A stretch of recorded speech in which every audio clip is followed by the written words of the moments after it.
How's it going, everybody? Welcome, everybody, to CCA Study Abroad 2. I am Keon, joined here by Cygnus. Now, I almost stumbled on my words there, but how are you doing here this afternoon or morning, wherever you are?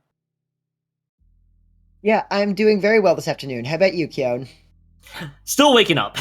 it's been a long start to the morning here, and it's just been a little slow. But we got ourselves CCA Study Abroad 2. We got a lot of the players meshed around many different teams. They all form very silly team names. I think silly is going to be the understatement of the day. We got Left or Right versus Sleepy Confidential Informants to get us through. And this is going to be a lot of fun to watch these two teams. By the way, in the Splatsville division, as we're running two different divisions here for this tournament. Yes.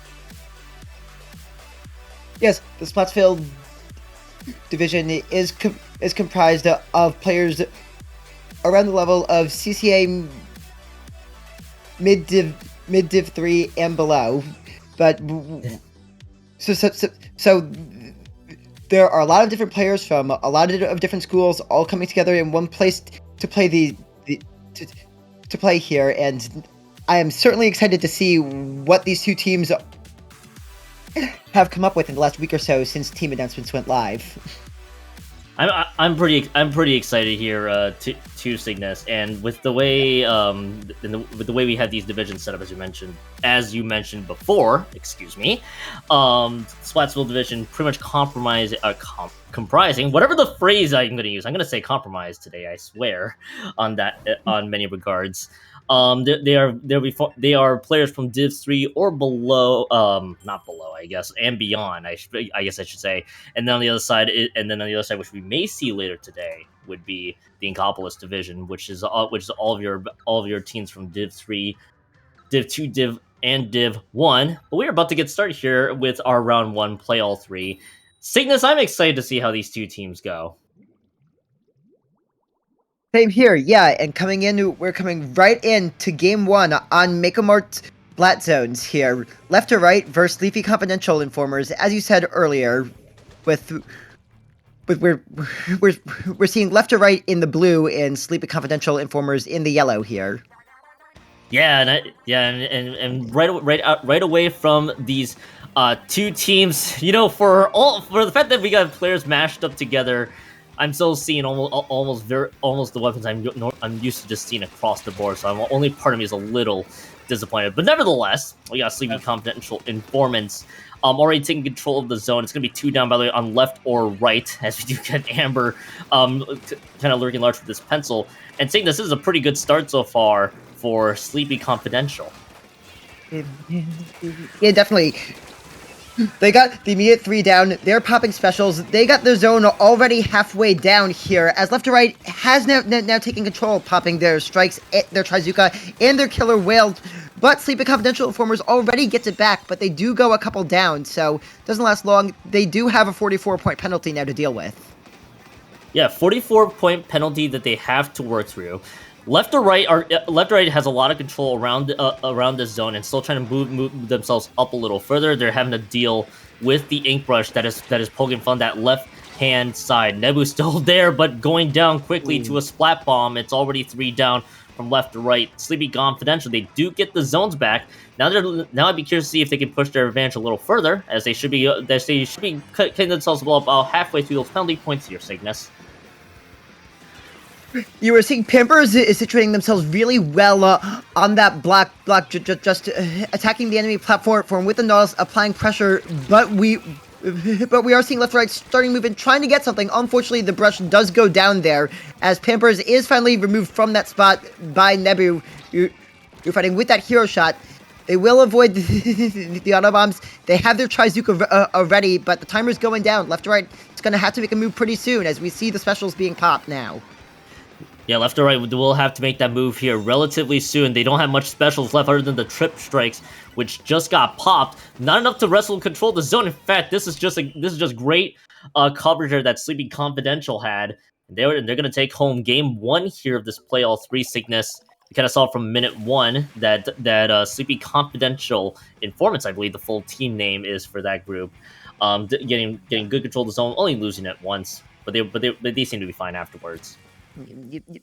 Yeah, and anytime the zone appeared anytime the zone appeared to be contested, I saw Super Chumps just coming right in, just spreading paint all over the zone area and forcing left to right to have to deal with them. Then when they got control, they have a bubbler set up, as we're seeing here the replay, as left to right was coming with their specials. They got the bubble set all set up, which was just able to keep the whole middle of the zone just pretty much contained, stopping left to right from being able to take it. Just really good timing on the special use by Sleepy Confidential Informers that we saw there in Game 1. Yeah, and that control that Sleepy Confidential Informants had from that game was pretty much shown throughout. We saw a lot of good moves there that left or right tried to do with the T-Tech, especially with the It Trip Strikes that we saw later on. But it didn't seem to amount to much because it was just the one special that we saw right away. There's Cygnus, so that's looking good so far for Sleepy Confidential. There, left or right still has to win the second map from that go around. They're moving on. I have to actually read this map list because I'm used to seeing many different maps across the board. And if I'm not mistaken, I think it is Wahoo Tower Control for game number 2, unless people tell me otherwise. So that is a map combination. Okay, cool. So I'm glad that I'm caught up to the program here, Cygnus. I'm actually kind of intrigued how both teams approach this map combination. Yes, definitely not a map mode you see very often. Adding in that bit of spice to an already pretty wacky tournament with players being mixed and matched all over the place. I'm in favor of it personally. I love seeing things we don't necessarily usually see that often in here. In an event like this, I think it's a perfect testing grounds for it as the sort. Yeah, I'm gonna be curious to see, excuse me, how both teams get to approach that side. As noted, there, Pampers from Pampers from UC Davis, and among many other members, consisting of players from South Florida, Kutztown, and Penn State, for Sleepy Confidential, looking to see if they can take game 2 here for this particular set. Now, we're not used to seeing this map combination at all across the board, so some slight adjustments to be made. I think the only thing I've noticed here was Kelly switching over to the Tri-Stringer and XV with the Junior. And I'm trying to actually read the name here. I think it's Zemo. I'll just call him Zemo for now. Switching over to that Nautilus. I think that's going to be what their name is on that one, but not many changes aboard here, Cygnus. Yeah, definitely. I like seeing a Nautilus on both sides here. I think it's a very strong option, especially as the tower will go up the ramp as you approach the further checkpoints. And immediately Sleepy Confidential takes the tower, but they don't get that far in it as they do go a couple down with those Tri-Strikes coming out from left or right. Though we are seeing Anchor riding the tower with the Trizuka, getting Sleepy Confidential up to checkpoint 1 pretty early on, as a nice dodge with that Zuka shot too keeps them riding the tower for just a bit longer to get down to 66 points. Yeah, that's actually not too bad from Sleepy Confidential Informants. Sure, they went 2 down from earlier, but the Zuka placements was strong. And with Wahoo Tower Control being the map that it is, it tends to be a little wacky once you're past the first checkpoint. In most cases, approaching the second can be terrifying, but they seem to have no problems whatsoever here, Cygnus. Sure, they just lost a shot right as I noted that there, but Pampers is going to be there to help provide support. Defensive trip strikes have to be used. Rest of the team goes down, and Cygnus, it's all the way down to 10 points remaining, and that's a much-needed stop for left or right. Yeah, definitely. Especially, as you said, after the first checkpoint point with all the defensive high ground Sleepy Confidential will have to defend their own side of the map. It's definitely a tall order to climb, but anything's possible, especially with good special usage. And on that push we saw earlier from Sleepy Confidential, I'd like to point out, I really like the timing of the big bubbler as they were going up that ramp, and it was well left or right, did not have their triple ink strikes at the ready either, just making the bubble that much more powerful to deal with. And one of the things that left or right now has to do is how do you basically get another push that goes past the first 2 checkpoints alone? And we saw the trip strikes be used defensively on that maneuver, but they gotta kick it into next gear. So you saw the Zuka just fire right into Lin's direction, takes Lin out on top of it. But there isn't much control that I see right away from left or right. It's just still the Zuka's being fired, but there's still a lot of ink that Sleepy Confidential had. Well, as soon as I say that, though, rest of left to right still looking to collapse onto the rest of the group. There's that bubble being used right away, but that tower going to be slowing down here as the rest of left to right still trying to wrestle things through, having to deal with Pampers on that Nautilus. Yeah, the Pampers does go down in the it does go down in the 2v1. Left to right it is starting to take that forward right plats. Try to split Sleepy Confidential. Trying to split Sleepy Confidential attention a bit as they're trying to take the tower, or teams are fighting over the tower now. As left to right does get their tactical up thanks to Amber Alert here on the pencil. But Zemo will go down, and XV will set up on yet another bubble, just getting those like crazy with that Splattershot Junior here. You love to see a good Splattershot Junior that can not just provide pain, but also get so much value out of their main weapons, and that's what we're seeing right away from Sleepy Confidential. Right away, XV's bubbles are so well placed. We get to see Zemo kind of lurking large with that Nautilus there. Is going to go down, but I call out XV's name. Another pick. Be very excited there. Yeah, another splat by XV, and right now they're doing a good job. And what Sleepy Confidential really just needs to do, because they have such a huge lead and a lot of control. Don't blame them playing a little bit more defensively here. Cygnus, we're about minute and 7 left to go, and things are looking very solid for Sleepy Confidential. Yeah, definitely, especially as left to right is 2 down. XV getting yet another bubble, this one being placed on the tower, and you're seeing Inker moving up onto left to right's platform, taking it over and using it to just fire Trizukas from, as we see them now rotating over towards the tower to support their teammates. Triple splash down, forcing left to right, back, just pushing them further down as the tower is moving further and further up. Yeah, this tower moving up just a bit further, but still not even break through the third checkpoint. But that's probably not something you would want to be concerned about anyway, with the way they've been having a lot of decent control from left to right's end. As we're about 20 seconds through, there is still just the cooler that's available. The trip strikes are available if they'll make use of it, but the Zuka value needs to be there as they have one last shot at it. That's a nice pop onto Pampers there. The sniper unfortunately going down right out of the gate. Zemo still lurking large. XP, could they do what they do best so far? Going to go down into trade, but it is just going to be enough for Sleepy Confidential to get it back. And that will be Sleepy Confidential, effectively a set win, but it's play all 3, so they got a third map to play next.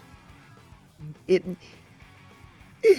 and at the end there, as left to right was approaching the first checkpoint, it was just such a well-placed suction bomb landing right on the tower, forcing left to right to just pretty much have to either go down or leave the tower as the timer was going down. That's pretty much a no-win situation, making that the nail on the coffin. Yeah, and in that situation, further problematic with the way Sleepy Confidential had that comp that was available there, as we see XV getting one again. Trades were gonna be valuable regardless. And actually, what ended up happening here was that Sleepy Confidential informants in that regard didn't quite didn't have anybody on the tower, but overtime ran out just long enough that they didn't really need to worry about that too much. So 7 seconds left, and that's really all it's going to be. So by the end of it, we see Sleepy Confidential informants. Again, this is a play all 3, so they will have to play that third map. I always like to call this salvage mode now for left or right, trying to see winning that third map at least to end it on a better note than what the set goes, Cygnus.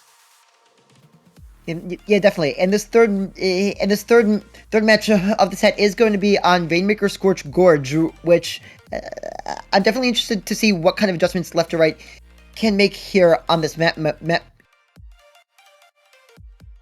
can make here on this map mode. I feel it can be very slow and steady wins the race. Here you take the lead. You take the lead where you could get it, and then you definitely want to focus on being good at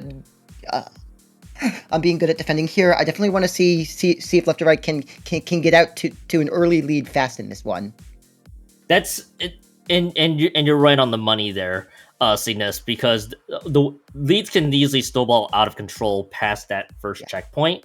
And when you go up to the ramp, it's just already going to be hard enough there for the group. So left to right, which I'm going to also note here with their members from different universities. We had Zeno from New Mexico, Amber from VCU, Virginia Commonwealth University, that is, Lynn from Kansas State University, and Nebu from New York University. Want to see how this group tries to make that adjustment here. Again, probably a very strong start. I think you noted earlier there, Cygnus is gonna need to be what happens next. But how will they adjust to this group here? So you see Sleepy Competitor, I think, just going to stick with what worked out for them. I think one of the changes that we see right away here, Cygnus, is Lynn on that Vanilla Splash. Yeah, definitely. I really like that. I feel that's like tailor-made for this map mode here. The Crab Tank just performs so well, is able to take so much space, and especially with both sides being back to having Ink Rush in this game. I'm excited to see how it works out. But Sleepy Confidential getting nearly 10 points before they go to 3 down. That's not that much. Left to right will take the pot, but they do have to deal with Pampers on that Nautilus harassing them once again. As that triple splashdown does provide good value taking care of Nebu there. But left to right still does have the Rainmaker. They're playing patient. They're waiting to have an opportunity before moving in. Very smartly so. But the Trizuka is coming out here from Inker trying to contest that. And the big thing I was going to note with Inker on that Zuka was likely popping that Zuka to deal with Lin, who already popped that crab just to get enough paint for left or right to move up ahead. And in that scenario, it was a little difficult as it stood. The rest of left or right just weren't able to build up the space quite yet. They're going 3 down. They're going to need to respawn. What they have at least going for them right now is the fact that the lead hasn't ballooned out of control quite yet, and the respawn timer seems to be just fine. As the Rainmaker does drop, I believe, going down to a brush. Lin gets the other pick, and they will slow down Sleepy Confidential Informants once again. Left to right, still holding well on defense. Could have gotten a little worse there, Cygnus. And those were 2 big picks coming from left to right as they're trying to break through the lead. And Zemo is trying to take control around the first checkpoint. They take down XV there, and crucially avoid going down themselves until that splat bomb does take them. But left to right takes the lead, and they break through the checkpoint, switching over to the other side. Very crucially, very well done by left to right. Left to right gets a checkpoint that I don't normally see often in Scorch Gorge Rainmaker. Yeah. Going for that left pedestal there across the grades, that gets a little tricky if your team isn't prepared for it. So opting for the sneak attack, they're thinking, all right, there's no way they're gonna go for that left one, right? Well, they were able to do so, and that is a nice little checkpoint that left to right just got from all of that. Now the Zemo, of course, still getting value with that brush once more, able to get 1, and there's that Ultra Stand, takes out a Cali that wasn't ready for it, but the rest of the group kind of slowed down right now. And left or right, I think you noted earlier, Cygnus, see if they can get a better push. Sure, it's just the first checkpoint, but things are looking a lot better for them right now. Yeah, definitely, and so far at least, their defense has been very strong as they've been defending their own ramp very well. It's been Sleepy Confidential Informants have been having trouble in trouble breaking in there. You see, although we are seeing they are going on the ramp. Callie will get the key pick onto Nebu. That is a wipeout for Sleepy Confidential. Never mind, they take the first checkpoint at the top of the ramp here, and Inker and XV are still there to get the pump with Callie and Pampers moving on ahead, holding them back. They will push it down to 33 and get the triple splashdown off. All of a sudden, things have turned around very nicely for Sleepy Confidential Informers. What's great about Sleepy Confidential Informant is how they took great control of that Rainmaker as they're about to get even more points up right away, down to 17 points remain, still keeping that push strong. The best thing I've noticed right away for that group is great adjustments and also taking full advantage of the wipeout situation to build an even better lead. They realize, all right, even as a team of 4, which again we're put together as it stands with different members from different universities, we're like, all right, we just got to put the paint down, get an even better push right away. And Sleepy Confidential Informants were able to bring this home to 17 points remain.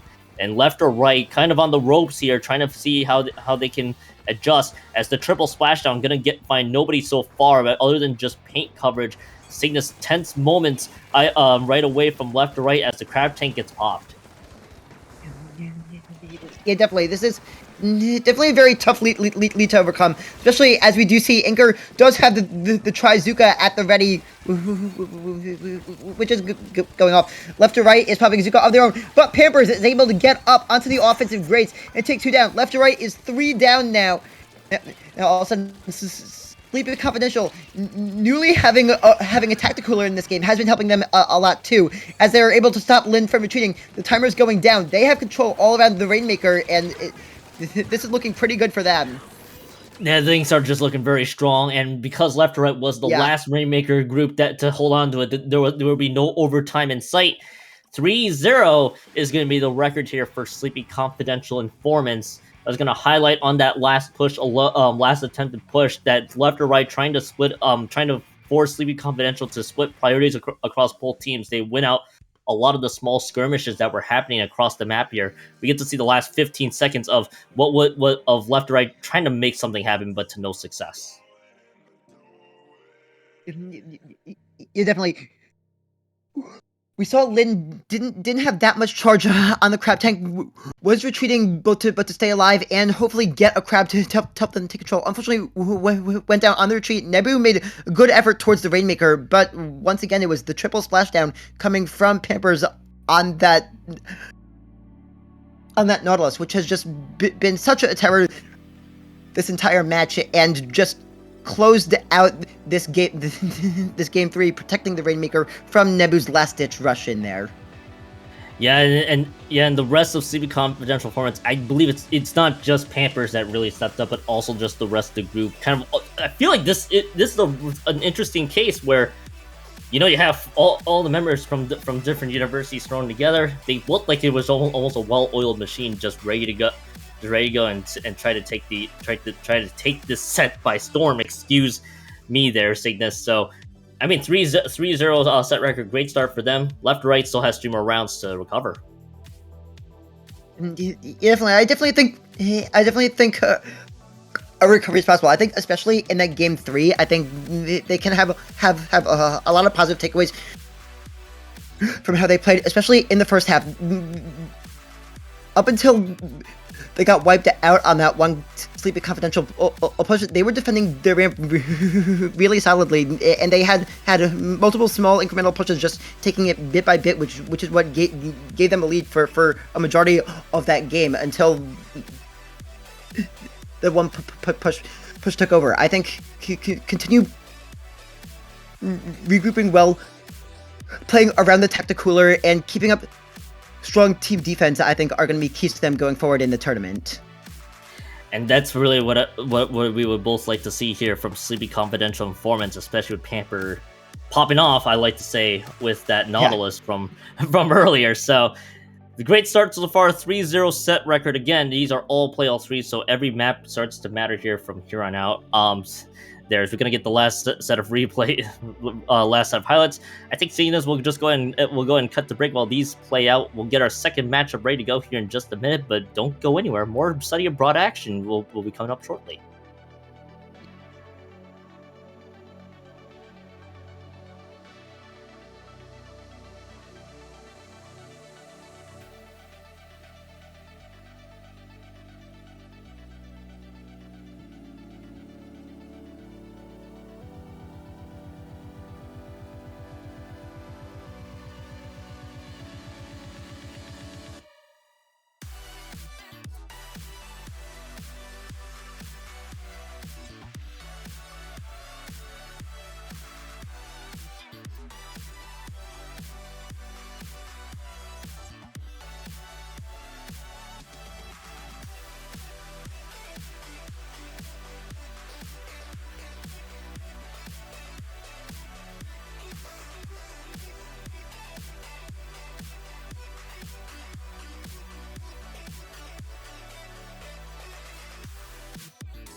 Welcome back, everybody, to round 2 of the CCA Study Abroad 2 event.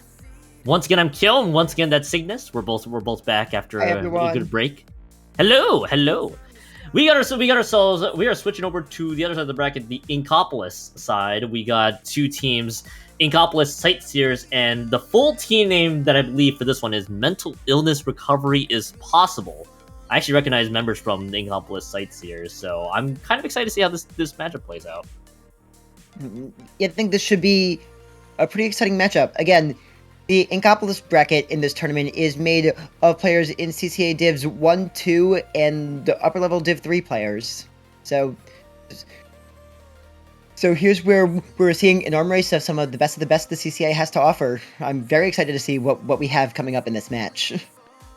Yeah, members that I recognize out of the gate for the while we were getting ourselves situated here is from Inkopolis Sightseers. You got Soulflux from VCU, Bolts from Coastal Carolina, and then of course a few other members. El Mario from, I'm never gonna get this one right, WPI. I'm gonna shorten it that way. I apologize if I've ever wanted to say out the full name.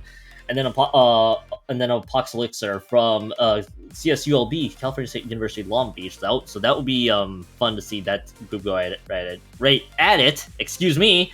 Mental Illness Recovery is Possible. Alto from Champlain College, Bubble from VCU again, Arter from New Mexico, and Filmopolis from CSULB. So we got we got players from the same university, just in different teams with the way these rosters are set up here. Both teams, I think, will be ready to go as we're about to go into Museum de Alfonsino Clan Blitz, Cygnus. Yeah, here we go. Seeing the one game mode we were not able to see in round 1, starting off right at the gate with a Clan Blitz match in Museum de Alfonsino. I'm definitely excited to see what these two teams are going to bring in. I think Inkopolis Sightseers, we could see a good amount of good amount of aggression here. Yeah, we're seeing the Octobrush, the Dualies, and the Splatana Wiper are all coming out up against a more mid-range comp coming from Mental Illness Recovery is Possible here. Again, that's Inkopolis Sightseers in blue, and Mental Illness Recovery is Possible in the yellow. Yeah, and right away as we start things off, as both teams originally in this neutral position, we do see that Inkopolis Sightseer, they did lose 2 right away, so this will be some good map control for mental illness. Recovery is possible. I'm gonna shorten it to Recovery is Possible, I suppose. As I look at the weapons right away here, Cygnus, while we're kind of into this neutral building state, it's almost as standard as I can possibly get. The odd one being the E-Leader with the Kraken. That's from what I've noticed so far. Speaking of the E-Leader with the Kraken, that's Alto already moving right up ahead, and we could be seeing this first push coming up here shortly, unless they go 2 down, and that's really it. Mental Illness Recovery is Possible. We'll get the first score of the game, but like you said, Kyon, thanks to the 2 Thanks to 2 down, that 1 power clam is all they're gonna be able to get for now, as they are staying mainly defensive on their plat for now. Inkopolis Sightseers does have controls mid, but they were 1 down for a while, though they do have the Tacticooler active and are carrying a power clam. We're seeing Soulflux now moving in with the hammer that will get taken down by Arter on the squeezer. Arter will also take down Amar as well, doing a very good job of halting the Inkopolis Sightseers run. Get a couple shots in before the nice jump out as Arter's now moving up on the offense, supported by the Slasher. Seeing some tri-strikes being thrown, and the E-Leader taking the mid. But the Zipcaster from Apoxelixer will come out and force Mental Illness Recovery back. Yeah, and that Zipcaster, even if it didn't find any, it helps the rest of Inkopolis Sightseer to split up. Mental Illness Recovery is Possible. Arter is able to get one right away with that Zuka, but Sightseers did just enough to try to distract the Recovery is Possible group. Now they have gone 3 down. This will lead to possibly another push coming up here shortly there, with Bolts trying to lurk through. Arter's just there. Arter goes a little too close. Allows Apoxelixer, excuse me, to be able to raid through. And let's see if Elmar is able to get anybody else with those duelists. It's a 2 down situation on both sides, and Mario is able to throw in a bomb, not able to find anybody else. But it bought the rest of Sightseers just enough time that we're once again back into this neutral state. In order, and Apocalypse will effectively trade here, as we're seeing Silflux starting to get a bit more aggressive. Does have the tactical buff, but will go down to the shot from Alto on that E-leader. Mario is on the crab in mid, trying to give Incomplete Sightseers an opening, as Alto was able to jump away and does get the pick onto Mario, and will pop the crack in as the Zipcaster is going the other way from Apocalypse on the Octobrush. But he will go down on the landing, getting caught by Filmopolis there. Silflux won't get that much out of that thrown hammer as Filmopolis continues the good defense of getting key picks, preventing Incomplete Sightseers from moving in too far on that plat. And the many attempts that Sightseers had trying to push up to that plat there has not found any success yet. In fact, they're having a rough go trying to break through. Mario was able to find one, but was flanked from behind there by Filmopolis. Allows a little bit more opening here for mental illness recovery is possible to make this one count. Now, the good news for Inkopolis Sightseers is it's only just been the one and done push that mental illness recovery is possible has had. So it's gonna really be up to the Sightseers to see if they can stop them once more and get a push by themselves. Octobrush has really good ideas right away. Silflux is going through, and Apostolixer cornered there. And that's 3 down, should be opening the floodgates here shortly, as Bubble does go down to delayed wipeout, I believe. And that should be a lot of territory being covered here for Sightseer, Cygnus. Yeah, definitely. As we're seeing Silflux patrolling the ground below mental illness recovery's plat, though he will be delayed by the bomb, though order on the squeezer is down. But once again, it's Alto maintaining the defensive line for mental illness recovery is possible with that E-leader, as Silflux is trying to maintain mid, will take down Bubble with the hammer. Won't get that much out of the throw. It wasn't really able to displace Alto from that high grade either, as Alto's maintaining really good positioning and now is going in with the Kraken to wreak havoc, as Incomplete Sightseers is now in overtime. They need to get their push in soon, as we see Apocalypser being the one carrying the power clam here. Yeah, they're gonna have to be the one with the power clamp. They're gonna have to move up just fast enough, but there might have been enough time. And that throw was just a panic toss. The timer was just running short on them. I think we're both and yeah, it's a little unfortunate there because that could have been a lead change in a flash. Cygnus though, that one and done push was just enough. Mental illness recovery is possible. Is on the board. It's 1-0. Yeah, they were able to do just a really good job defending their own turf after they got that one and done score, as you said, killed. And even there were multiple times Incomplete Sightseers was able to take all of mid and were able to throw in a good push, but Mental Illness Recovery did a really good job holding their plat. Alto did a great job providing defensive value from that great up high, and just Incomplete Sightseers were unable to break through the goal line defense from Mental Illness Recovery is possible. A very impressive defensive showing in Game 1 here.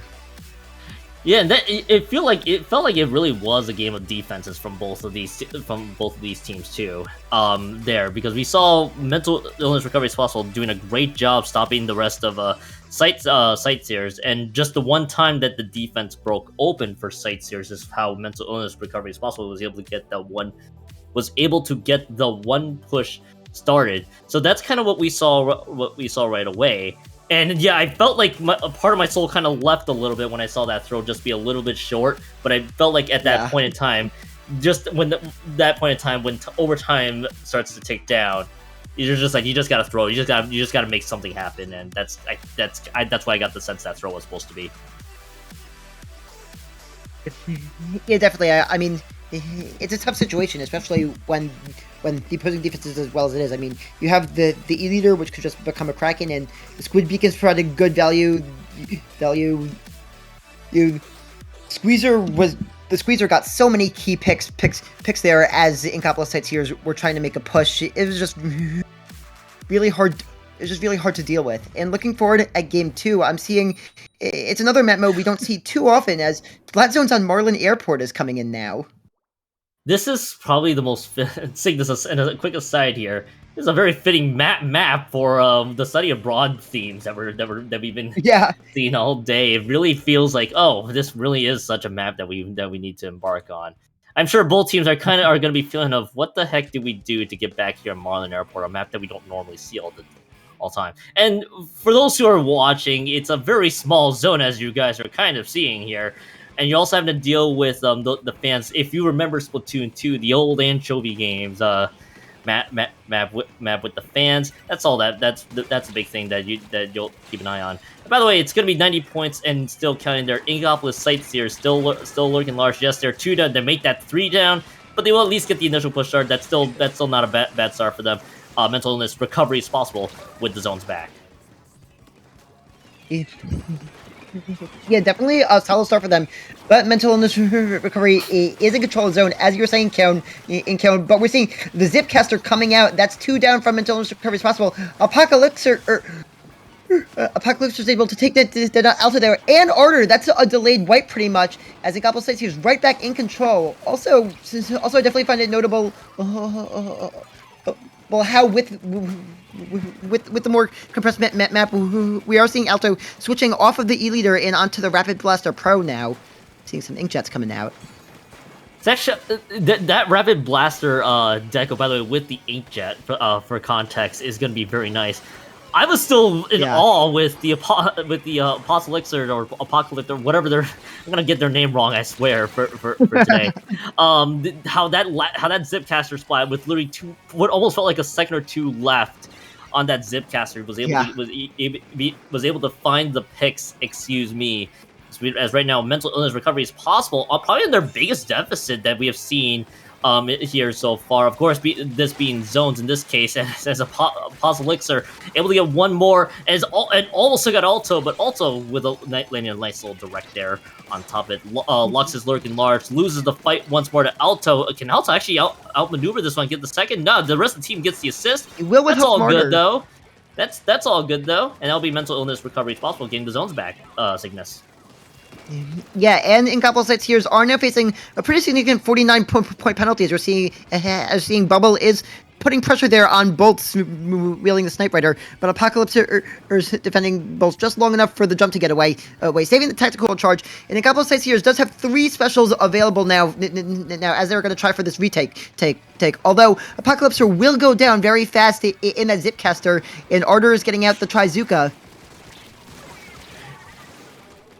Yeah, the Zuka did land, but what threw me off there was the trip strikes that followed from it's from Sightseers. Normally, when you see those trip strikes, it's mainly just a signal of we just gotta neutralize that zone as soon as we can. But the follow up, as we both saw, not there on the same page, and the lead gets swapped once more.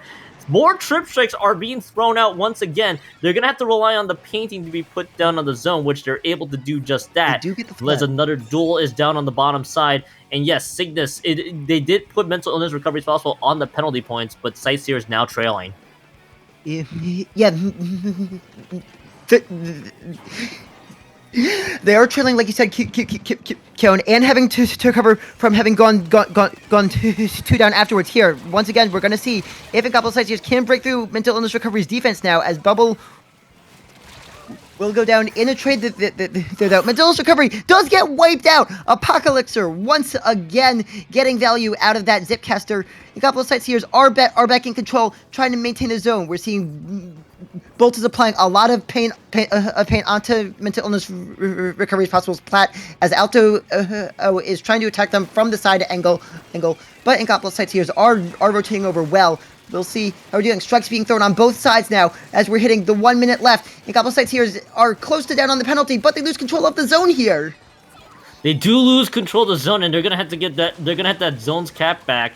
And the rough part about it is that it didn't even break through the penalty points fully, as the delayed wipeout is going to be there on top of it. But Mario is going ham, to say the least. It's going to be two down though on their side.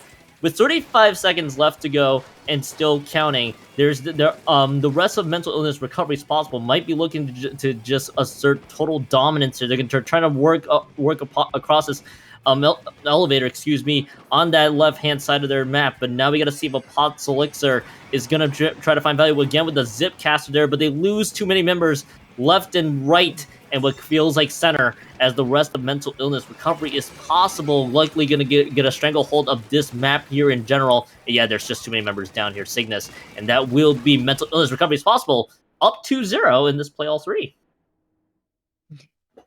Yeah, technically taking the set here in the play all 3, that was a very good recovery, no pun intended, made by mental illness recovery is possible against the Inkopolis Sightseers after the Sightseers got off to a very strong start themselves. Order in particular made a lot of really good plays on the squeezer, as we're seeing here in the replay. He was just barely able to stay alive long enough for the Zipcaster to end in the winning seconds of the match before responding with a Zuka of their own, getting a key pick and solidifying this game 2 win for this team, which has played just a very strong defense once they have taken the lead when possible throughout the set. A lot of the fights just not falling in favor of Sightseers, ultimately being the big difference, as we're noticing there. The squeezer play from Ardor was very strong, that we've noticed there as well. The team coordination on point, and but there are signs of life that we saw from Inkopolis Sightseers, where you saw Apoth's Elixir basically using that Octobrush and able to get as much value as they can out of that Zipcaster, whether it's just using that brush all across the board or getting the Zipcaster splat on top of it. It was almost the way that their offense was going to start, but it didn't amount to much in the end, as the rest of mental illness recovery as possible goes through. Third map is Hagglefish Market Tower Control. Now, Cygnus, anytime I do play all 3s and the team has technically won the set, I call this salvage mode, as I mentioned before, for Inkopolis Sightseers. Every map counts, even in a play all 3 setting. So for the Sightseers, trying to win this map and at least end the set on a good note is pretty much the goal now. Yeah, definitely. And compared to Marlin Zones, these teams are definitely more used to playing here on Hagglefish Market Tower Control. I'd say the spot I'm most interested in seeing is, as we're reaching the checkpoints, as we're approaching the perch up in the map. I'm interested to see how they handle that area. Second checkpoint is always a tricky part to deal with anyway. I'm sure, Cygnus, you and I have been through a lot of adventures in around that second checkpoint in Hagglefish Market Tower Control. Yeah, you can probably just all right, this is going to be hard to get through. And especially with the two teams that are basically thrown together for the study abroad tournament, it's going to really be the question of how do they work around that. Anything I was going to say about the comps from the previous game, slightly different now. So, Apoth's Elixir for Sightseers going to the roller. Other side here, Ardor's on that 96 Gal Deco. Yeah, I really like the roller pick. I really like the roller pick coming out here, as we saw back in around one set. Big bubblers can be so powerful, and splat roller is arguably the weapon that gets the best use out of it, as it's able to defend the area inside the bubble itself so well. As we see after the team's just for tower control, Inkopolis Sights here does take an early lead with the bubble placed up. We're having Silflux riding the tower up to that perch area as mentioned at checkpoint point 1. They're getting a lot of map control in the opposing perch too, but they will have to back up from these triple link strikes coming out from until this recovery is possible. Triple ink strike, what feels like is going to be delaying the inevitable there, but Apoth's Elixir are kind of stuck between a rock and a hard place, I like to call it there, as kind of just surrounded by the rest of mental illness recovery is possible. And we saw a very strong start from Inkopolis Sightseers, as we do get to see a member going down on top of it, where they try to take advantage of the 3-down situation, use that crab that Mario built out to zone them out as much as they can. Ooh. Problem is that mental illness recovery is possible, understood the assignment there. So there could be a return push coming up here shortly, even though there is a trade of members on both sides. Arter still managed to go through, and Mario's actually gonna trade by the end of it, Trade. and this tower is gonna be resetting back to mid. Yeah, I think that was a good trade for mental illness recovery as possible, as they still maintained a numbers advantage. Towers resetting the middle. They have time to reset that, gain their specials, and use that to keep their counter push going. They're seeing Apocalypse are trying to flank, but is caught by Bubble crucially, and Bubble not quite able to take down Silflux there, as we saw some VCU on VCU violence happening here. But 2 will go down from mental illness recovery, as a couple of Sightseers are trying to take more control back, but they are having to deal with Arter and Alto.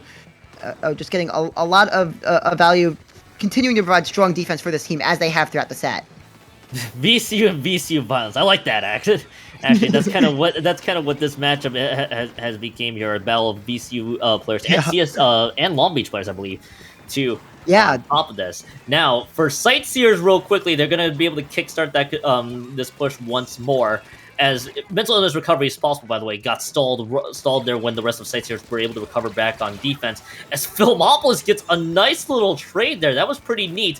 But this could still be the first checkpoint being cleared, even despite the 2 down. But Mario had to escape there. Rest of Arter and Bubble was lurking through. We did not see that ink ball be tossed and go out of bounds. No, we did not see that disconnect whatsoever either. That's unfortunate.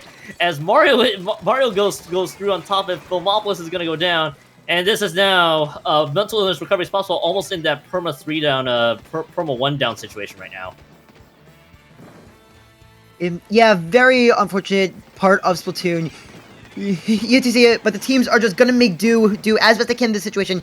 You're seeing Mario does have control of the offensive glass with that crab tank, putting a lot of pressure, but Bubble and Filmopolis are able to maintain their ground and get the pick onto Silflux. That's actually 2 down from Inkopolis Sightseers here. Mental illness recovery was momentarily in a numbers advantage there.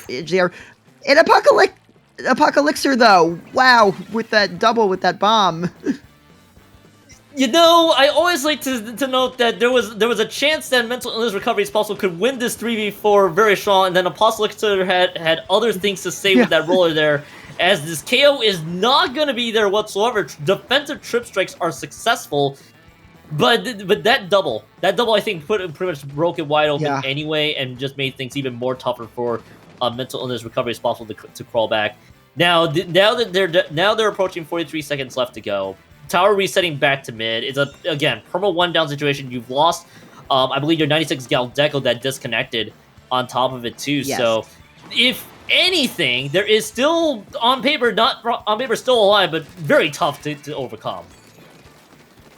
Yeah, definitely. Filmopolis will survive that crab with a good move forward. But now Mario is popping a crab of their own, and yeah, that is a 3-player wipeout there, thanks to Apocalypser getting the pick within the bubble on Filmopolis, bidding him in. So, I feel Splat Roller is often a very underrated pick that can be so deadly in this game, as we see Apocalypser just continuing this rampage, and Inkopolis Sightseers does take the game. Again, very unfortunate with that disconnect that their for mental illness recovery is possible, but you gotta admire the perseverance they showed. They showed avoiding the knockout, still getting the tower to reset, and doing pretty much the best they can in a permanent 1 down situation there. Honestly, if you're going home with that map and then start to recognize that, and then start to recognize, okay, we possibly cannot win that one, but still admirably install it out to basically to not get KO'd right away. That's still a really good sign for your team. Yeah, and you want the set to anywho. It just may hurt if tiebreakers start to come into play, which heaven forbid that actually becomes a thing for that team. That's what you want to necessarily avoid if it ever gets to that point. But 2-1 is going to be the score, and I feel like with Sightseers, there's a lot of really good things to note for them, especially in games 2 and 3 especially there too. Even on the 4v3, they were looking at least a step better than they were in game 1, at least from what I noticed there, Cygnus. Yeah, definitely. I mean, it's very interesting set, especially, I mean, just even looking at the comp matchups, how Inkopolis Sears wanted to be much more aggressive as opposed to mental illness recovery as possible, playing with much more of a midline line, playing with much more of a midline line presence, which made their defense so much more possible, in my opinion. Yeah, yeah, definitely there. And I think we saw with mental illness recovery as possible. On top of what you noted, what was just being able to have quick, swift recoveries back there as well. So even with the game three being unfortunate as it was, they will go home with the set victory 2-1. That's wraps up round number 2. We're gonna be entering round 3 here shortly. We just gotta wrap up the next few matchups, so don't go anywhere. CCA Study Abroad 2 will resume after the break.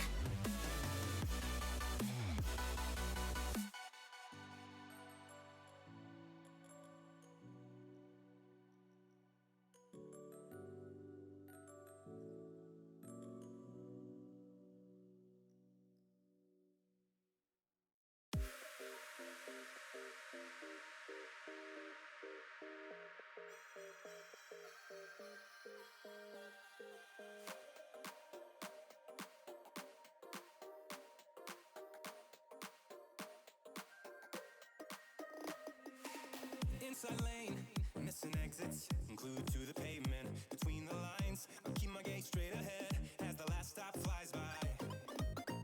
No more waiting for the gun to fire. No more walking through revolving doors. I've gone around once, and I don't need to go around anymore. Break away, forget your sober case. Stop dwelling on empty words. Stop stalling in the doorway. And cancel the cruise control. Switch it in the manual. Don't you wanna feel right?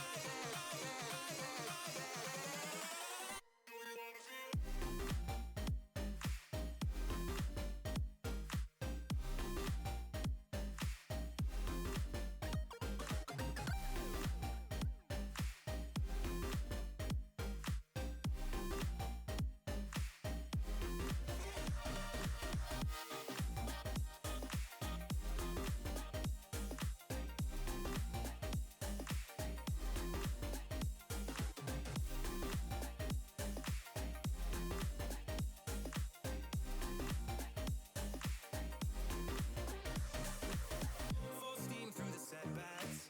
You can't win them all, but I'm proud I tried. I'm glad we had a dialogue.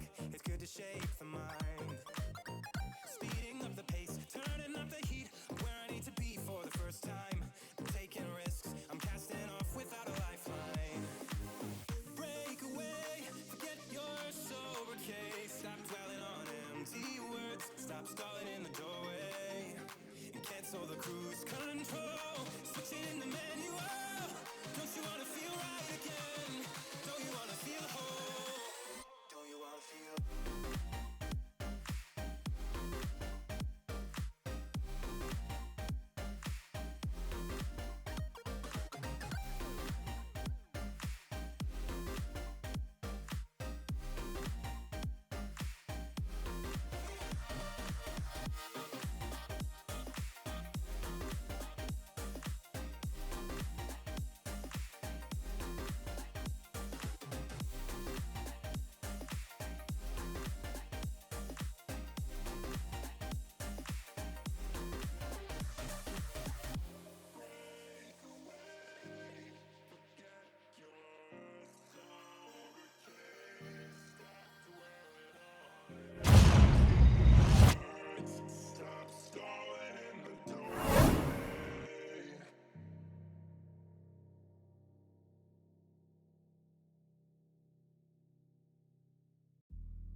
Hello, everybody. Welcome back to CCA Study Abroad 2. Round 3 upon us here in our group stages. Again, play all 3 is coming up. Once again, I'm Kyon, and once again, Cygnus has still not left the other chair here as we're about I'm stuck here. You're stuck here forever, Cygnus. probably for another couple rounds. We got two 2-0 teams, this time from the Splatsville side of the fence, that effectively a win will likely get them the top cut, and it will be between, I believe, Silly Billies versus Shimp Posture. Yes. I'm glad I'm right on that one. Quick roster readouts for you for this one. Before we head on over is Sabrina from California State, University of San Bernardino for Silly Billies, Real from Cal Poly, specifically San Luis Obispo, if I pronounce that right. Alex is WPI. Kirby House, I was about to say Kirby House, is Rochester Institute of Technology.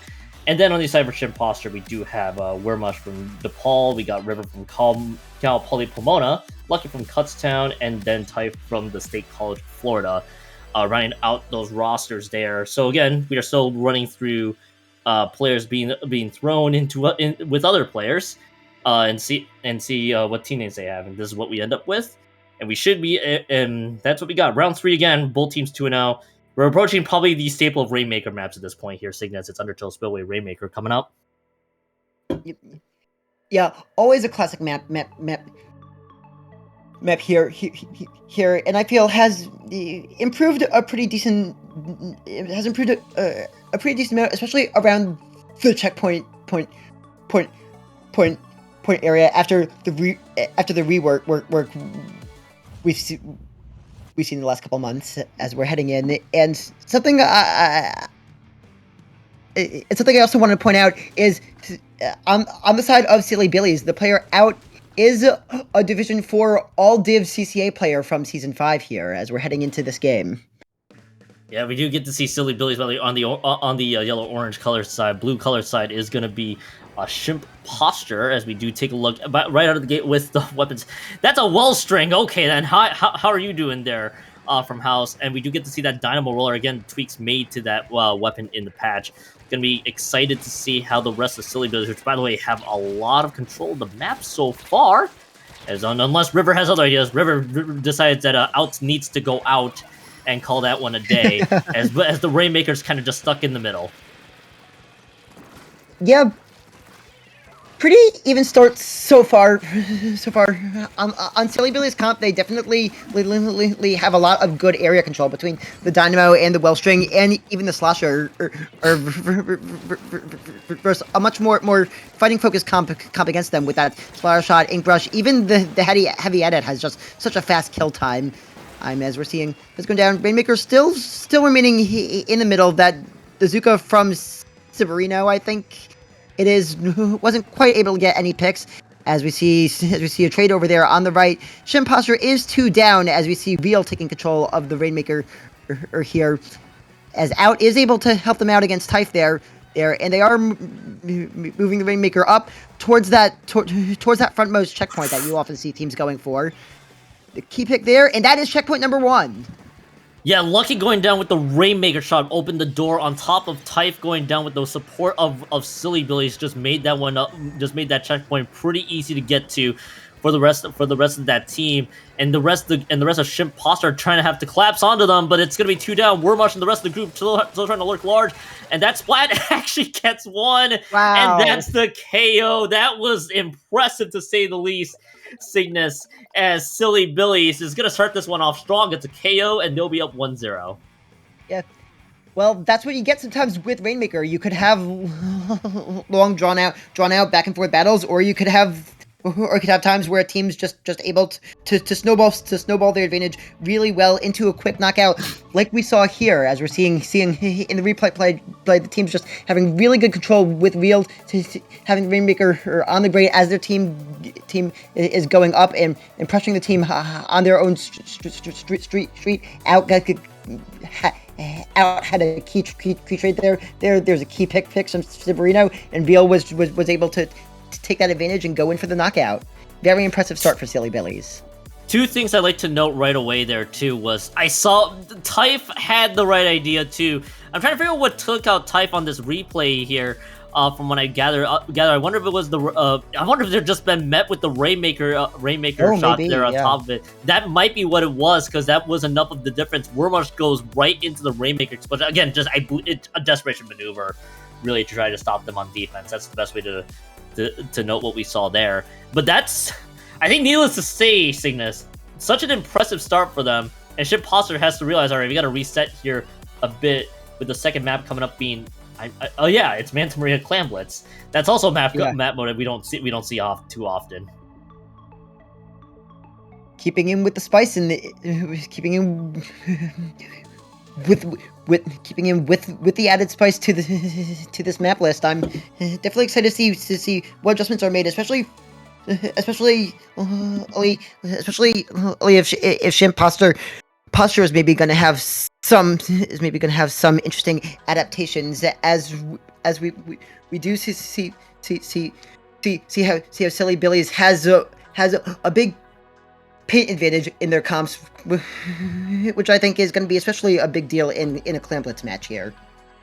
And the big thing too with what Shimp Posture tried to do in that first map was they had, again, just trying to stop the Rainmaker each time and just falling a bit short, and then it just and then another key pick, as you know, there too, with Lucky and Worm there on top of it, just made it just kind of allowed it to go way out of control.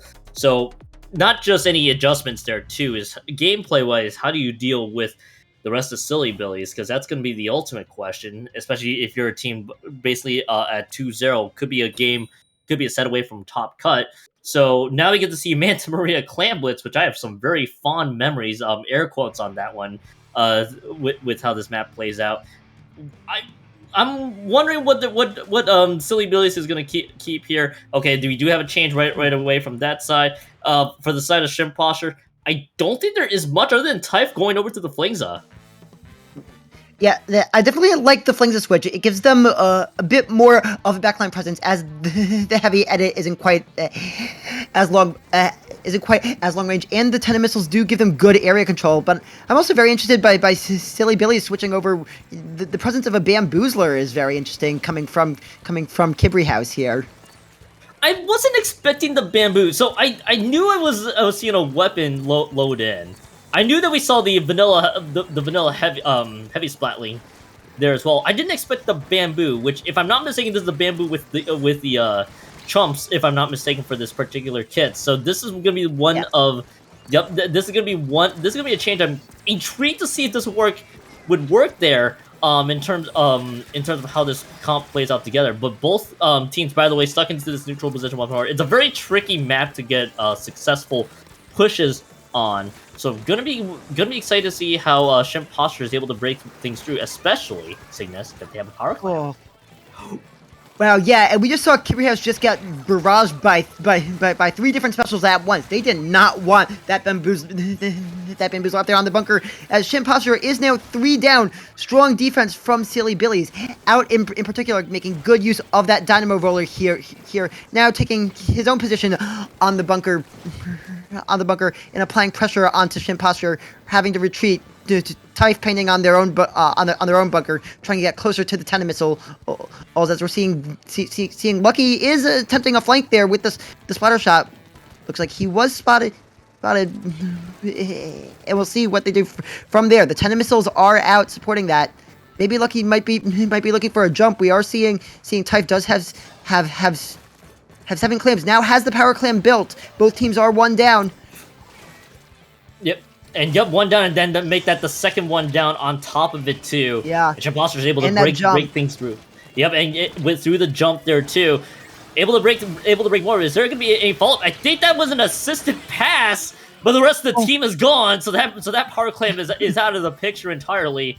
Wipeout is secure, but hey, Cygnus, I call this the 1+1 push. 1 power clamp in, an extra clamp in on the board, and at least you're on the board there. Yeah, definitely. And as we saw back in our round 2 match is as well, sometimes 1 score is all it takes, and that 1 extra clam they got in is just a good 3 points. 1 clam of extra insurance, as we're seeing the heavy splatling and the crab tank just firing like crazy from up on these grates in mid. Typh is going after the splat lane, trying to displace, but Ciberino is able to get the score in. And the second power claim comes in. Silly Billies take the lead.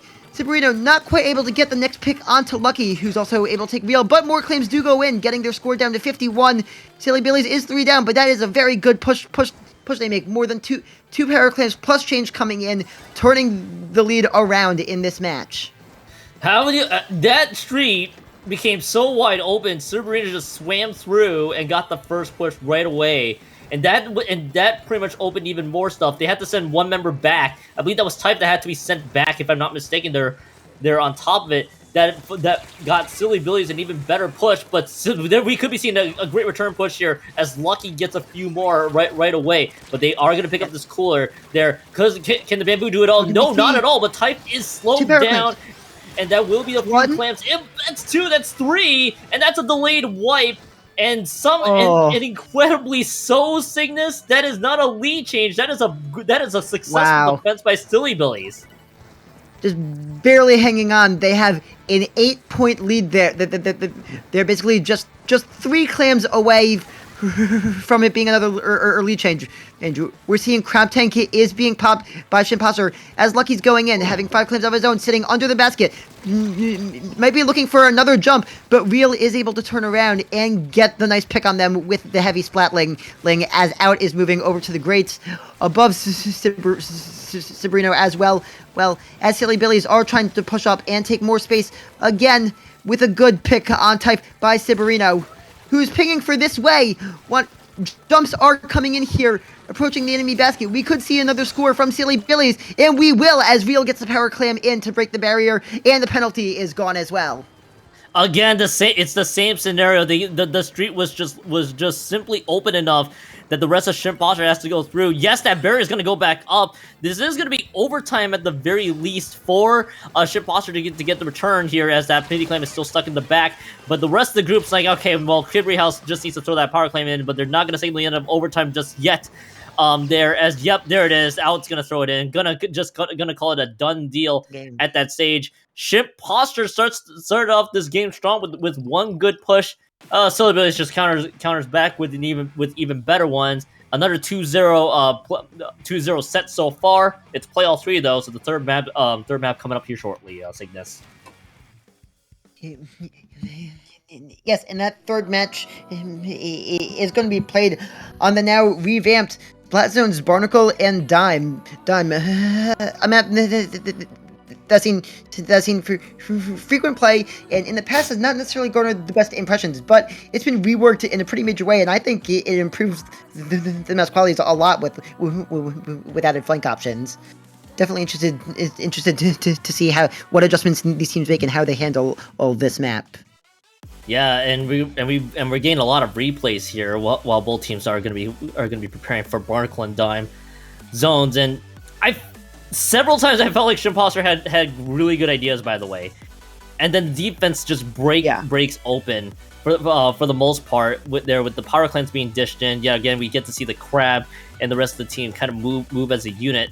There, Ciberino still lurking large. So you see the power claim here from Real, able to at least get up some additional points on the board. The rest of the team able to follow it up with the other claims there too. And the push that Silly Billies just kept dishing out there, and the defense that Shimposter was giving up, kind of allowed Silly Billies to get a few good pushes in. It feels like. Yeah, definitely. It's definitely they're definitely taking advantage of whatever gaps they're able to find in Shimposter's defense, which is very impressive. And Silly Billies is just so good at maintaining area and map control. They're pretty much able to pressure the opposing team into trying to take more risks to gain what space they can, which can leave those gaps open for opportunistic pushes, as we saw in that game too, Keon. As we saw in game 2, that just those gaps kind of allowed Silly Billies to do their part. Now both teams are going to be running up here shortly here in Barnacle and Dime splat zones. Once again, salvage mode in play here, as Shimposter just trying to see if they can win the third map there. Silly Billies trying to see if they can make it a 3-0 sweep in the play all 3 side, as I don't think there's actually any changes at all from both teams. I don't think there are any changes whatsoever, it feels like, from on both sides. So just gonna stick it out with this. Just gonna stick it out with the same weapons that here.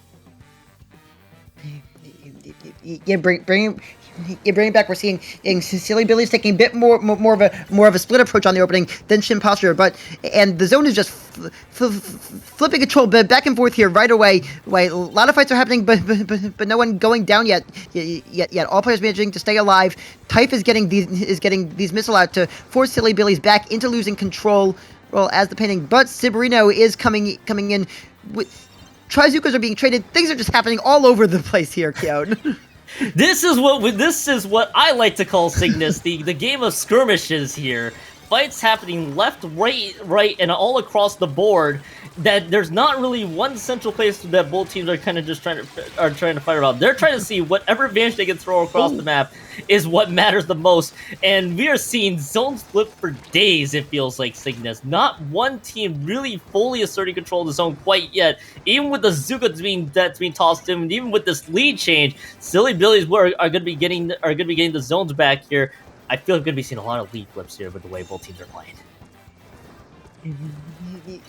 Yeah, definitely. And the mid of this map, it has good cover, but it's also so wide open on the central zone with flank routes. Like you were saying, like you were just saying, Keon, it's very well suited towards a lot of skirmishing and going on. As we're seeing, and one player is down on each side, but Silly Billies does have their specials ready, which they are popping now. Seeing the Wavebreaker as we're seeing a bit of a roller battle happening between Out and Typh here over the terrain. Zuka's flying everywhere. Silly Billies take control back, but Shin Posture does have the lead, getting their score down to 53. The way the zone flips are happening here, Cygnus, is just the Dynamo and the Zuka, and already you blink, and then you're like, all right, Silly Billies already has control of the zones back, and now they can change the script to make it work well for them. That pick is gonna definitely secure the lead, nevertheless, in terms of the man down situation.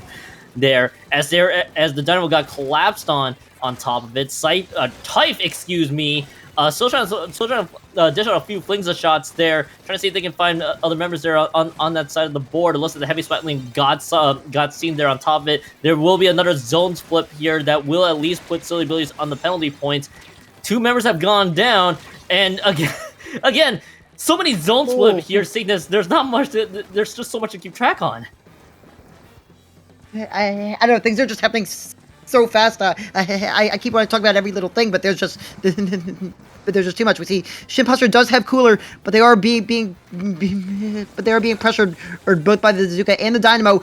But that is a key pick there. Although Silly Billies does get through the penalty. River's getting jumps in, throwing bombs into the zone to mitigate the effect that those super chumps are going to have, taking them out, but the chumps lead them right into fire of the splat link coming from Real, who throws the Wavebreaker into the zone to apply just a little bit of more added pressure as they keep the zone.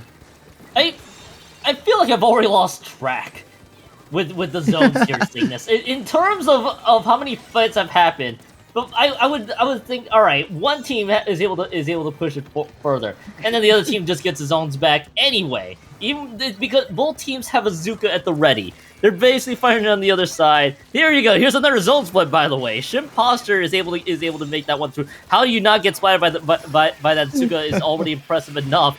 As we do get to see those splat bombs being thrown through. 1 minute and 9 seconds left. At least what we know so far here, Cygnus, is Silly Billies has the lead. Shin Posture's out of it. And that shot going down, there's 2 members have gone down.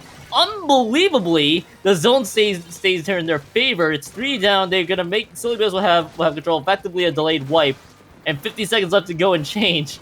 This could be a very interesting finish, or Silly Billies could be wrestling this one home. Yeah, definitely. And I was counting.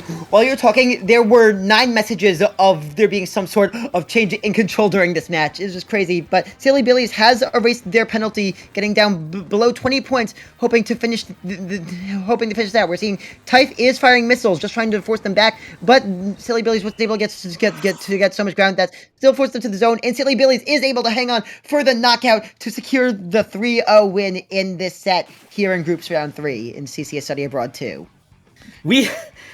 Okay, let's be real. You kind of probably nine messages flash upon the screen, and and it's like, all right, there's all the control flips, and we saw this for about the first 3 minutes. Nobody having any firm control of the zones, and I think Silly Bills is like, all right, we've had enough of this. That's way too many now. We're done here. So they Yeah. went. So we got to see the 19-4 as we get to see the victory animation once more here, and. Seeing this, I feel like that third map was very hard to keep track, and for good reason too, because there's so much going on between both these teams. You see the zone split just happening back and forth. You see that the Dynamo and the Zuka also aiding to a lot of zone split across the way. That every small little play we wanted to highlight there, which was like, nah, something else is also happening 2 seconds later. And I think both of us were getting caught into that. At the end of the day, Silly Billies won it all, but I felt like that was a very zany map for us to watch. Definitely. I mean, like you said, Kion, between the Dynamo Roller, the Trizukas, and also the Tenna Missiles and Super Chumps, there was just so much high paint output just flying around, concentrated in that mid area, as teams were also attempting to flank each other, take advantage of cover, and that's just what led to just so much action and activity happening in one game, which is definitely hard on us commentating, but I feel it makes for very fun. It always makes for a very fun viewing experience when just a lot is going on screen. It just flashes before your very eyes. You're like, all right, there's a lot to cover. Yeah. It's a 3-0. By the way, 3-0 victory for Silly Billies right out of the gate. We do have the highlights rated for you, but we are still in on round 4. We're gonna go ahead and cut to the last break for group stages before group stages, of course, wraps up. Round 4 and the last one coming up here shortly. You don't want to miss a thing. We'll be right back for more Study Abroad action here on CCA.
Welcome back, everybody, to the last round here in group stages. Round 4 is upon us.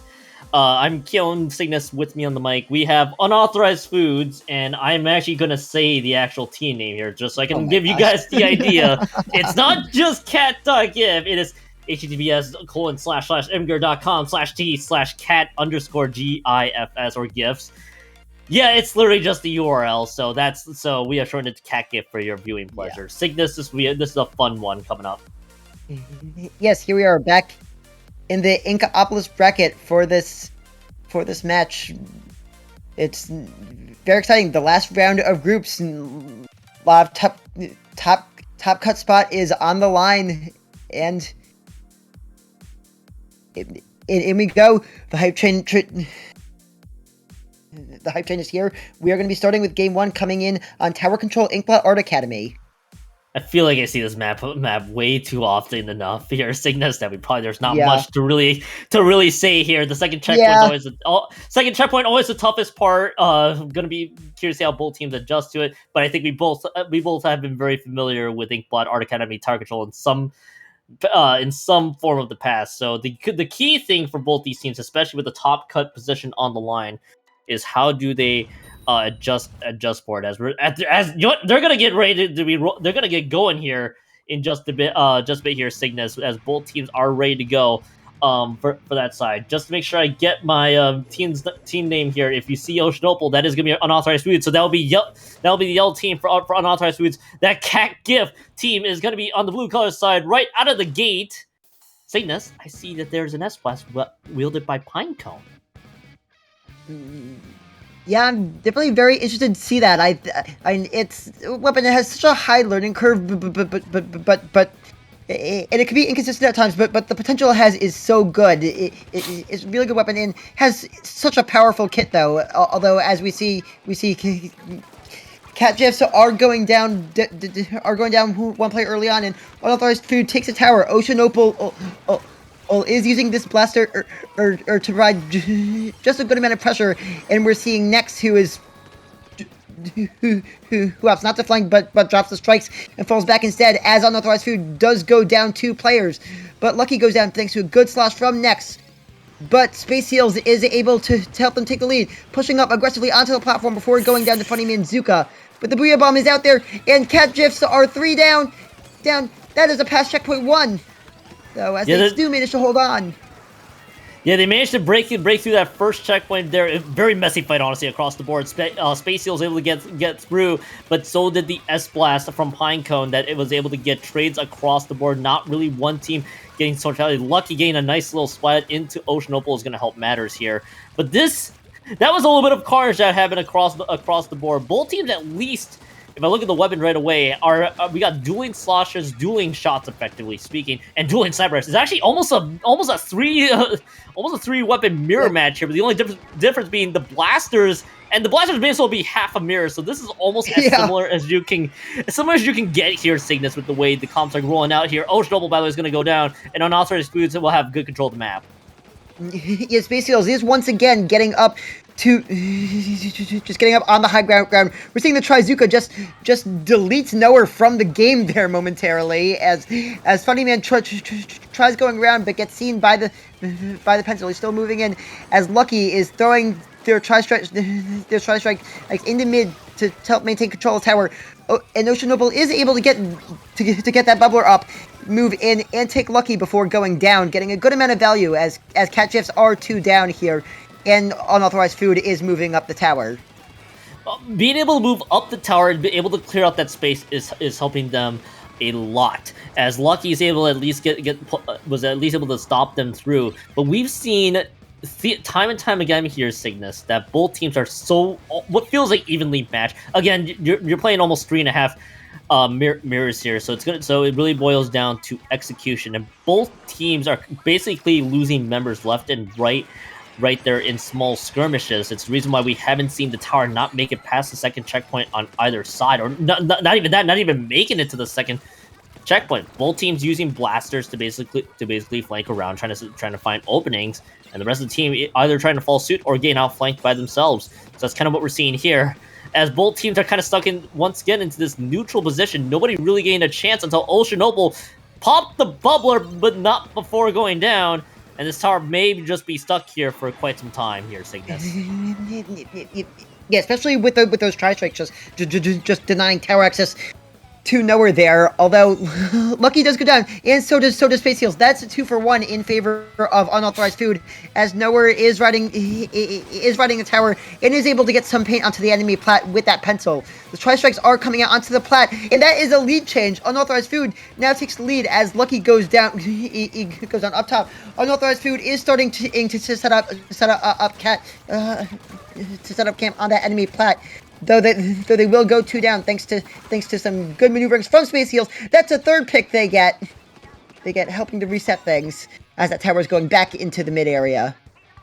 You may not be returning here soon as they are still having a lot of control around this area. It's actually 2, make that a delayed 3. This could just be the GGs here shortly as both teams are just popping up. Okay, never mind. I take that back. Immediate curse there as it's everyone just was down there. Yeah, pretty much. I feel like we mentioned already a lot in this map alone. The fights are happening left, right, and center. That almost both teams are losing, are not being 4 players up at any given moment. The floodgates broken for unauthorized foods. We're gonna probably get the replay here later on. But Cygnus, 2 specials available for Cat Gift. They likely will only have 1 push to make it happen. It has to start now. And the Zuka has already been popped. Pinecone is still holding on to the Booyah Bomb. Here it comes. He's getting it ready near the Ink Rail. As the triple Ink strikes going off for both sides. But that Booyah Bomb hitting around that cooler. Not quite going to get picks. It's 3v3. Pet just goes down 1. And that is game 1 going to unauthorized food. And unauthorized foods, the floodgates just broke open. When they got the lead, they never looked back, and they really did not look back. So many fights were won on enemy plat territory. There, we get to see that nice little fist bump on screen. That's always awesome to see.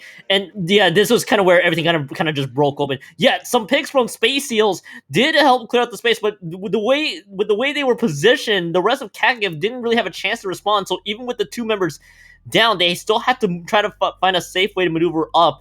The rest of unauthorized foods there were still able to be around this tower when it all happened. So yeah, you lose a couple members, but unauthorized foods are still just riding this tower for as long as they can, and that's kind of how things just kind of broke open the way they did there at that side. And yes, again, Space Seals, great eliminations overall, able to get those picks, at least slow them down a little bit. But the jumps coming in and being able to win the fights against Lucky and Space Seals, and I believe Pinecone would go down in just a few quick moments there later on, would help unauthorized foods just take full control of this game. It was definitely just such a, as you were saying, Karen, it was such a fast-paced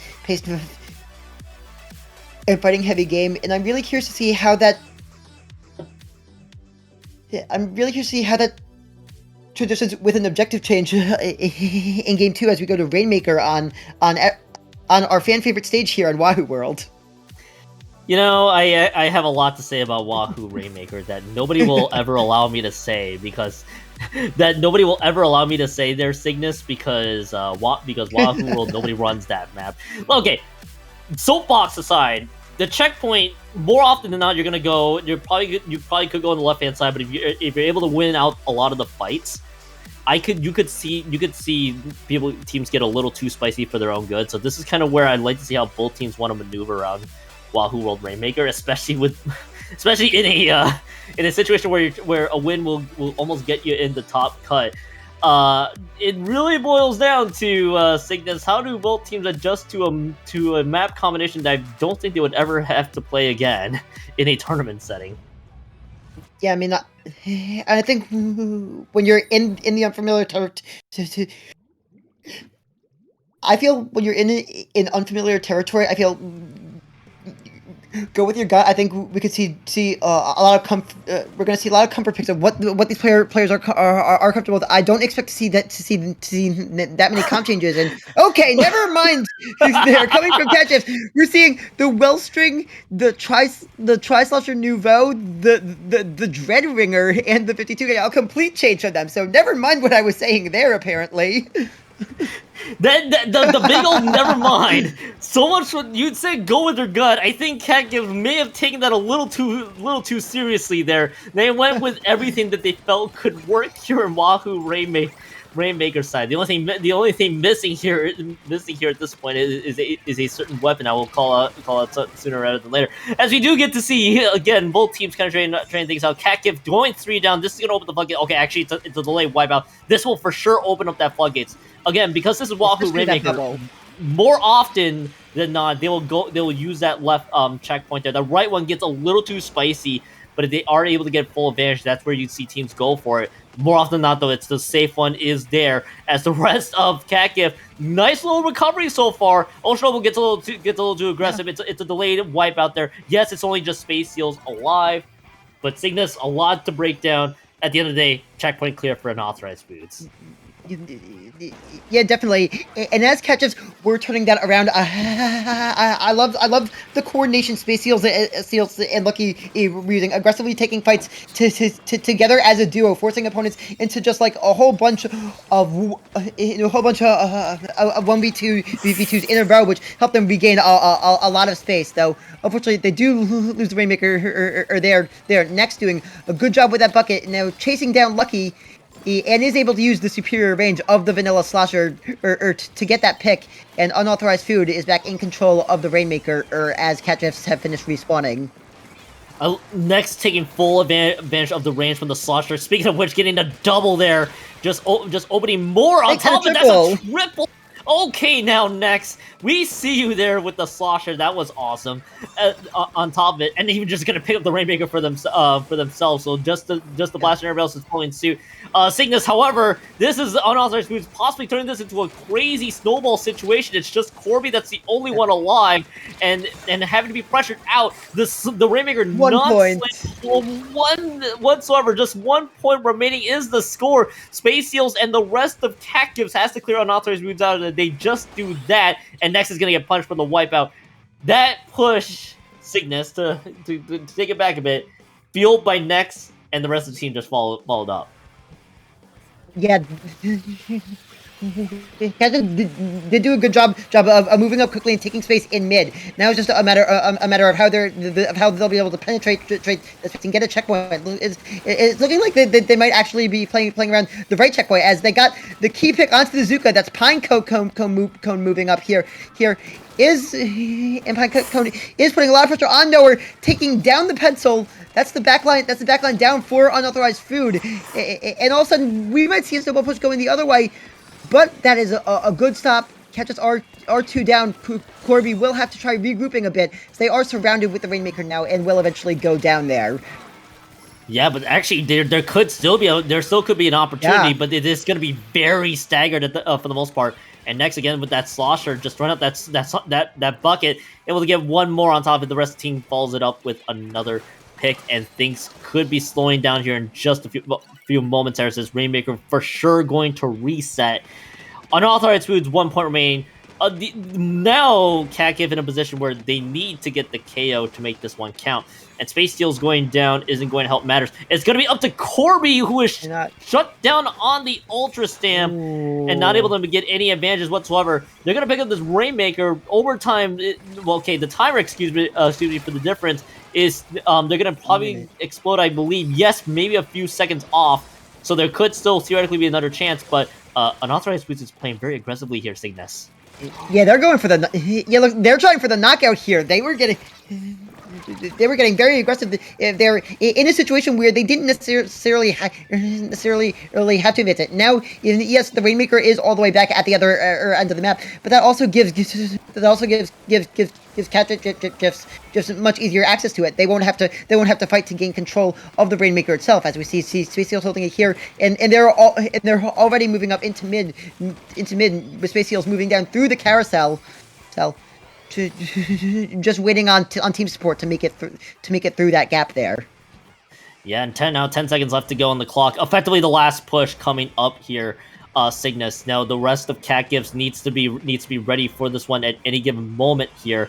And while do the splats play out as we're halfway through, there's going to be Ocean Opal, who maybe have left unchecked. actually going to go down there. We're going to need to take a second look at the map. Wow, yeah. On top of it, that might have been a bomb, I'd imagine they may have taken them out as they're going to just go into immediate cut to replay there. But either way, it's a 2-0 set so far for Unauthorized Foods. What happened here? Let's see if we can find it here, Cygnus. Is that the bomb? No, it can't be. He definitely... Is it nowhere? It's the bomb. I think it is the bomb. Yeah, the bomb right there, and then... Yeah. Oh, yeah, it's a splat bomb. Yeah. I think it was the splat bomb. I think it had to be. Yeah, because that was a splat bomb that did it. Yeah, I think we both are agreeing that it had to be the splat bomb. So why we got... They did have a Zook at the ready, too, so I'm also going to be curious to see how they pop this one. Again, 2-0 victory for Unauthorized Foods. We're just trying to see what exactly happened on this play. Yeah, Zuka wasn't at all popped. It was still in their possession the entire time. It literally was just a lone splat bomb that got them cornered there. That's what I was wondering about. It might have also been shot from the pencil, too. It could have been both also been... What? Yeah, it could have been splash damage from the bomb. It could have been splash damage from the outside hitbox of the bomb combined with one shot. Oh yeah. From the pencil there as well. Yeah, because the pencil does shift its attention upwards towards the Rainmaker at the very end there. Yeah, and now we solved the mystery of the Rainmaker drop there on top of it too. Okay, because it happened so suddenly, we were ultimately curious to see what ended up happening. In the grand scheme of things, Kakif ultimately they need to get the KO. Things were the fact that they were getting slowed down though could have caught them in a back corner there. On top of it, bomb as you mentioned before with the assist from the pencil, likely the reason for that Rainmaker drop. Either way, Unauthorized Foods up 2-0. We do have in the last map again salvage mode really for Kakif just so they can end on a good note is going to be on Scorch Gorge Clams. We see this map a lot for the most part, Cygnus. Yeah, and for good reason, I feel. This one is a personal favorite of mine. I feel there are two good approach routes for scoring here. In open mid, good high ground with the grades in the top mid. It's one of my personal favorite map mode combinations in the game, and I'm very interested to see how these teams are playing here. As we're seeing Pineco now switching over to the Flings Roller, giving bit more of a range presence compared to last game, coming from the side of Catgifs here.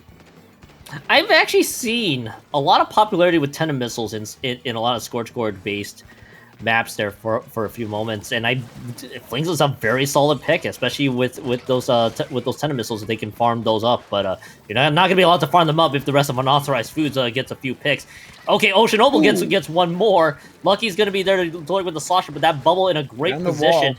But there is no power clamp in sight until now, right as I called that one out. And that'll be the first push of the game, and a lot more clamps in. We're less than a minute into this game already, breaking it through the 59 points remaining here. And Cygnus, that is the stop that Catgift needed, but an even better start for Unauthorized Foods.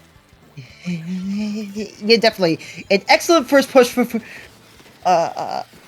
Unauthorized Food is showing a lot of aggression early, and it worked out for them, with them getting below the important 60 point threshold. It'll take more than two power clam push for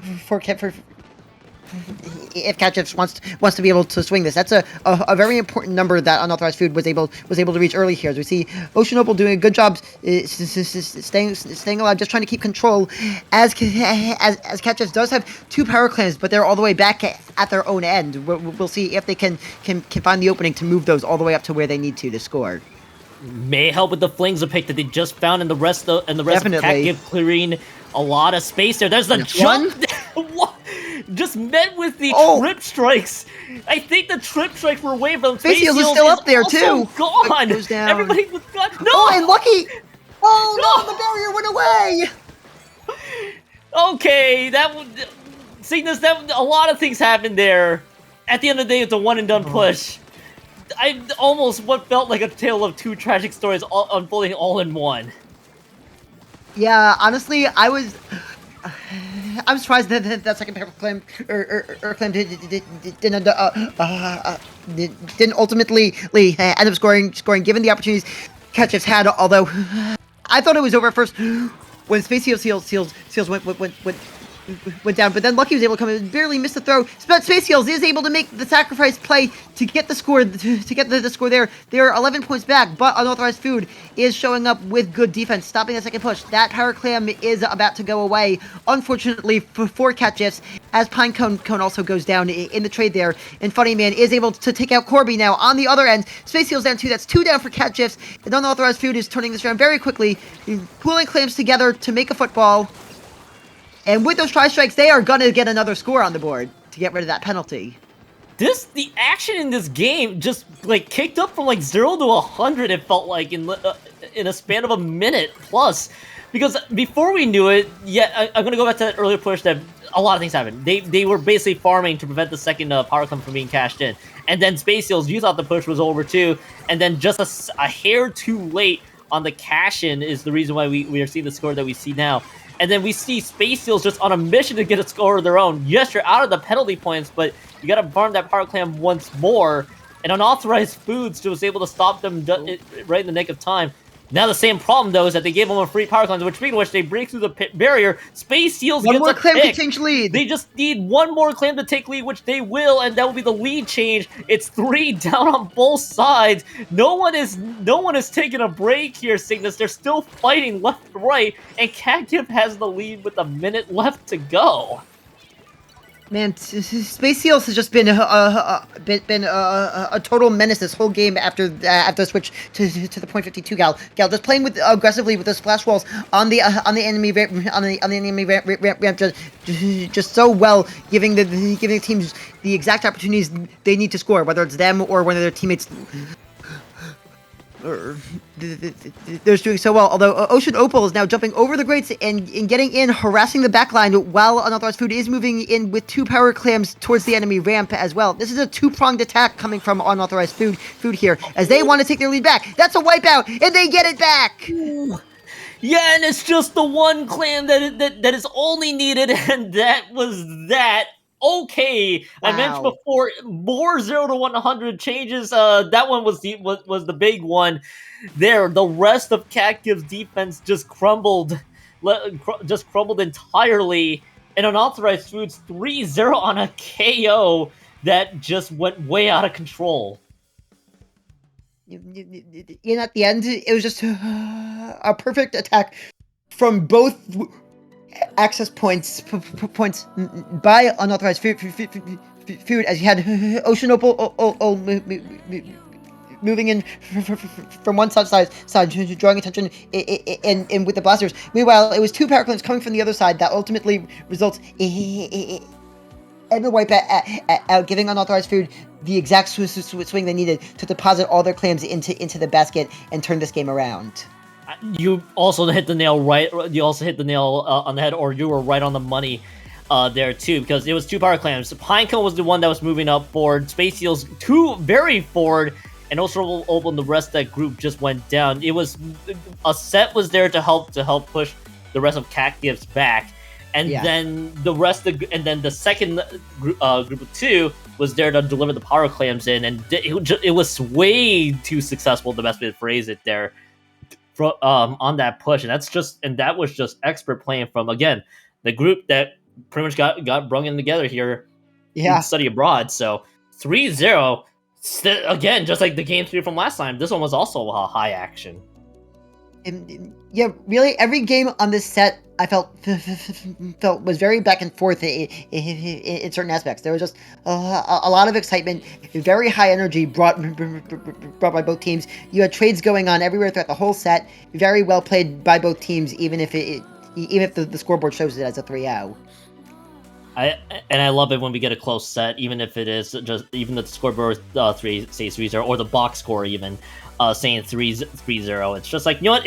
It was actually really competitive from start to finish. We do have the highlights here there as well. I got a few housekeeping things for y'all. Unauthorized Foods, by that roster featuring Ocean Opal from UCSD, Noah from Oklahoma, Funny Man from CSULB, and then next from George Mason. On top of it, I'm blanking. Oh yeah, it's the Catgift team. Duh. Corby from California Riverside, Space Heels from William Mary, Lucky from Rochester Institute of Technology, and then Pinecone from Fullerton, rounding out both the rosters for those who are keeping track of that. But Cygnus, that's it for both of us here. We are covering group stages. We covered them very well, but now we got our top casters coming up here. Here for the comp switch. So Cygnus, it's a pleasure working with you.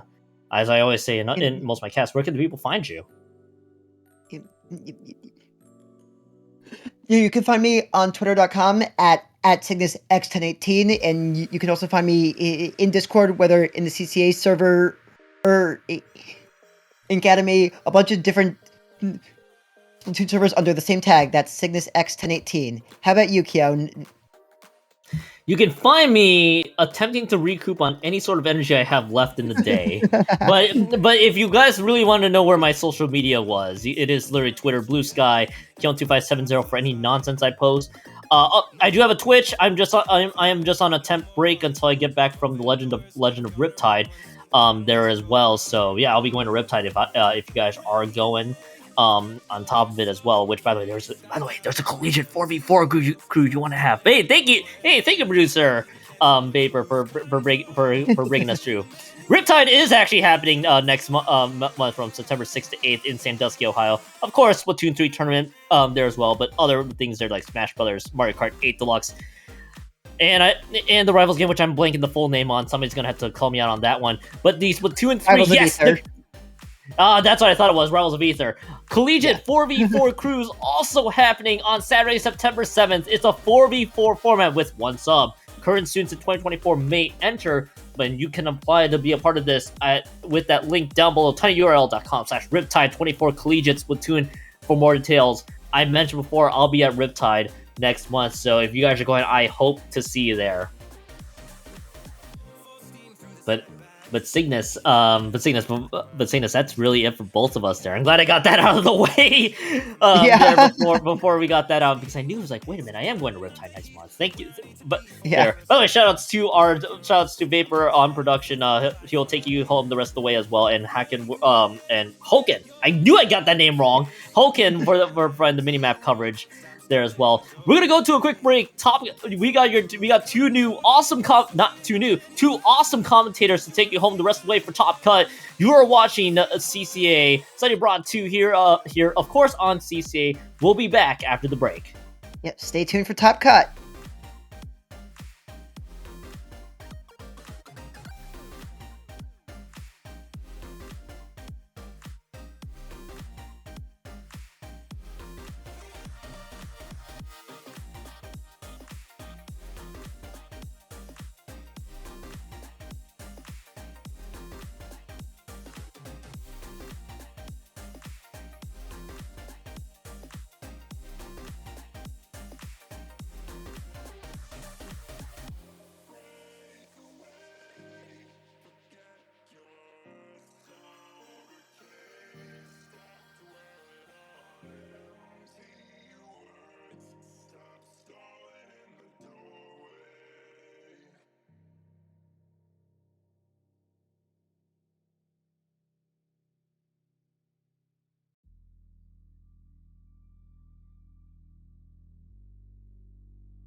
If you let me walk away,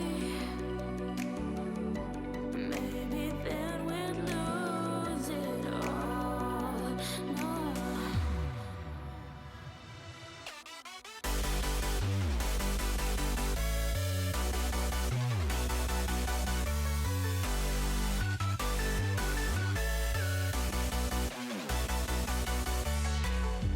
Who am I to let you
Inside lane, missing exits, glued to the pavement. Between the lines, I'll keep my gaze straight ahead as the last stop flies by.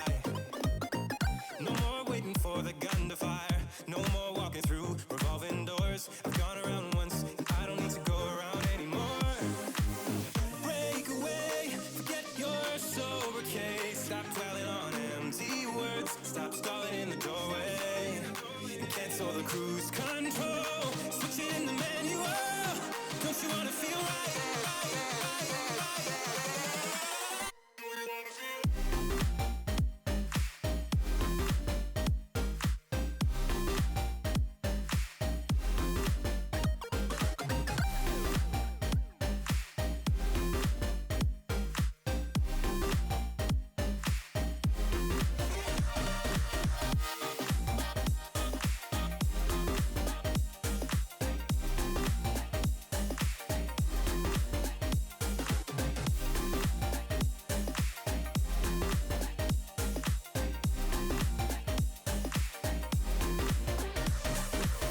Full steam through the setbacks. You can't win them all, but I'm proud I tried. I'm glad we had a dialogue. It's good to shake the mind. Speeding up the pace, turning up the heat. Where I need to be for the first time. I'm taking risks. I'm casting off without a lifeline. Break away, forget your sober case. Stop dwelling on empty words. Stop stalling in the doorway. And cancel the cruise control. Switch it in the manual. Don't you wanna feel right again? Don't you wanna feel whole? Don't you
Hello, everyone, and welcome to the CCA Study Abroad 2 event. My name is Mizuno, and I'm joined by the ever so lovely Grace today to commentate our top cut sets. How are you doing today, Grace?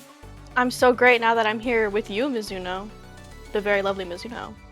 Oh my gosh, I'm blushing. You can't do this to me already. Oh my gosh, but Grace, we are in for a fun time because we're going to kick off our top cut in the Inkopolis division between 11 p.m. to 7 a.m. And good lord, this name. 3 Californians and a Tennessean walk across the time zone, which we're going to abbreviate for the time being as 3CA21TN. I don't know how we're going to commentate this, Grace. I don't know either. Maybe call them the Walkies, the Time Lords, something. The Transformers. Yeah.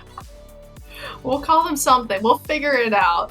But this is going to be a fairly exciting matchup as we head into our first set of our top cut here. I believe a few of these teams are from some pretty cool schools too. Looking at 11 p.m. to 7 a.m. They have a couple of folks from Virginia Tech and Penn State. And the Walkers also have a couple of folks that are from Cal Poly Pomona and UTK. So, I mean, Grace, we're ready to jumping right in because these teams are impatient and they just want to get it going. They don't want us to talk here, Mizuno. They just want to start fighting each other to the death. And it is gonna be a very interesting comps coming into this, Mizuno. This is, I mean, I see the leader there on Squib Kid. You know, we see that well string there on Z Bean. It's gonna be an interesting zones match for sure. But Hagglefish, you know, anything can go. It's a pretty open map, a very beloved map as well. And Koreki already gonna go to the flank here, getting a nice pick on Nikki with the help of that lovely well from their teammates. Koreki here getting another pick. They're like, yes, I'm the Zap, but also I'm the Slayer, and I'm just better. So. Koreki decided to play 2 roles with hanging onto the Zap for the Walkers here as they're already Koreki moving in, putting some pressure here on 11 p.m. But Nikki from 11 p.m. is able to take them down with no problems with that gal. Here comes the Kraken and the Zuka combo to surge back into the zone. And it looks like the zone is going to flip over to 11 p.m.'s favor once they get these splats. Indeed. I mean, Nikki's going to come in with that Kraken. It was a really great play there, but their teammates weren't quite there. Lagoon running away from that stamp was really funny, but I mean, they did come out on top there, but that well string is putting out a lot of pressure onto that zone. Even though they didn't quite cap yet, it really helps their teammates get back in. But Lagoon putting in a lot of legwork, pushing them back, but they have some of these specials online. That Wavebreaker's going to come out. There's a bunch of torpedoes coming out. Koreki's going to go down, which is a lot of the pressure there from the Walkies. Question mark. 11 p.m. has some really great synergy work going on here, being able to isolate Koreki under that tent and then come in together as a full unit to take back this zone. Now the Walkers are the ones on the back foot, being 2 down, players being back on respawn, but one player on the side of 11 p.m. does go down as the Wavebreaker pops. Regardless, 11 p.m. is going to take lead here as 2 snipes, it looks like, from Squid Kid on that E-leader. My goodness, and they're able to just take back the zone just like that. And the members there of the Walkies were so ready to push up into that zone and get it after those snipes came out. Koreki's going to go down. Unfortunately, once again, that Zuka's going to pop trying to find Squib Kid. They're like, I don't want any more of these leader shots. You're killing me here. And they don't quite get that pick, but they do get the zone. That Wavebreaker putting in a lot of legwork as well. Here, they're going to get a really nice pick onto Koreki with that stamp, which is going to help them maintain the zone, rather. But 2 of them are going to go down in the process, 11 p.m. to 7 a.m. I mean, it's lights out for right now. Lights out, yes! Oh my god, the puns are coming in hard today. Regardless, though, Lagoon is going to surge forward with the ink brush and nab 2 really good picks. Their teammate following up, trying to get the kill here, but Galanka somehow fighting their way through the kill. What a clutch play from Galanka as they take on Koreki 1v1 on this side alley here. A huge distraction play as now the zone is back into neutral thanks to the distractions from Galanka, and it's going to flip back into 11 p.m.'s favor. That was such a clutch play there, Grace. super clutch. And again, their members there from 11 p.m. were able to follow up off of them. Their gal's going to go down here, which is really going to help 11 p.m. solidify their hold onto the zone, at least for right now. I mean, their wellstring is going to go down there in the zone as well, but they're ready to try to defend it a little bit more. It looks like it's going to flip here into the Walkies' favor, but their Brush Lagoon is going to go down in the process. The members of 11 p.m. are flanking here on the side, trying to make something happen, but with 2 members down, I mean, it's going to be quite an uphill battle. And you guys can see on the minimap here with Galanka on this bottom right corner with that hammer ready to go, ready to stamp all over, but gets stuck on the side there and just has to toss it away. Oh no, not quite the optimal use of that precious time with the splat hammer. Listen. I dare argue it did keep some attention away from the zone here, and they're able to come clean up, clutch in with their teammates, and pinch the zone to really split up the members of the Walkies' attention so that they couldn't quite defend it from all sides because, well, I mean, if your attention is so split, you can't really focus on the players coming in to paint the zone itself. Galanka here going in again with that stamper. We're going to see Ivy. Oh, I thought they were going to get them there. They are going to get taken out, but the lead is still into 11 p.m.'s side, and they're going to go down their shot player. That Zuka doesn't quite come out in time, and Lagoon painting for their life on the zone with the help of Koreki. Squib Kid is going to be able to get really a really great positioning here as well on that leader, and they're going to take out Z-Beam, their Wellstring, their opponent's backline. So crucial, and it is getting down to the wire here, Mizuno. Less than 15 seconds left, and they need something to get this lead back. They've winded through their penalty, and as the clock for the match winds down to its last few seconds, there's a lot of blue on this map as 11 p.m. utilizes that Kraken distraction to come back in and take away the potential comeback from the Walkies at 11 p.m. to 7 a.m. is going to take the first match, this first game in this best of 5 match. Indeed. And this is semis, Mizuno. There is a third place match, but there's a lot at stake here. These teams have fought very tirelessly into that group stage, and they want to bring home the bacon, if you will. We saw a lot of great coordination there. I mean, in that last few seconds, we see Nikki with that Kraken doing an amazing job. Oh, nope, they're going to kill me. Mizuno, I can already feel it. There's a tinge. There's a... Galanka's gonna push up with them, and the Zuka's gonna come out at the same time for being a pickup here, because you know all these teams are pickups. Study abroad, you know how it is. They're pretty coordinated. Like, that was very impressive. It was. Again, it's such an interesting thing to see how coordinated, and these teams have to kind of shore up together some sort of team coordination and synergy for this type of event, because remember, this is not something that they are fully picking. This is hand-picked teams by the staff with contributions of people saying, oh, I would like to at least be in a pair with another person, right? So you do have some synergies going on, but to still work with 2 other players from other schools that you may not interact with all the time is really impressive to see. So both of these teams having such a tight match with the zone flipping back and forth pretty much the entire time, I think we're going to be in for a really competitive set because of how strong these players are on an individual basis and how they're able to come together as a team. And it's so fun to see. And so many flanks. There was a lot of really great flanks there. I mean, from the Brush players there, we saw them. But just from their front lines as well. Like, Koreki was getting in a lot of great picks there. A lot of the times putting themselves in jeopardy to try to make something happen. But it was very fun to see. Like you said, I think it's going to be a very close set.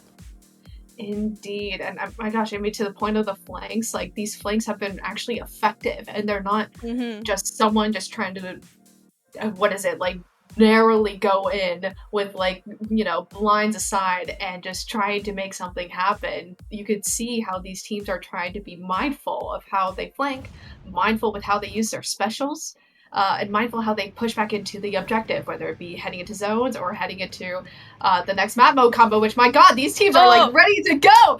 Oh my god, TC under toe spill. I mean, we haven't seen, this is going to be interesting because this map's like tower pathway, once it gets to that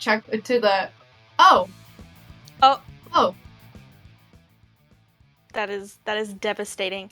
Mizuno, they did not like this map mode. They were like, this is stinky, this is gross. and they were not happy about it, so they rage quit. No, I'm kidding. Well, I mean, hopefully we get them back in here pretty quickly, but this means we can talk about this map mode a little bit, or the past game a little bit more. But this map mode, like you were saying, is very interesting. The tower path is very interesting, but I like it on tower. It's not very typically seen, like, you know, the zones hagglefish. You see that all the time, but it's still an interesting one for sure. I think I'm expecting. I didn't look at the comps, Mizuno. I was so distracted that they were jumping off the edge into the water. But I'm expecting to see maybe like a bubble come out because, you know, tower control. That's kind of the name of the game. But what do you think? Ooh, I'm trying to judge off of these teams. I'm wondering if 11 p.m. is going to bring back like the Splatana wiper. I feel that could be really effective here still, just considering how good the weapon is alone by itself, and using the stamper and really crucial points of during the push to get really into the walkers like spawn point area. But the walkers are gonna have to respond back kindly with that same firepower back. So I think there's a couple of options that both of these teams can deal with. But regardless, we're heading back in, it looks like. I think these teams are going to be good to go and situated as we head into TC Undertow Spillway. Grace, let's actually take a look at these comps this time. What are we looking at? I mean, the range blaster. I should have said it, Mizuno. I should have predicted it. The range blaster, custom range blaster. Question mark. I mean, I'm a fan. I mean, I know people like to do that thing where they like block the shots, like you're on the Kraken on the wall of the tower and you block those shots. It's a pretty fun weapon. And that's not even to mention the oppressive main weapon that is the range blaster here on tower. And Walkies here with that range blaster, they are going to go one down, but the members of 11 p.m. are going to go one down as well, Mizuno. And they're looking to get that first checkpoint, and they do, which is so huge here, not even a minute into this game here. Right, exactly. This is a really good start for the walkers, just edging things forward and testing out the waters, if you will, dipping their toes in a little bit. You see Squid Kid Kraken here looking for some action, but unable to get anything. But I feel Squid Kid is going to be a really crucial member for being able to take the walkies and their tower through the tower path that is set forth in front of them.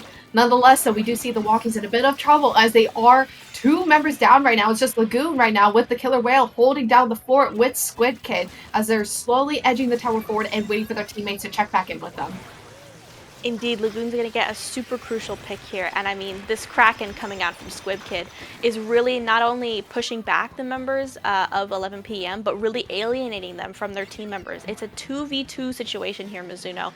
And so far in this game, it's been pretty much on the walkie side. I mean, they're constantly pushing this tower since the beginning of the game. They've always been on it. Even if it's just tapping it for a little bit, they're making sure it's always in their advantage. Even if 11 p.m. manages to get some picks on them, they keep the tower on their side of the map.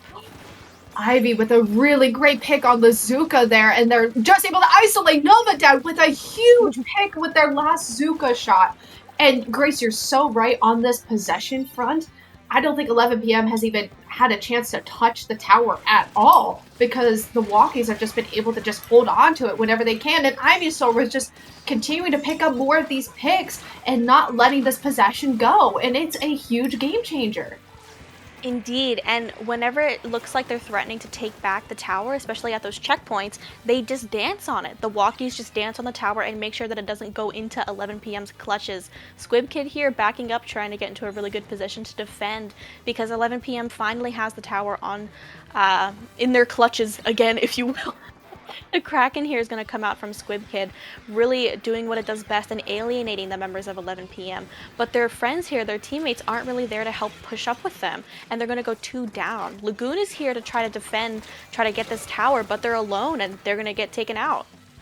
Now we're seeing a sudden flip in dynamics, right, with the possession, because now all of a sudden 11 p.m. is in really strong control right now, and we just see several members of the walkies just go down one by one by one. You can see how much blue is on the map right now as 11 p.m. is able to take back the lead from the walkies from their clutches, and they continue to edge this tower forward as now it's just Kareki alive on the sloshing machine right now and gets taken down by Novadan, who has just been taking pick after pick after pick. And with Bean riding this tower and putting on that pressure, Lagoon is desperately trying to hop on but doesn't get the chance.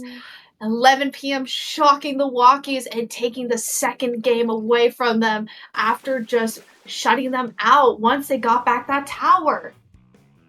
I mean, they were really expertly, what's the right word? Staggering them, Mizuno. I mean, the whole time I was thinking, all right, they're Slosher Machine player. They're going to be able to get this GG, Booyah Bomb. Koreki's going to be able to get something. And with those fizzies, it really, really helps as well. But, they were pretty much surrounded. I mean, we see them. We see Nova coming up onto them, getting a really great pick onto them. Ivy manages to take them out here in this really nice replay. Shout out Vapor. But it still just wasn't enough. And it just goes to show that they picked their battles very wisely, making sure that they never had any specials online to stop their pushes. Right, exactly. And I think the Walkies fell victim to a very common mistake, and that's dropping down. And I point this out because I do this all the time. You feel like you are in a desperate moment and you have to do something. Yes, yes. And they're like we gotta go now. Now is the time because that tower just moves like butter, as I always say. And you feel like you have to get down there and go do something. But if you go down there alone with no support, it's going to be very difficult to actually make something out of it because, like you pointed out, Grace, the members of the Walkies were just constantly staggered. So if you're just going down there alone, you're just going to get eaten alive. You're just going to get mauled on like a shark. So I think part of that, like those little things just keep adding up for the Walkies. And that's how 11 p.m. was able to just completely just catch them by surprise and just take advantage of those types of little mistakes that just add up over time. And I mean, you live and you learn here. I feel like in both of these games that we saw, especially on this one though, they kind of panic a little bit when it comes down to the wire, and they're not really able to like pull it together and stop the stagger, like stop the floodgates from opening. And I do want to call out Lagoon there at the end. They did try to hop onto that tower. I was watching the replay very closely, and they tried to hop onto it as to like stall time for their teammates to come in so that the tower wouldn't go forward because they're sitting on it. But they like slightly missed it with their ink brush. And they didn't get onto it, and then they fell like under the tower, and then it was just over from there. But I mean, I'm hoping we see, some more Slosher-esque kind of weapons coming out here, or a ballpoint. You know what? This is a pretty nice ballpoint map as well. No really weapon variation coming out from 11 to PM as well, but I'm happy to see the ballpoint. I mean, yeah, Grace, you transitioned so quickly from the previous match to this one so seamlessly. It's incredible. Like we keep saying, these teams are just ready to go. They know exactly what they want to do, and that just comes with the experience that these players have. And we're kicking off now in a very dangerous map mode combo that is Rainmaker, Manta Maria. And this is already a very, very dangerous situation because 11 p.m. has 3 members down and Nikki just gunned for the Rainmaker. And now the Walkies have a huge chance to just surge right on front to the first podium. That little suction bomb is going to stop them here, and it does take out Lagoon, unfortunately. And Squib Kid isn't quite able to get to this checkpoint. They want to try to sneakily get there, but the members here of 11 p.m., that was so scary. We flashed to all 3 teammates looking down their sights to try to get the Rainmaker. And Koreki's going to get an amazing trade there, but it's going to go right back to 11 p.m. I mean, we saw Nikki there with that Kraken at the start, trying to just run for more time. And Lagoon, I'm so sorry, Lagoon. I should have been talking about you. You're going to take out the Rainmaker there, getting a nice pick onto Bean. But again, 11 p.m., they just bounce back like a dream, and they're already trying to make another push happen. They said our dreams are just never going to stop dreaming, and they're just going to keep this going. They're still holding on tightly to this Rainmaker as Squid Kid is chasing down Galanka, holding on to this Rainmaker right now. Squid Kid does go down after their Kraken expires, and this is the chance that Galanka is seizing right now. But Lagoon playing Spoiler Maker and just flinging that brush around like it's nobody's business and preventing Galanka from getting any further. And here comes the Zuka from Koreki, and here comes the trips from Bean. I mean, there's just constant back and forth, and both of these teams are pretty much at a really awkward stalemate right now. They definitely are. I mean, nobody's quite cracked the first checkpoint here, Mizuno, but it looks like 11 p.m. They're already onto this onto the sneaky area, and they're just gonna crack the checkpoint just like that, getting 2 down on the side of the Walkies. being somehow able to stay alive from that Rainmaker shield and able to just inch forward the Rainmaker points a little bit further. Novaden's trying to stay alive but falls to the victim to the bubble that is the Rainmaker shield. And it looks like the Walkies are able to take back control only for a moment as Nikki is still trying to play a distraction game here on the side of the Walkies. Nonetheless, Lagoon is able to grab it and take it away from their grasp for the time being. Oh, but Grace, this has definitely been an awkward situation because Galanka was still chasing them down. Indeed, and I mean, Bean here is already back onto this little sneaky area, onto that cut, that flank, already going, I was about to say score some more points for the Rainmaker, but I think that was Lagoon, maybe a bomb, question mark? I got no clue, Mizuno, but they did manage to take out the Rainmaker. Galanka here gonna squid roll, try to get something to happen, but Ivy's ready with this Inkjet, expertly timed to get 2 picks here, tries to get one on Nikki, but ends up with that assist. Still very impressive. Bean here is gonna get the pop all by themselves. It looks like the members of Walkies weren't quite ready for that, which was a really, really great play from them, trying to extend their lead and also keep the attention by that pedestal still. Even with 3 players down, the Walkies aren't quite into mid just yet because of that distraction. Right, my goodness. And Ivy was able to handle that very well, all things considered, with a very clutch play. Nonetheless, they have a lot of work to put in now because 15 points down to Manta Maria is really nothing to sneeze at. They're going to have a very big effort here in order to have a chance of getting back the lead. But they have to first put in the work here into this mid area of the map. Taking down 2 members of 11 PM is going to be a really good start as wow!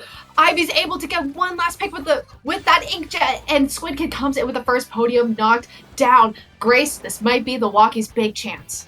They have control of this street area. They got a huge pick there onto their wiper, onto Galanka, and Bean here is trying to make something happen, but they get taken out. Only Nikki is there to defend the Rainmaker, but Squib Kid is going to go right up to the pedestal and KO it, Mizuno. That was a complete, 100-0 push there, pretty much. They went from that second checkpoint all the way down to that last one. Grace, I'm not gonna lie, I was just so intently watching the Rainmaker, I did not pay attention to anything surrounding the Rainmaker. So we're gonna have to take a look at this replay here to kind of better understand what the Walkies did to just take this game and keep their set alive in this semifinals match. What are we seeing here, Grace? That Zuka from Koreki, always a zinger. I mean, but we also see Ivy there opting to flank around and get an amazing crossfire with that Rainmaker from Squib Kid onto their Wellstring, which is really their anchor here. Like physically, well, weapon-wise, but also the one that can really exude the most pressure here onto their street. So once they take out that member, the members of 11 PM weren't really able to do anything. And Nikki was stationed there into the pit by that pedestal to try to stop them, but Lagoon was on them. And Koreki as well.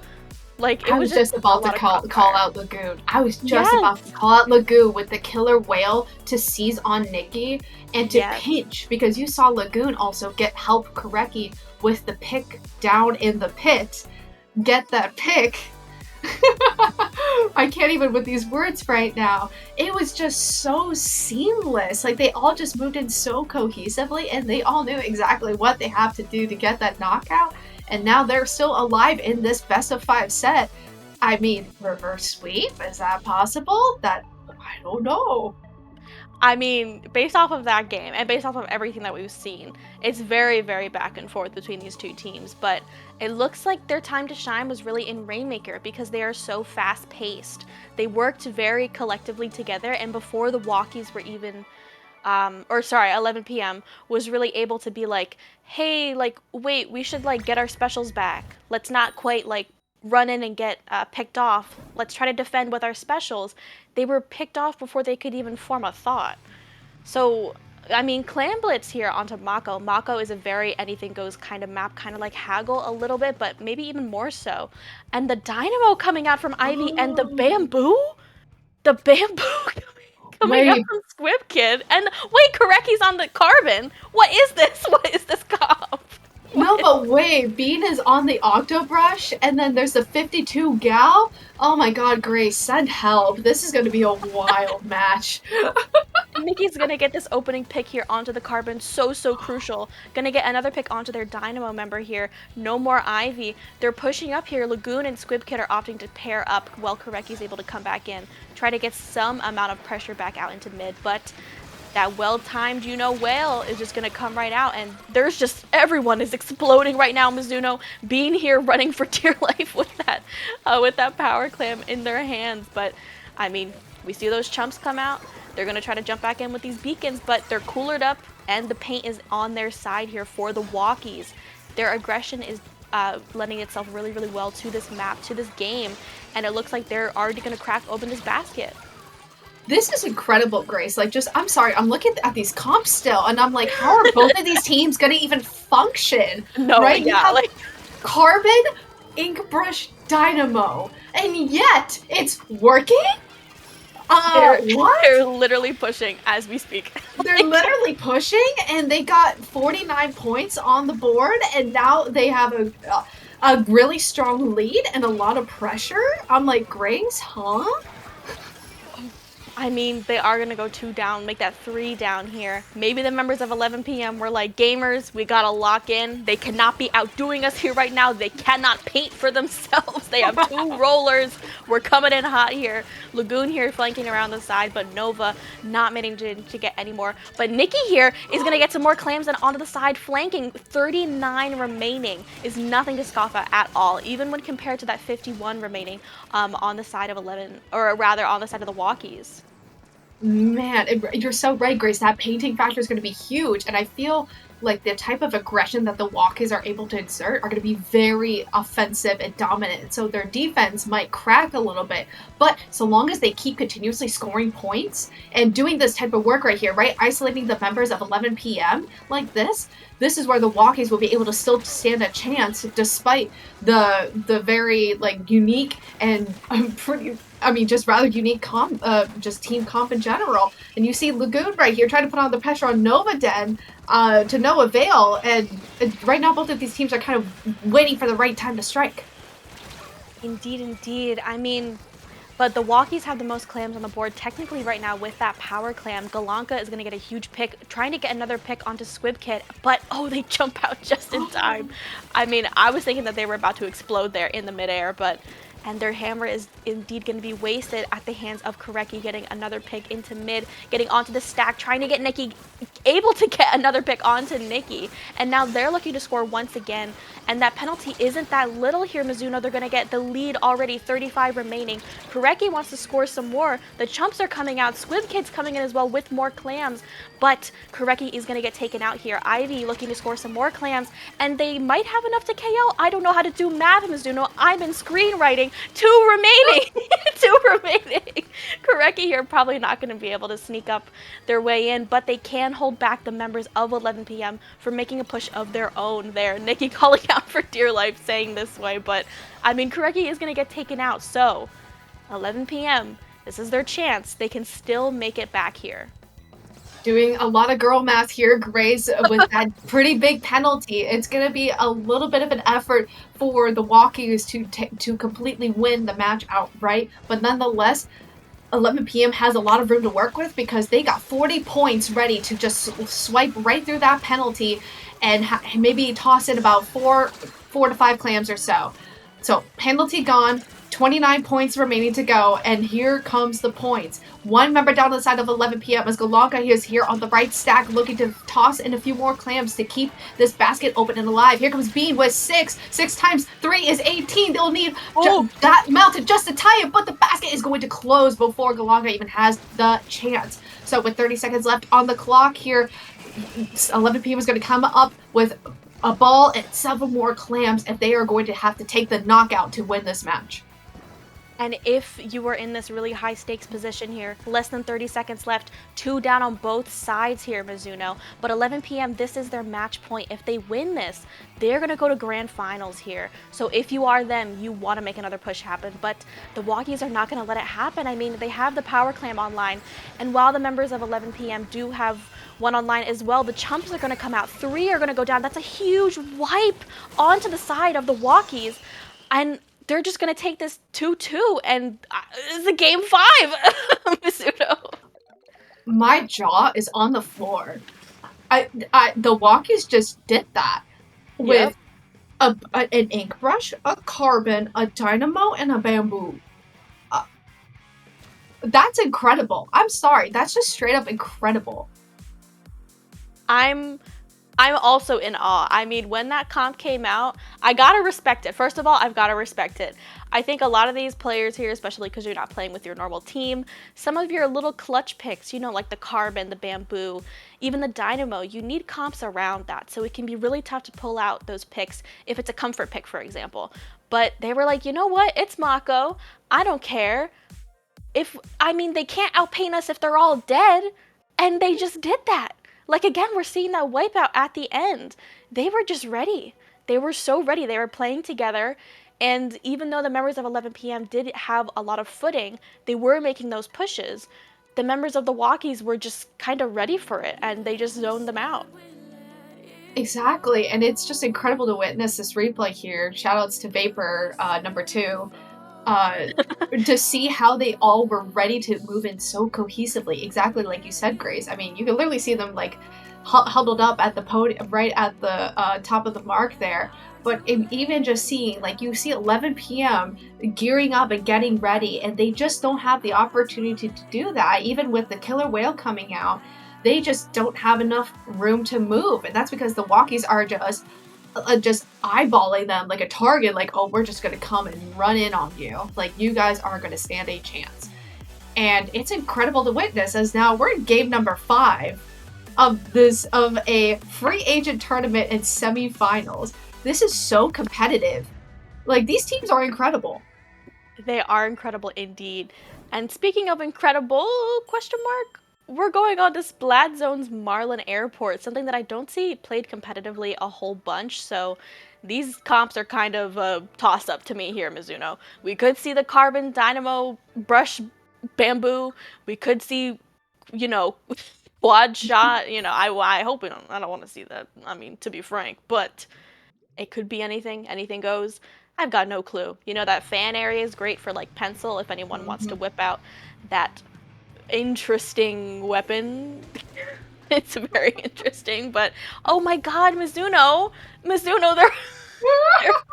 stuck to basically the same comp, but Koreki was like, hold on, let me onto this wiper here. I can clutch it out, and to that I say, show me. Show me indeed. We're pretty much going to see Koreki and Galanka Oh. battle of the Wipers. One of them already failed that first test, but we're going to see, I'm calling it right now, Galanka and Koreki are just going to go at each other's heads like no tomorrow. And Galanka's already coming in, no holding back right now. Stamp ready to go against the chumps and just goes right in, Gracie. Galanka is going ham with this hammer, and paired with Novadead's Inkzuka, the walkies are just clustered up onto that fan area, and they just cannot move right now at all. The last time we saw Splat Zones here in the set, Mizuno, 11 p.m. did end up clutching it out. So, can they repeat that again? Mayhaps, but they're going to go 2 down, make that 3 down. Koreki in there with that hammer trying to get a pill onto Bean! And they... that was crazy! They managed to get the pick onto Bean there. That was like Zuka flashbacks. Like, that was crazy. Oh my god. Koreki just said, I'm about to give you some trauma right now. You won't ever forget this. And just flung it. And just completely just tossed it right over. And oh my gosh, Grace, you're exactly right. We're seeing the opposite story here from the first game from Hagglefish Zones. We're seeing the walkies right now. Not a lot of exchange at the zone as they're able to hold on to this. And it's just Z being over on this right-hand side below the fan area holding their own. Zuka online for Novadead, and they have got to get going, and they have got to move because the zone is slowly winding down and they are running out of time. You cannot paint the zone if you are in Zuka. Novaden can't really clutch it out here. Nikki is well gonna die onto the zone, Mizuno, and they cannot make it back in time. That was a complete flip of what we saw the last Splat Zones game, and they just managed to win that with that whack comp. Pardon my insult. Didn't mean it to be mean, but that was one of the craziest comps I've ever seen. And not only did they win that, but that was a reverse sweep, Mizuno, and they're gonna go right off to Grands. The walkies, 3 Californians and a Tennessee walk over a time zone. They just, wow. Yeah, the reverse sweep. You don't see that very often in a free agent tournament, I feel. Like, that's just incredible. I mean, like, the way that they played, like, a switch just flipped, I think, after losing that second game. I think a switch just flipped in then. And even despite the, we keep calling out the wacky comps, the silly weapons that they're picking and putting that together, that doesn't matter because they're playing like a whole team. They're playing like a team, which is so silly to say, but like this is a free agent tournament. They're not just pulling this out of like a Mary Poppins carpet bag. They're actually putting it together into something, and they looked great. They did look really great. I mean, those last 3 games, I could really tell that like a fire had sparked inside of them. Thank you for the double replay of that amazing hammer. Yes, hammer what a highlight. moment from Koreki. I hope that they clipped that because that was phenomenal. I mean, again, are we about to see it another time? I think so, and I am not complaining at all. Thank you, Vapor. And like really, like, I mean, weird comps aside, like you were saying, like we've been saying, they were playing together, following up on each other. The crossfires were insane. Like they like locked onto a target and they were just ready to murder them immediately. It's incredible, but man, props to 11 p.m. to 7 a.m. They put on a show. Like you can tell that they are seasoned players and they have all the right, they're like ticking off all the right boxes.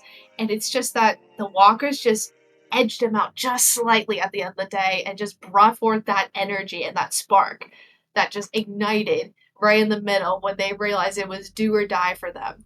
And unfortunately, while 11 p.m. is going to not continue to grand finals, they will head on over to our third place matchup for the time being. But man, they really did incredible. It was great to watch. They really did. And I mean, Mizuno, the fun is not over. Did you like those maps? Yes or no? I liked the maps. I thought it was a good time. I had a great time. We're about to see it again. We're gonna watch. Whoa! That's crazy. We're gonna see the other side of semis here. An amazing clip again. Big Vapor fan Nikki getting in those little clams there. And it was a lot of those little moments that again shows 11 p.m. to 7 a.m. They put up one heck of a fight, and we're gonna be happy to see them there in the third place match. But for right now, Mizuno and I are gonna take a little bit of a break, and then we're gonna hop back into the semifinals match, which is going to be against the ever so lovely, oh my, these are team names, Mental Illness Recovery is Possible versus Unauthorized Foods. Are those two topics related? We'll find out. Stay tuned, folks. We'll be right back here shortly with more CCA Study Abroad action.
Attention passengers, please put on your seatbelts, stow away your bags under the seat. We are about to take flight in our next semifinals matchup here in CCA Season 5. CCA Study Abroad. Whoa, wrong event, wrong flight. We are crashing. We are crashing. But yes, Mizuno, we are on the other side of semifinals here into the lovely, lovely Inkopolis Top Cut bracket. And once again, if you forgot who our lovely teams were, we are going to be looking at mental illness recovery is possible, which I agree with. And they're touching grass in the profile picture, so maybe that's how it is possible. I wouldn't know. But, unauthorized foods. What does that mean? I feel like those are like mutually inclusive. Like mental illness recovery is possible if there's unauthorized food involved. What kind of unauthorized food are you referring to, Mizuno? I don't know. Maybe something nuclear? I'm not sure, Okay. honestly. Something that is dangerous. Like in Fallout when they have like those sodas, like the Nuka-Colas, and they're like they're the CCA color actually. They're like they're like neon, like turquoise, like blue, so it's pretty on theme actually. So you know what else is on theme? Splat zones on Hagglefish. Perfect. We need to go get some unauthorized food, and where else are we gonna go other than the market? Duh. Exactly. We're jumping right back into our semifinals match on the other side of the bracket. And holy moly, Grace, tell me about these comps. I don't know what to tell you, Mizuno. First of all, Alto here has gone to the dark side. They are on the Snipe Rider, the pencil, the foe of everyone, and their Squeezer player there has paid the price because of it, as well as their Slosher player. Jokes aside, though, here on the side of unauthorized food, that is quite an unauthorized comp, if I do say so myself. Quad Slosher bucket variant. What? What? I'm treating it as they need to go to the market and they need buckets to carry home the food that they're bringing home from the market, because at this point they are hauling food.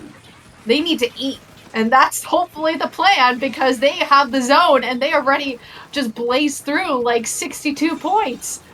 Oh, they're eating all right, Mizuno. They ate. They ate. They're already at 38 remaining here. They are going to go 2 down as we're hyping them up talking about this, Mizuno. But next here is already back onto the Slosher. Jay is going to come in as well, and they've already got all coolered up. I mean, a Tri-Slosher who saves their coolers, that is quite impressive. That's pretty special, if you get it. Special. That's pretty special too. And you see the melta. You know what? I think the key here is puns. Mental illness recovery. If you want to have a recovery from mental illnesses, clearly it's puns. All joking aside, though, the zone has been flipping back and forth between these two teams.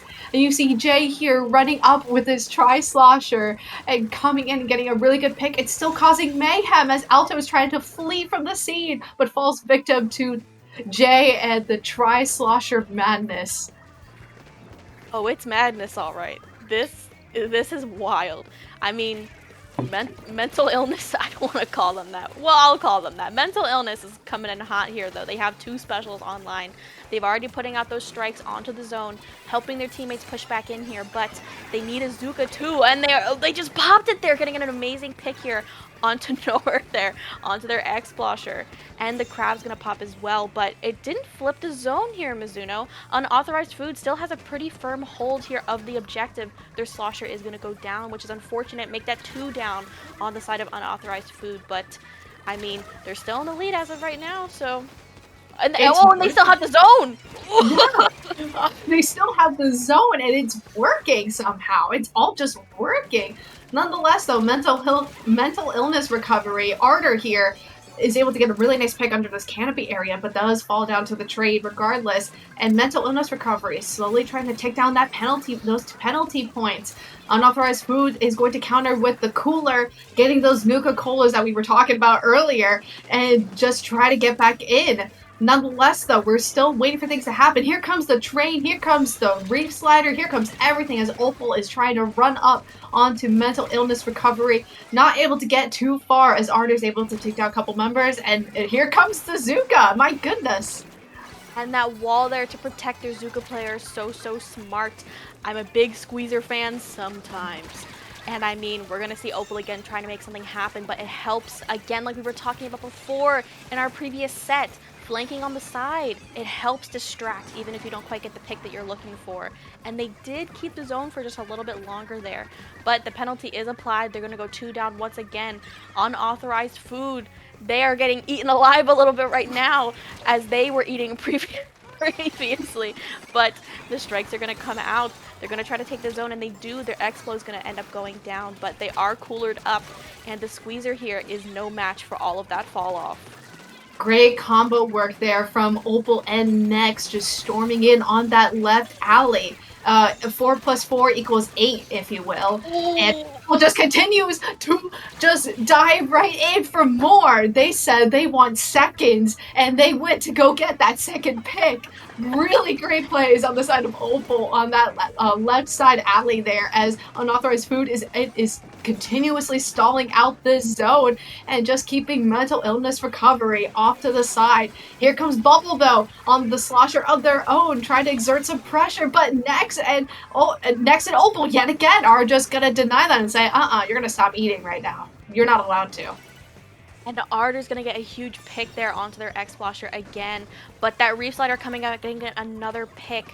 It's less than 10 seconds left here into this match, Mizuno. Mental illness is going to have to make quite a comeback here. They're already popping their crab, leaving the members of unauthorized food pretty defenseless here into their spawn. But they're trying to bob and weave the best that they can.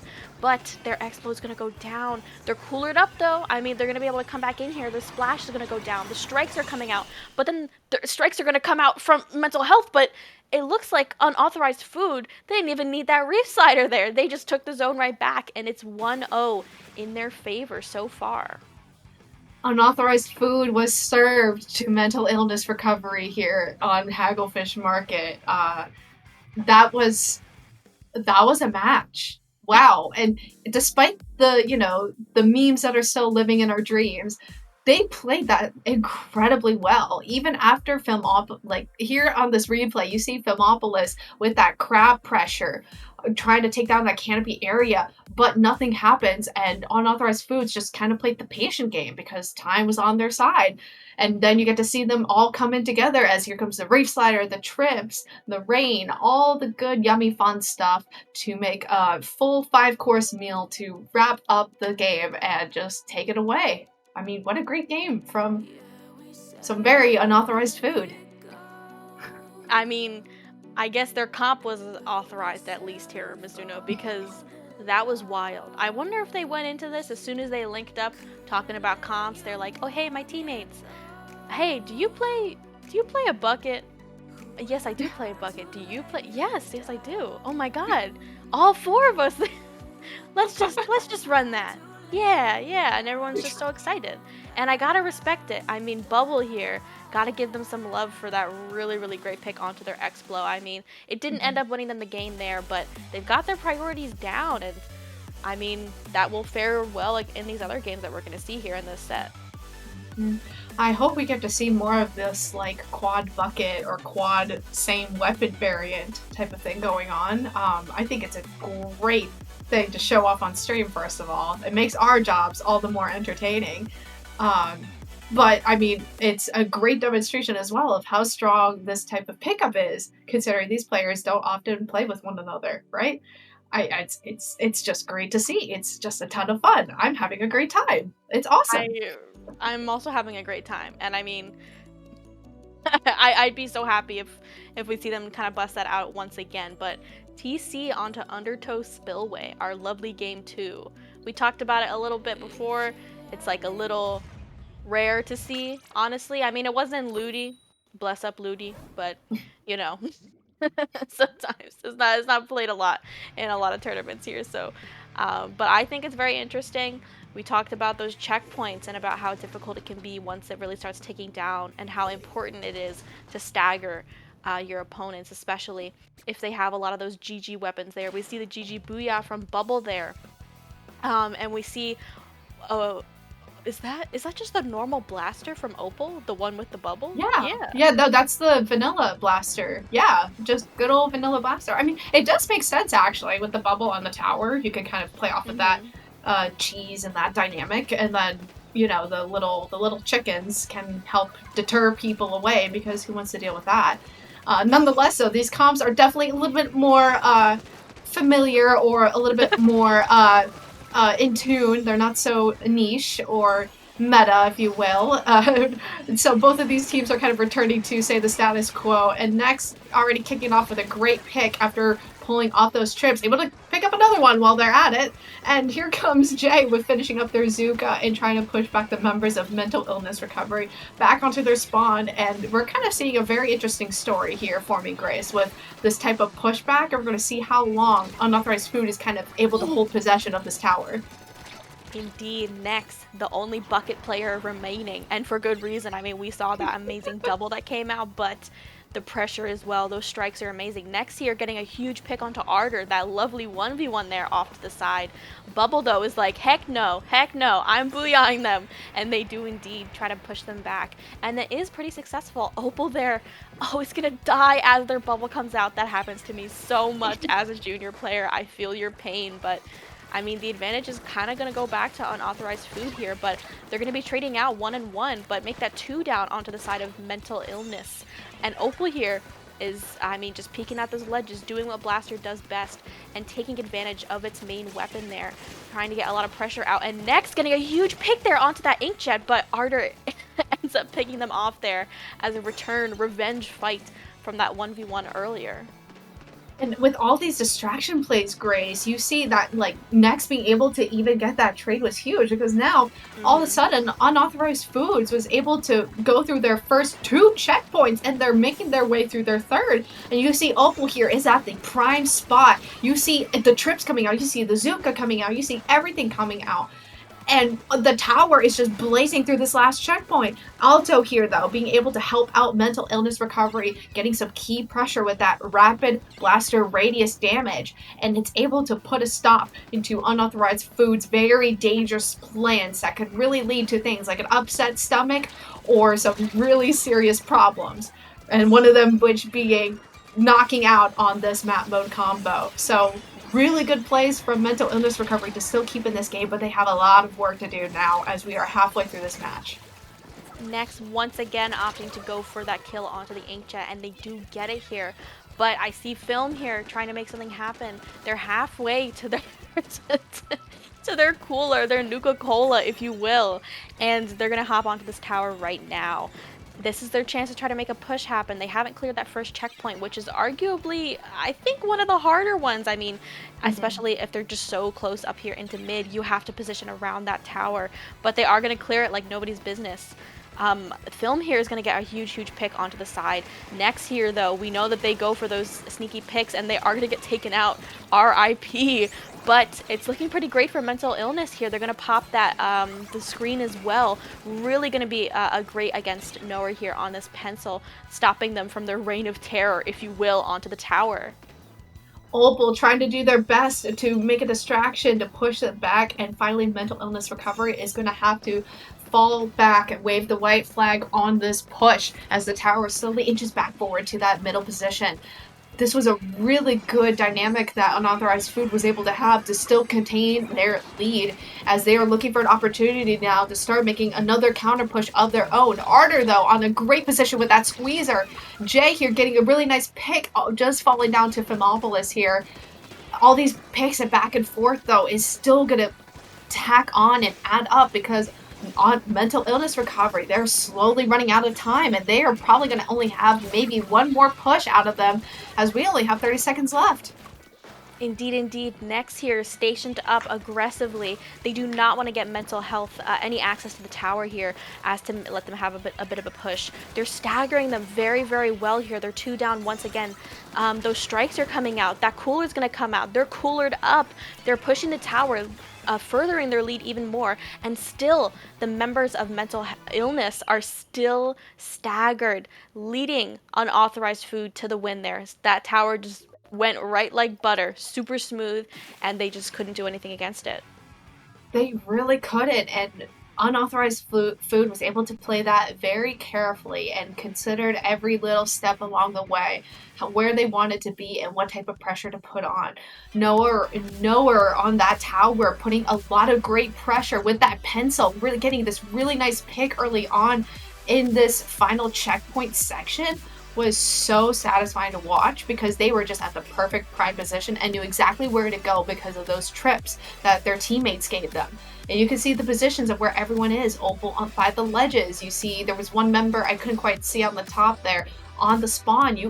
Some great positioning from unauthorized food to put themselves in this position, and it's just a really great demonstration of how strong this team is.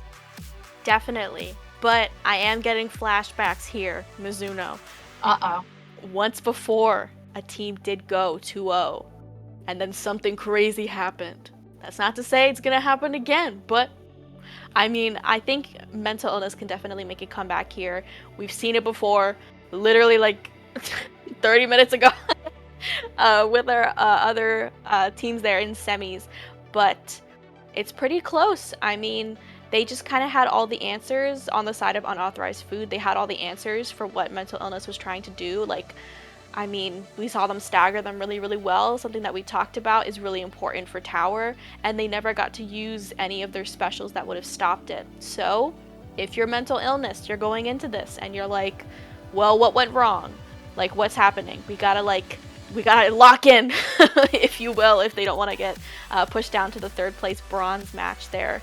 But I mean, game 3, this is a best of 5, folks. This is match point here for unauthorized food, but it is Manta Maria Rainmaker. So anything goes. Rainmaker is pretty crazy, but we'll have to see how it goes. It goes hard, that's for sure. And I think whichever team is going to come out as the more aggressive one is probably going to be able to take this match, right? Like, whoever's going to come in with the most aggression and not afraid to just run up on those podiums whenever they can to get those points is going to be really important. And taking a look at these comps, this is going to be pretty saucy, I feel. Some still similar weapons that we saw in the previous match. No funny 4 same weapon variant shenanigans going on here. And we already see Opal already storming into the bunker, guns a-blazing, or blaster a-blazing, if you will, and getting a really nice pick and popping this bubble, and this is a really good start for unauthorized food. Indeed, indeed. A blaster 1v1 of the century. Opal's gonna finish that really, really quick, though. That bubble, so crucial in getting those first picks there onto that bunker. Because they placed that bubble down, they couldn't even go back into the bumper after Opal had left. It was pretty much their territory from then on. Alto here popping this inkjet, really helping pressure them out of this little choke point. Out of their street. Ardor here wants to pop the Zuka, get some kind of a pick, but Nex here, so oppressive here with this slosher onto the bunker, getting 2. Can they get a 3rd here? They want Alto so bad, but Alto does not want them. This is a huge play from Nex to really open the door for unauthorized food. They're in a really prime position right now to get this Rainmaker through a lot of the points right here. They're able to drop it down into this pit area, which is usually a sign of disaster for a lot of folks. But mental illness recovery is able to retaliate here with this inkjet, with trips on their hands, and they're able to slowly push back the members of unauthorized food. So, a little worrisome for mental illness recovery, but they're still in this match. This is nothing to sneeze at. 21 is a good start, but it still can be susceptible sometimes to a sudden run at the gun, if you will, for the Rainmaker. So, a lot of work that mental illness recovery has to put in here still. But it's getting a little dangerous right now, actually, as I say that, because you still see here the members of unauthorized food still lurking by the Rainmaker. Indeed, indeed, and it's a 2v2 situation, and they're going to completely wipe them out here, Mizuno. Nex is going to KO'd the Rainmaker and unauthorized food. But I'm looking at you right now, Mizuno. Like they just KO'd it right there. They were sitting there waiting for that Rainmaker pop. They were like stalling out the pop, not letting mental illness have it. And they just took that, ran with it, and they just kept up their pressure into their spawn. Let that be a lesson, folks. Always pop the Rainmaker because you don't want to give your opponents all of that paint to work with and special charge. I mean, yes, let's hit that replay here, Vapor. Shout out to Vapor, third time. Ardor there. They did manage to get that amazing pick there, but they didn't quite get next, which I think would have been so crucial. And Jay there was so ready to pop the Rainmaker with next. And then the opponent that was behind them, I think it was Ardor, got taken out by a teammate as well. They were so coordinated. Like in my head, I was like, oh, that was kind of like a spur of the moment kind of thing. They were ready for that, Mizuno, and it paid off. They KO'd and are going to grand finals. Right, this is incredible. I mean, I thought mental illness recovery was clearing out fairly well the left side of their map, but they definitely left the right side of their own map completely vulnerable. Like you said, you saw there's Jay with the Zuka on the far right on the far left side on their end with Nex. They completely focused on the wrong side, or they just had split attention. And that's why Nex and Jay were able to come in together. Next, wisely focusing on getting the pick before grabbing the Rainmaker. That is such great decision making right there. I mean, like, they just I think Jay was probably sharking there or something, because I don't even remember seeing Jay get up on that left side. I mean, Grace, I'm like stunned. There is so much happening here in these like 30 seconds alone. Like wow. Like, just wow.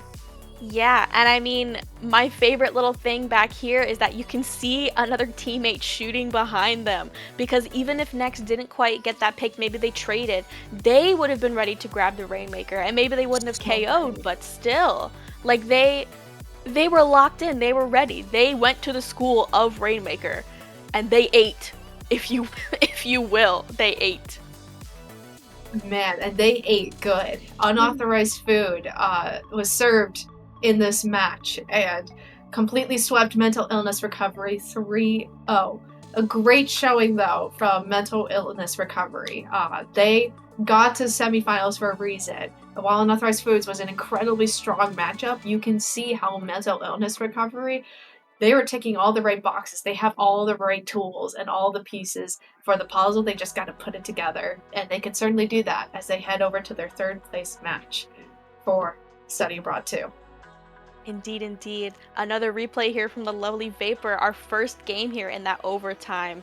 I mean, oh, it's a montage. Whoa, this is crazy. No, but really, like, they were playing so coordinated. They were locked the heck in. They were staggering them so well. They were keeping paint in between them to where they couldn't really get in without painting first. And then at that point, I mean, the tower was just already at that last checkpoint. The bubble coming out as well was a really, really nice touch there from Opal. They saw the squeezer player there coming over, and they were like, oh no, they can kind of contest my pencil here onto this tower, Ardor, and we know that they can do it. We've seen them do it before, and they bubbled there at the end, completely shielding themselves and the tower for that last check here.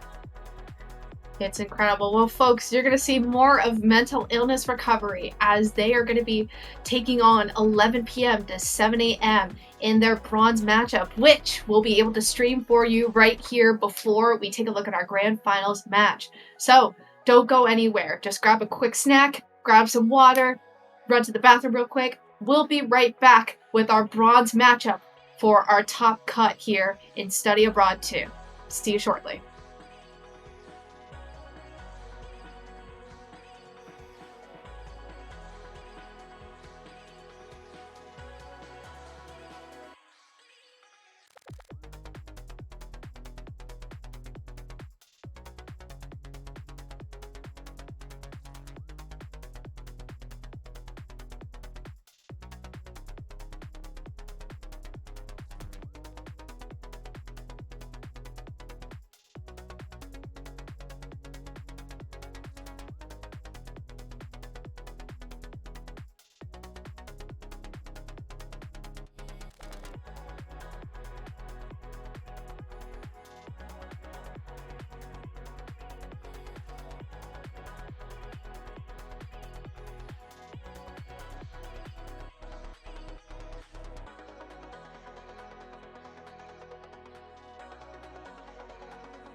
Welcome, welcome, welcome, everyone. We're heading into our bronze match in Study Abroad 2 between Mental Illness Recovery and 11 p.m. to 7 a.m.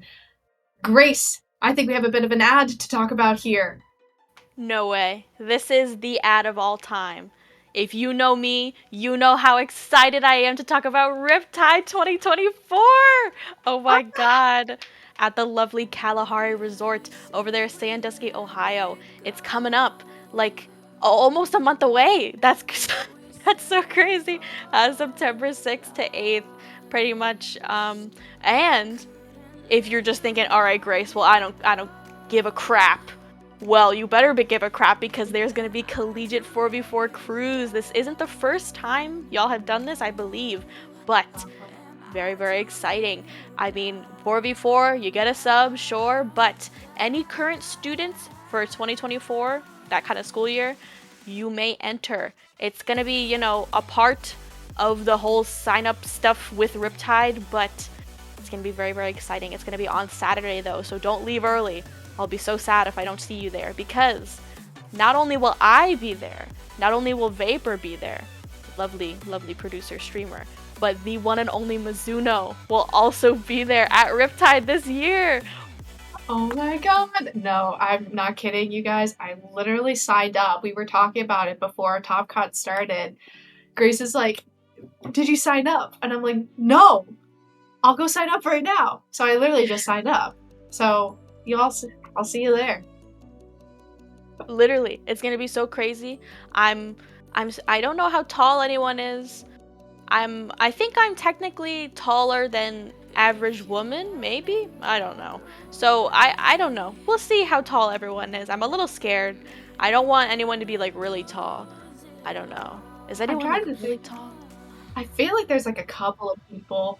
Well, Vapor just said DRF to us, and I'm gonna be so for real. We were debating about heights at our CCA staff channels, and I was like, DRF, you are like a short man. I don't know what you're talking about. And he's like, what? No, I'm like super tall. I'm like, I don't remember what height he said, but it was like a fairly tall height.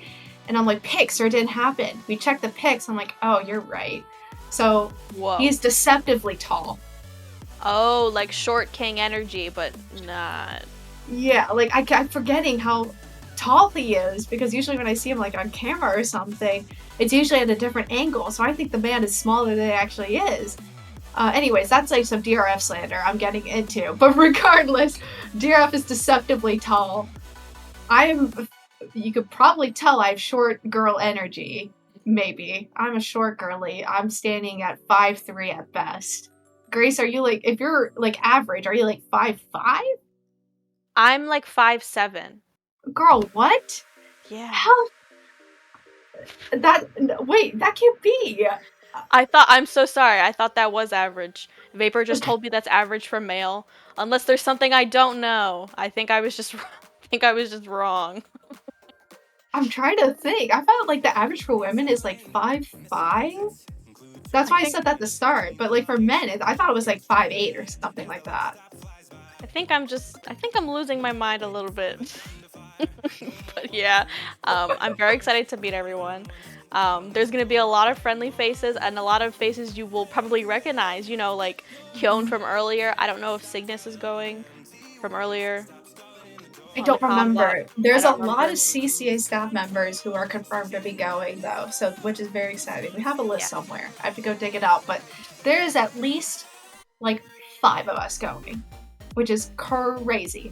So it's going to be a really fun time. College students, if you got to sign up for this, we had such a grand old time last year. And for our collegiate event, Grace, we ran it last year. So this will be our second time doing this, an official collegiate LAN type of event at Riptide. It's going to be so special. So I recommend that you all try to sign up, and sign up soon, because it is literally a month away, which is crazy. Yeah, literally a month away, and I kept seeing tweets and pings from Kraken Mare that's like, the hotel is filling up! Hurry! Hurry, you're gonna have to sleep on the floor of the venue. Like, but yeah, like everyone's very excited. I mean, it surpassed like the biggest NA LAN or something like that, or I American, think it is. something like that. I think it surpassed LTC recently, this past LTC, but it's gonna be great. It's gonna be a packed house, and you'll see me there, whether you like that or not. I will be there. I like that personally, so I'll be the first person to say that for you, Grace. I'm excited that you're going. I'm so excited. This is the only LAN I've ever been to, except for the Big Dapple, the first one. I went to that, and some Philadelphia locals and stuff like that. But this is baby's first big LAN, so That I'm is so pumped. exciting. It is a great one. I really recommend the Pancake House, the Sandusky Bay Pancake House. Usually there's a Purdue tradition that students do. We round up the whole gang and go on over there. And I think a lot of other teams and people do that too. So if you are going, go to the Pancake House. It is top tier quality and probably the best breakfast that you'll have when you're over there. Listen, So good. noted. I will be in attendance at the Pancake House. I mean, but Mizuno, the people, they're hounding us. They're throwing rocks at my windows. They're like, stop talking about Riptide. I want to hear about these two teams. My You're golly so right. goodness. You're so right, Grace. But we do have these two wonderful teams sitting in our bronze match who put up one heck of a fight in their respective semifinals match. You saw 11 p.m. to 7 a.m. earlier today. Just be able to put up a really strong 2-0, but then get reverse swept by their opponents, 3 Californians and a Tennessean, walk over another time zone. And you just saw Mental Illness Recovery put up a really strong fight. They went down kicking and screaming against their previous opponents in the last match that we just saw.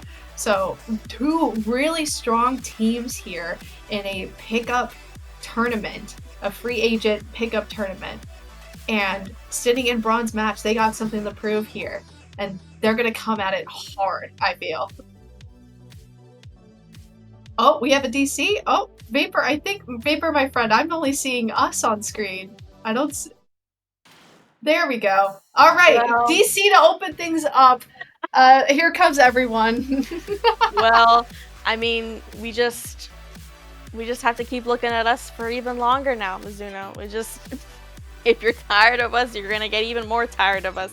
But the lovely CCA staff have compiled a list of all the universities, colleges that all these teams are from, or members are from rather. So I'm gonna list them off here.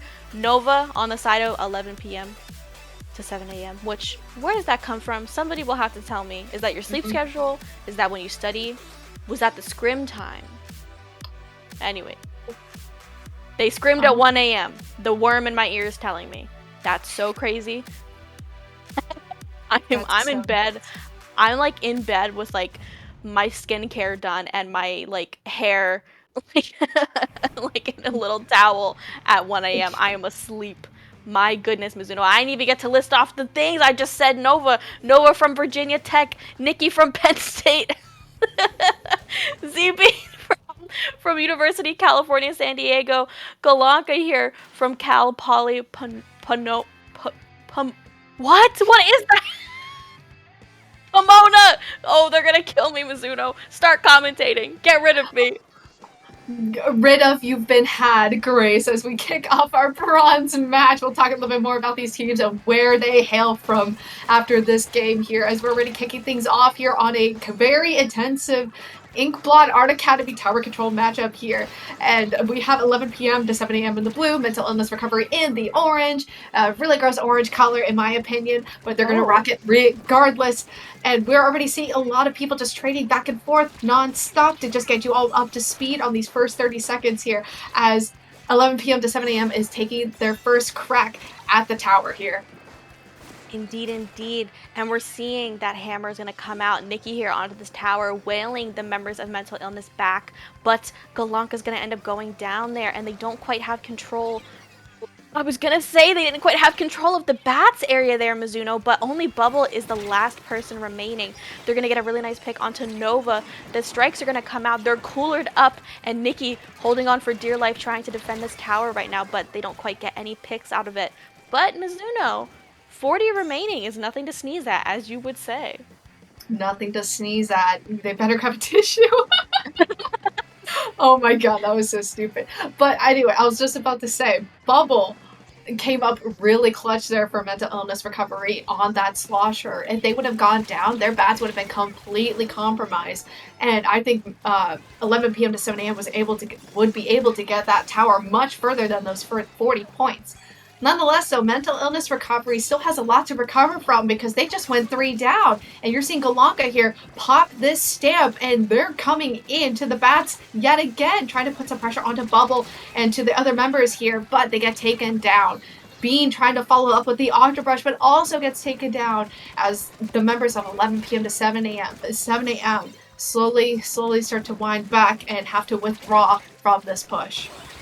Indeed. And Bean's gonna get taken out as well. Rest in peace, or in a bucket of beans if you prefer that.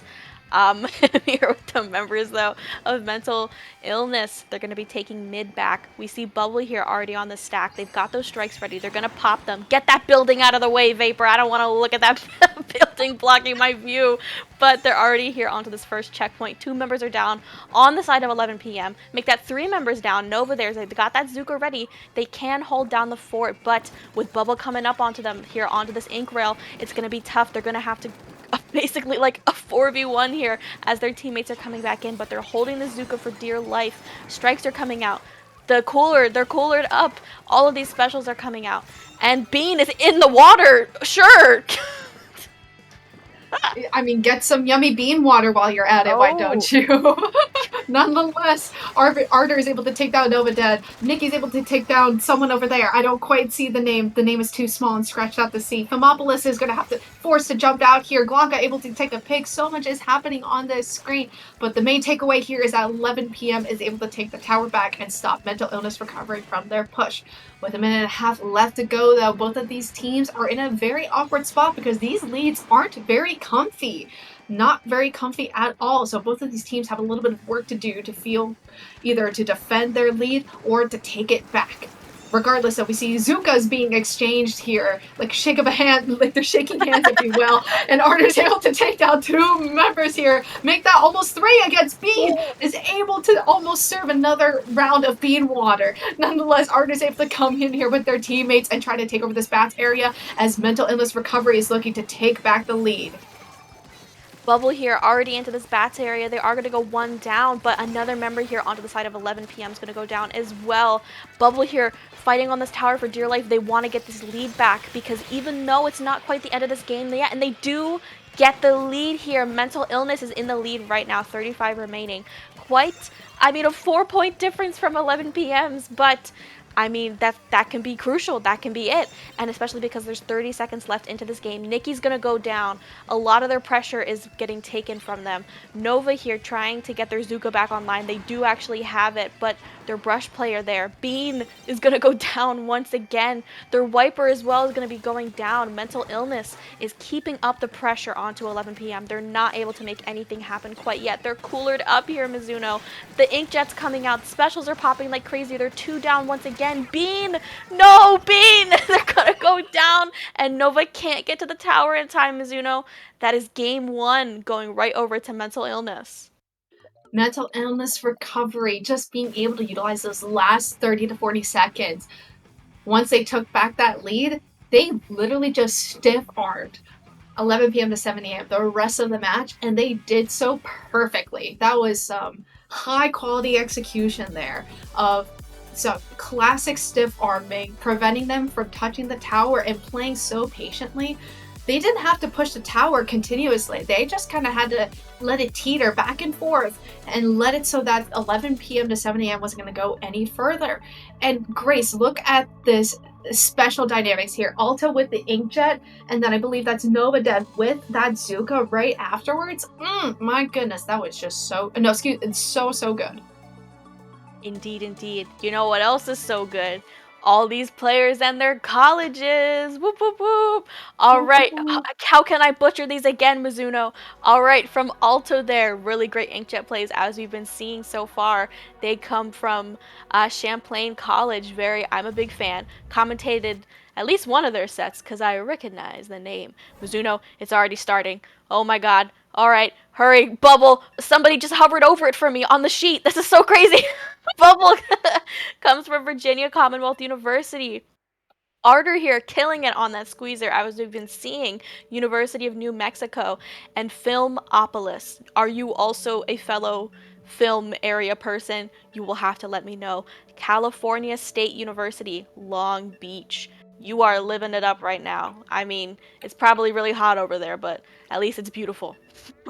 No kidding, but I love the diversity of schools being represented. I believe Champlain College is in the east side of the United States, same with VCU.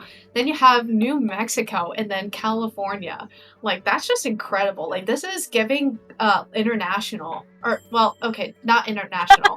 That's the wrong, wrong word. It's giving, spanning across the domestic United States. Yeah. That's the Yes. better word to utilize. God, and me now.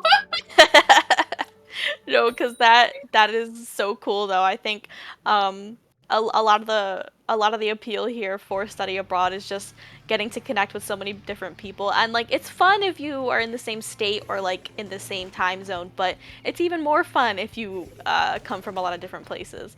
And listen, there's a lot riding on this set, Mizuno here.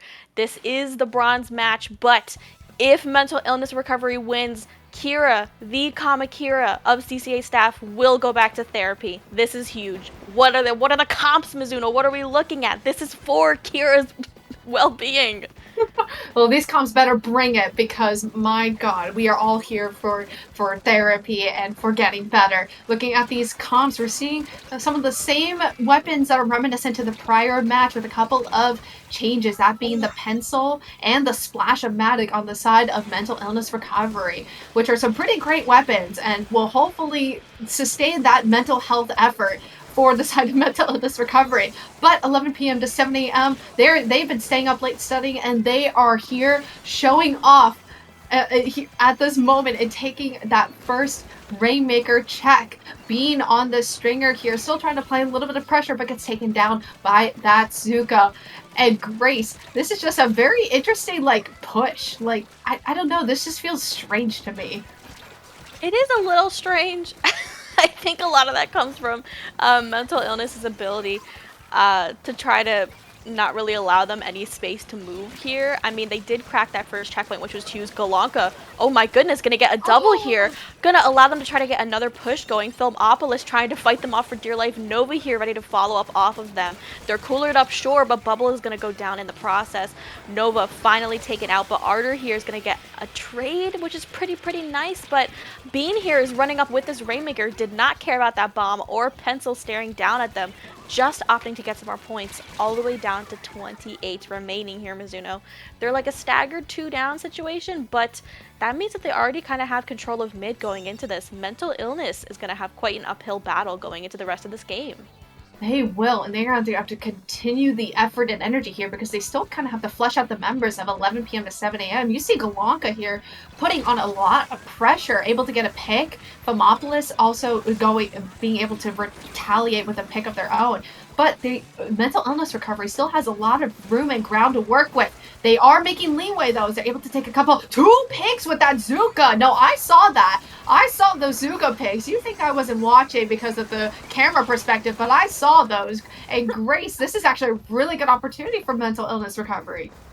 I'm glad you're watching because I'm just a little guy here, being here, holding down the fort with this well string, shooting for dear life, trying to hold them back, and doing so pretty well, allowing some space for Galanka to try to come back in to get some pressure out. But Bubble here is not going to give up this little area here on the left, that little plat area.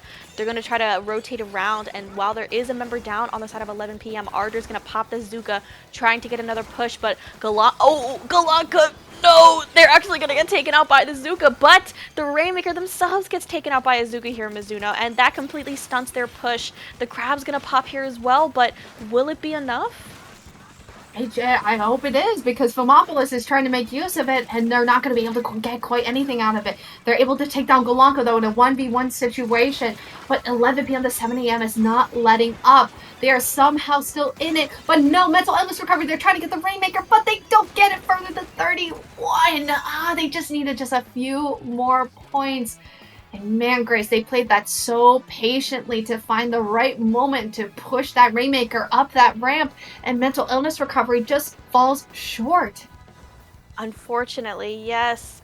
And I mean, the members of 11 p.m. are trying to keep another push going because they want to keep this aggression up. But Bean is going to get taken out, unfortunately, into that little strange corner. I mean, you never want to be in a corner with the Rainmaker. Unless you're like stalling it out, it can be really tough to make a push happen afterwards, especially if you're the one who needs the push there and you leave the Rainmaker there into that little corner. But the members of Mental Illness are trying to make a push happen here despite the weird corner placement. Filmopolis raining fire here, trying to get a pick off of maybe onto Bean there, who is their anchor, as we've been talking about, kind of their backbone, their lifeblood here to keep their aggression alive. But I mean, it's almost about 30 seconds left here, and this has to be the push of all pushes. Galanka said, no, actually, I don't want you to make a push. I'm just going to come up behind, get two, maybe a third, I don't know, and I'm just going to pop the Rainmaker right from under your nose. It's incredible. Mental Illness Recovery did not see Galanka drop in from the other side of the map. They just completely disregarded and didn't have anyone posted watching it. And that play from Galanka probably just prevented Mental Illness Recovery from taking a potential game-winning push. And as the clock slowly winds down, two members go down on both sides. The Rainmaker shield is unpopped, uncontested, and the game is going to now go to 11 p.m. to 7 a.m., tying up this bronze match 1 apiece. Goodness me, Mizuno.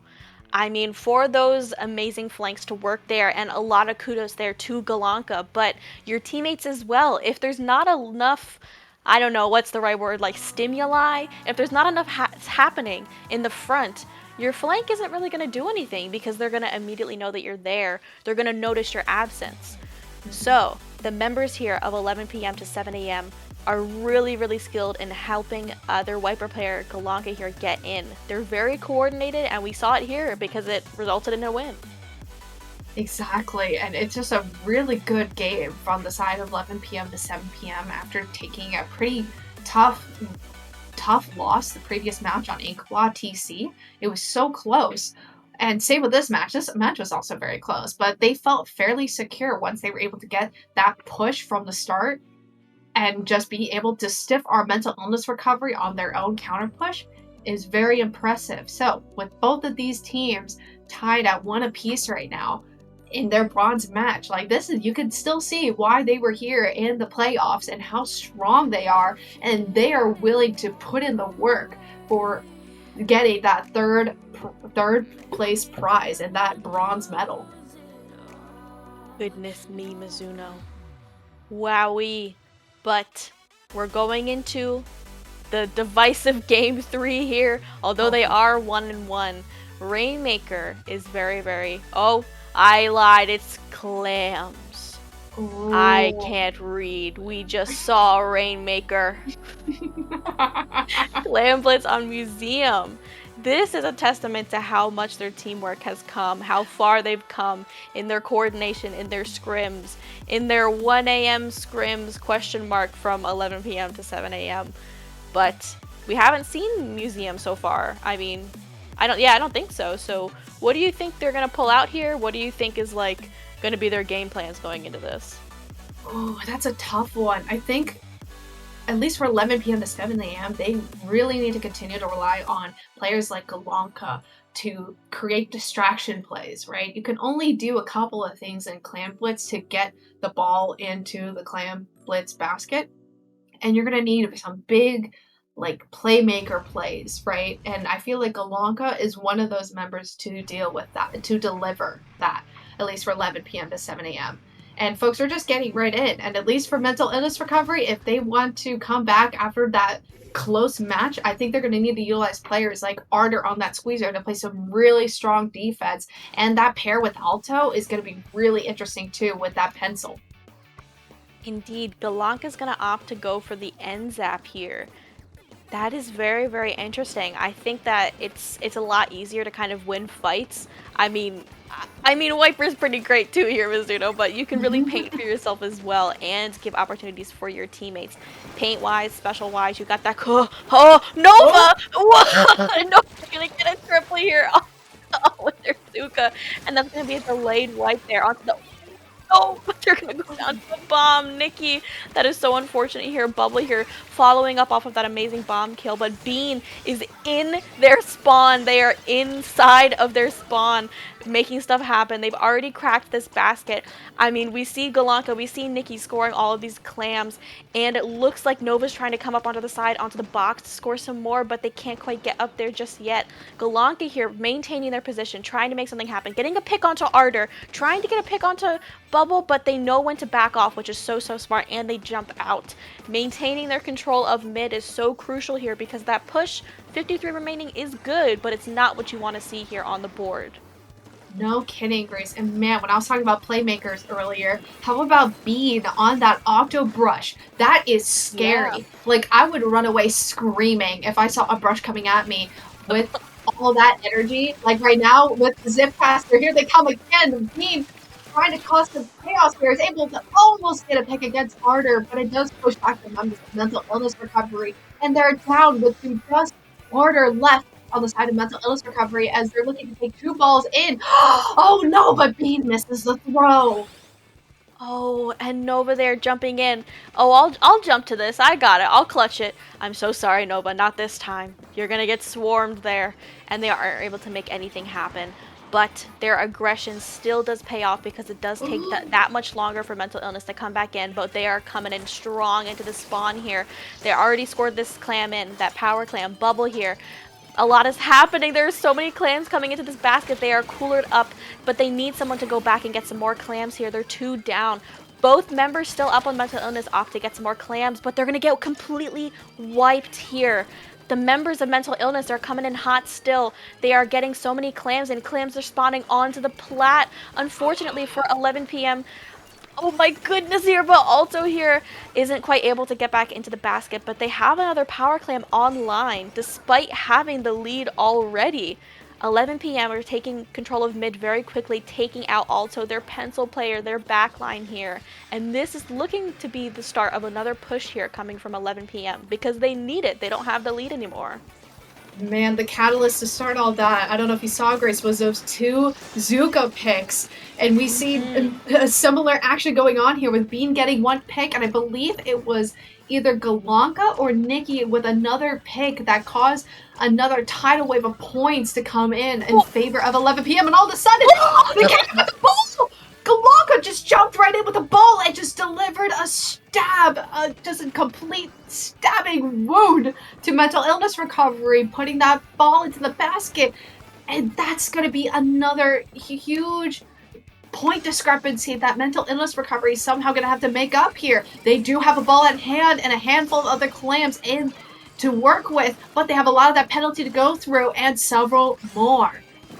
Ardor here coming in angry. They got a double there with that Zuka Mizuno and another pick off of it, allowing their members to come in here into the basket. And Alto's going to score another power clam, doing what 11 p.m. just did to them. And there's a DC on the board on the side of 11 p.m. here. And that's so unfortunate going into the last minute here of this game. They cannot replay it. I believe I'll let the TOs decide, but we're going to keep commentating this. They're not stopping the play. I mean, they have to get in a lot of points there, Mizuno. I can't girl math my way out of this, and they're going down too. The thing is here, obviously it's a 3v4, but that just means you cannot stagger. A stagger is more devastating in a 3v4 than you might think. Exactly, and Galanka is doing their best to make up for the missing player that they have. Oh, but Grace, exactly like you said, we do have 1 member of 11 p.m. to 7 a.m. go down. Nikki and Galanka work together to get 1 pick, but Galanka does fall for that trade.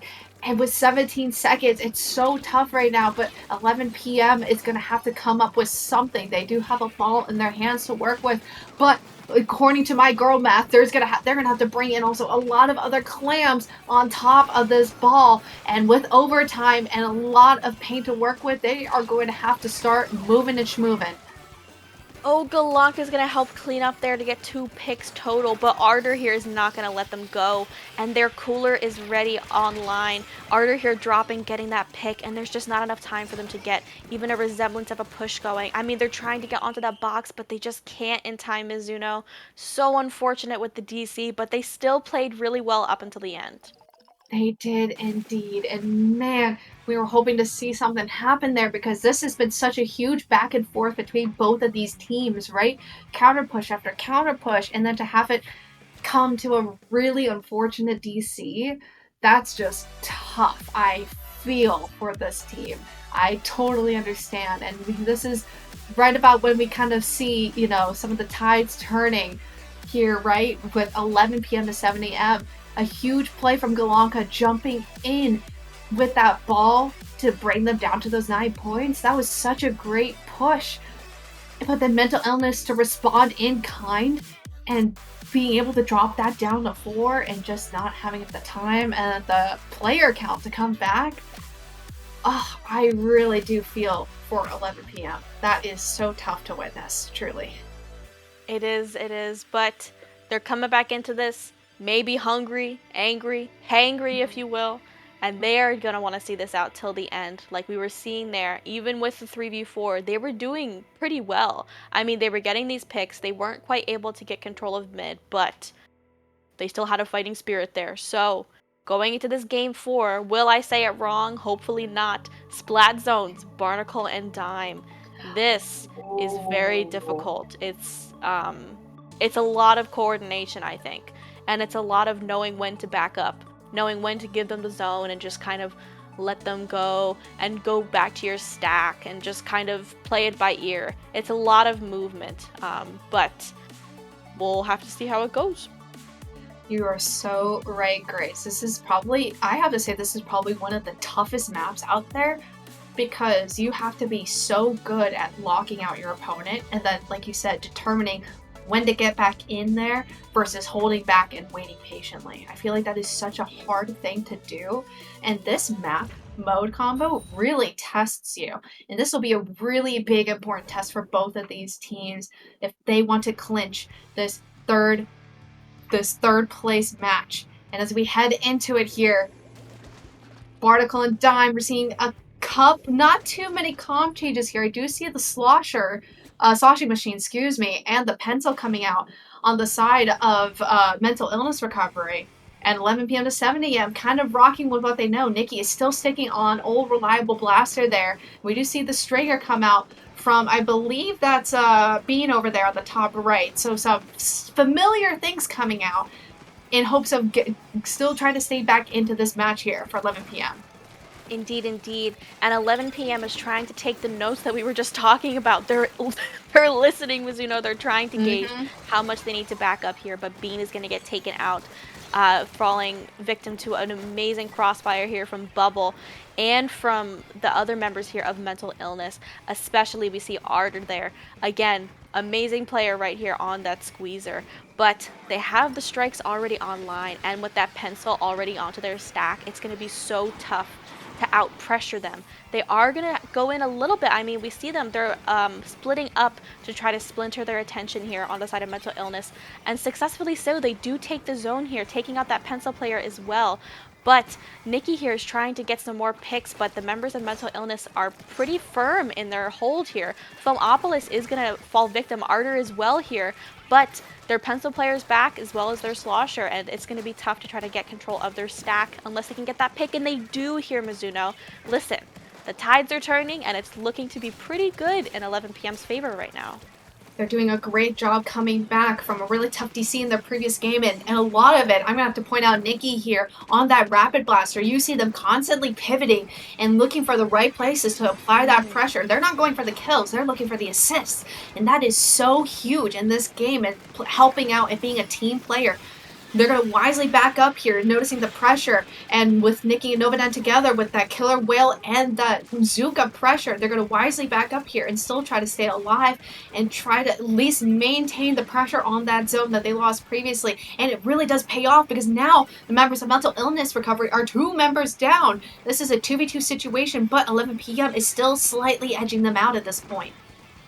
Indeed. Despite being 2 down previously, they still have the zone, and they still have it even now. The members of Mental Illness aren't quite able to pressure them back into the zone. A lot of it attributing to what you were talking about there with Nikki going for those assists.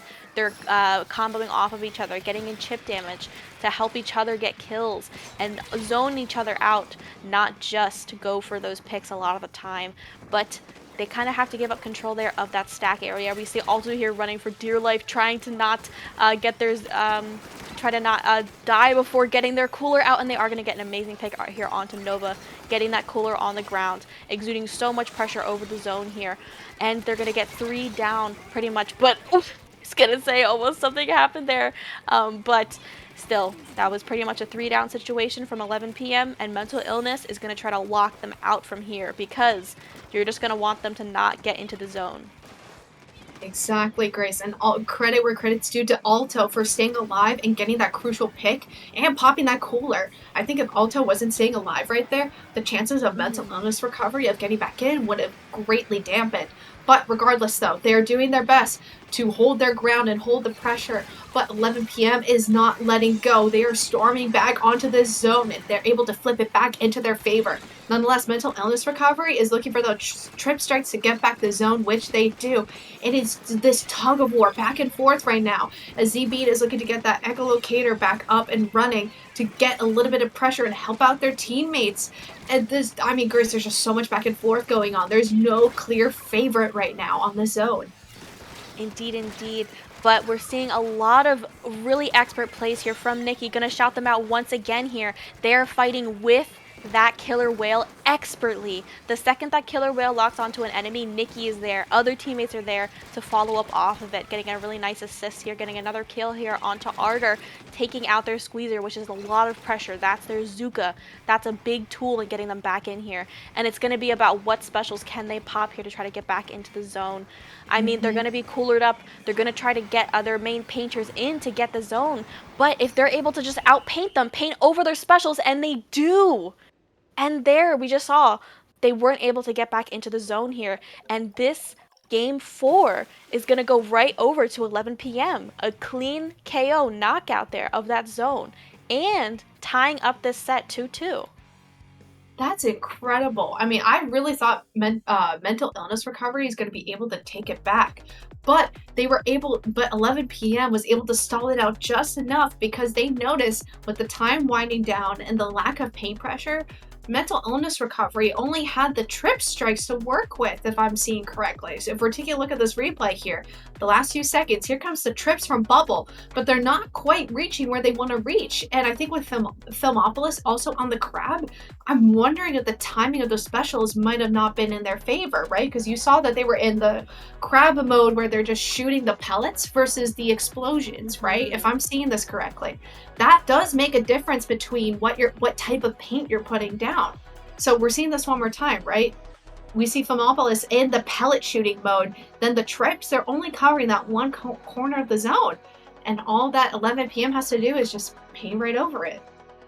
Indeed, and the positioning really lent itself well there. We saw that a lot in the replay, but Galanka, they were acting as kind of a wall in between Ardor, who was able to get into the zone there. They were painting, trying to take out Bean, working in with those strikes, but they were cutting off their help. They were cutting off their teammates from even being able to get into the zone to paint with those strikes. They got that like first half of the zone where that's facing them and their spawn, but they weren't able to get the other half. So the members of 11 p.m. just continued to paint right over it.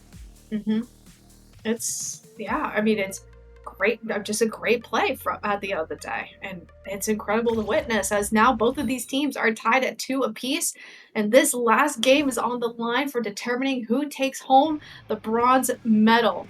Game number 5, TC Hagglefish this time around. We're back getting our groceries yet again because we just keep eating all of this really yummy, delicious food. We got to go get back for more.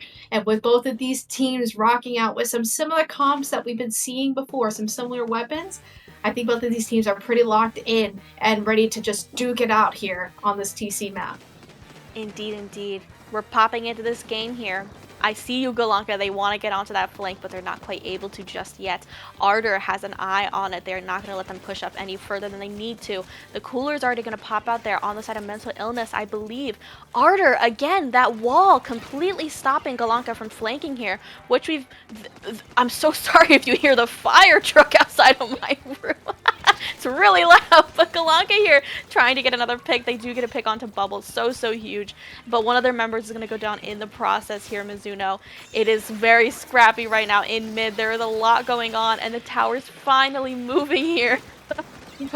You could say that at 11 p.m. to 7 a.m. they're causing a fire right now, and that's the Oh, fire yeah. truck right now responding because they're like, "We woo, there's a fire," and it's 11 p.m. to 7 a.m. because they are on fire right now, just taking 3 members down of mental illness recovery and already just blasting through this first checkpoint and popping in specials all over. These trips are just going to be a band-aid to mental illness recovery instead of full treatment, as the tower is just continuing to just blaze on through without a moment to stop.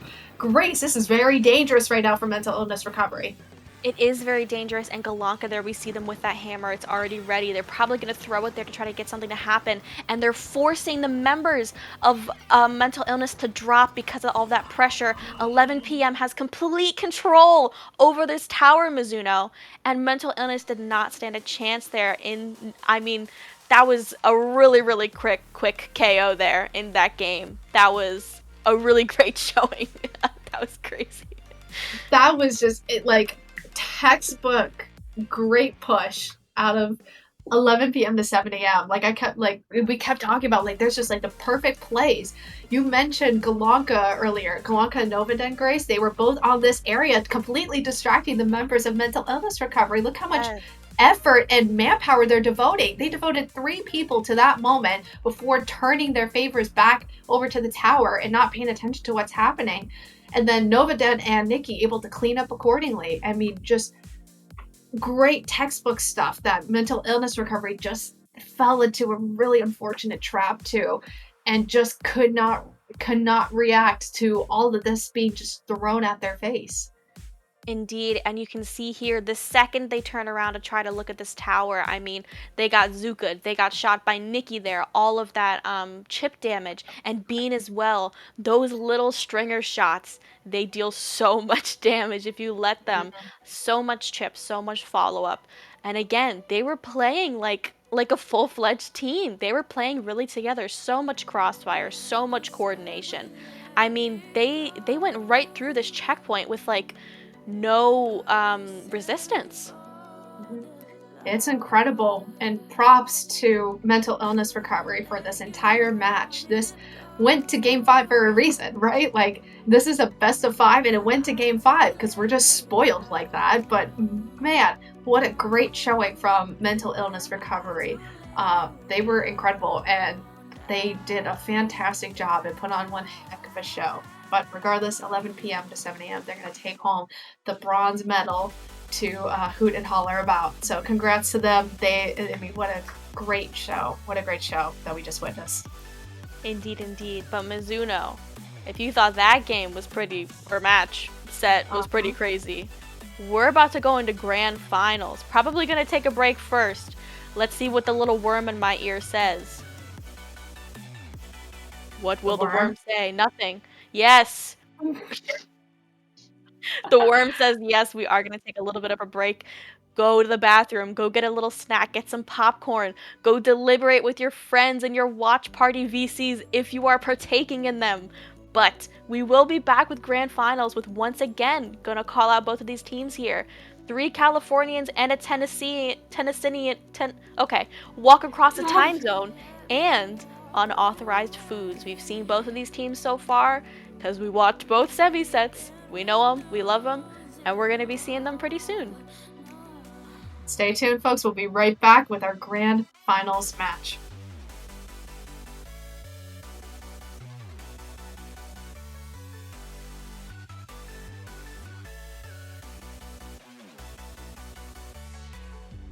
Who am I to let you?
inside lane, missing exits, glued to the pavement. Between the lines, I'll keep my gaze straight ahead as the last stop flies by.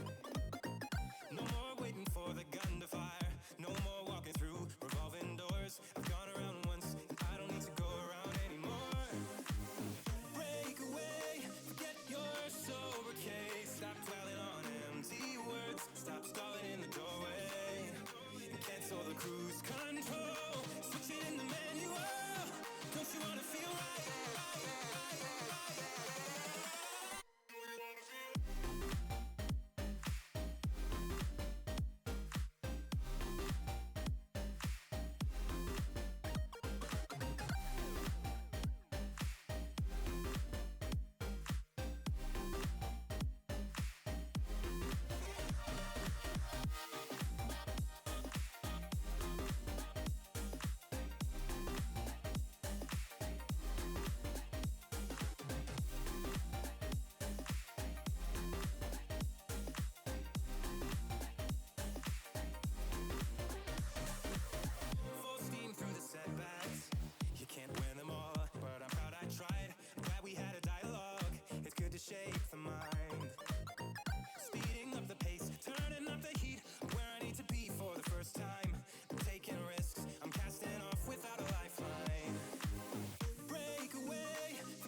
Welcome back, everyone, to Study Abroad 2. We have entered the battle arena as we head Whoa. into our grand finals match between our two last standing teams. We have 3 Californians and 1 Tennessean walking across the time zone, taking on unauthorized food in our last match of the night. And Grace, I am like locked and loaded and ready to go. I too am ready to go. We took our snack break, our bathroom break, our drink break. We're ready to go all the way. Best of 5. This is for all the freaking marbles right now, Mizuno. And we're opening up again. You gamers, you better like these maps. You're seeing them again. Tower Control on Inkblot Art Academy. I mean, it's an aggressive map. There's some aggressive players in here like we've been seeing. It could go either way. No kidding. And both of these teams had quite a journey to get here. If you guys recall from the matches earlier, Unauthorized Food just had a grand old time sweeping their prior opponents, and 3 Californians and 1 Tennessee. One Tennessean, aka we've been calling them the Walkies because their name is so long. So we've been calling them the Walkies, so that's going to be their name here on out. No disrespect. And the Walkies actually had quite the journey to get here because they, in their semifinals match, had actually a reverse sweep against one of the prior teams in their match 11 p.m. to 7 a.m. So both of these teams had quite a journey to get here, and now they're ready to duke it out for the gold medal into the Olympics, if you will, and just bring home the gold for their team and for their pickup at the end of the day. Indeed, Mizuno. Right off the bat, going into this first game, I'm interested to see these comps.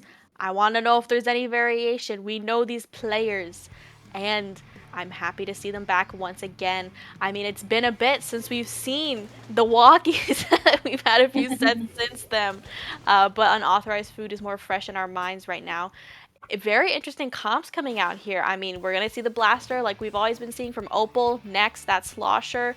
Makes sense. Zuka's on both sides. Cooler's on both sides. Lagoon again on that Brush. But both teams have Blasters right off the bat.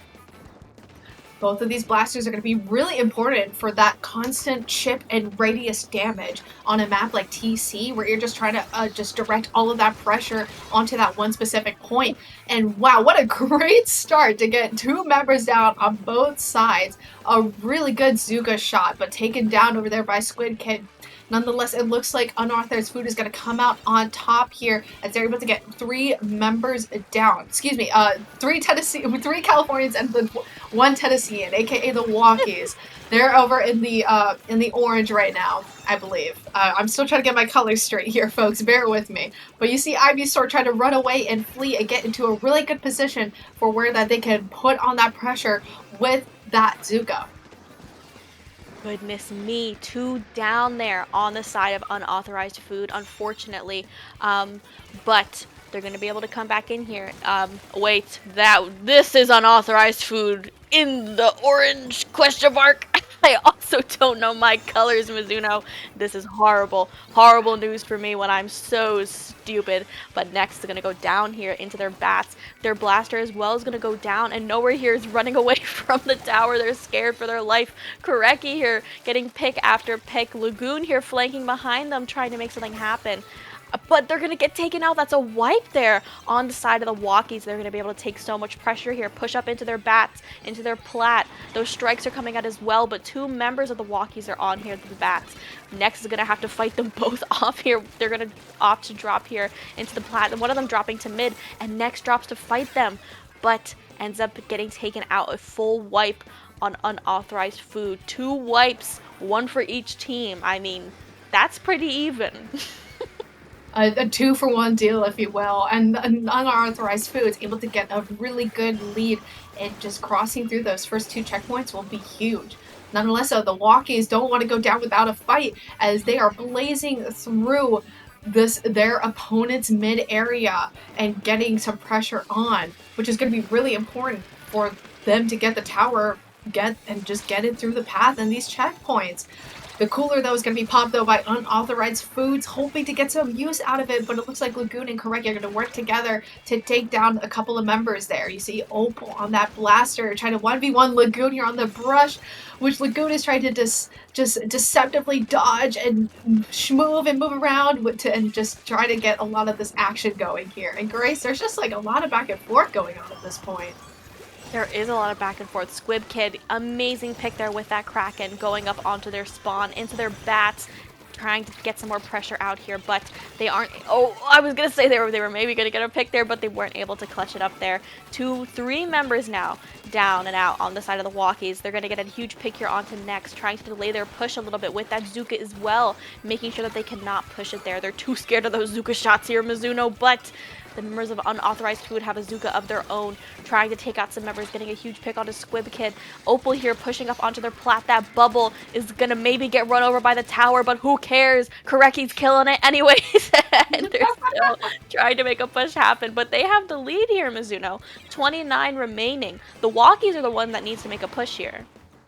Yeah, the walkies still have a lot of ways to go with this tower, and they've just not made a ton of headway. This might be the opportunity, though, because you can see a lot of blue on the middle of the map here, which is a really good thing to just hold on to at this point. But you don't see a lot of movement to get into their bats onto the ramp, right? In order to push this tower forward, they're going to need to make a little bit more room. Here comes Squid Kid, though. This might be their opportunity on the Kraken here, trying to make a mess out of things, but not getting any picks out of it. They are still going to try to fight, though, in this midsection area. And oh my god, Grace, I think the table has flipped, because now Unauthorized Food just had a delayed wipe, and the walkies are now coming in here hot, as they have a few more points they need to catch up to in these last 30 seconds here.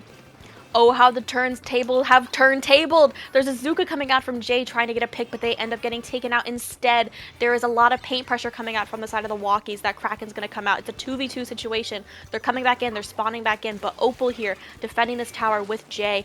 But we still see Lagoon here on the side trying to get a pick, getting a pick onto Opal, and they kind of have control of the tower still here, Mizuno. I mean, they're kind of going down. There's 2 members down on the side of Unauthorized Food, make that a delayed 3 down situation. They're trying to defend, but I don't know what just happened, Mizuno. I think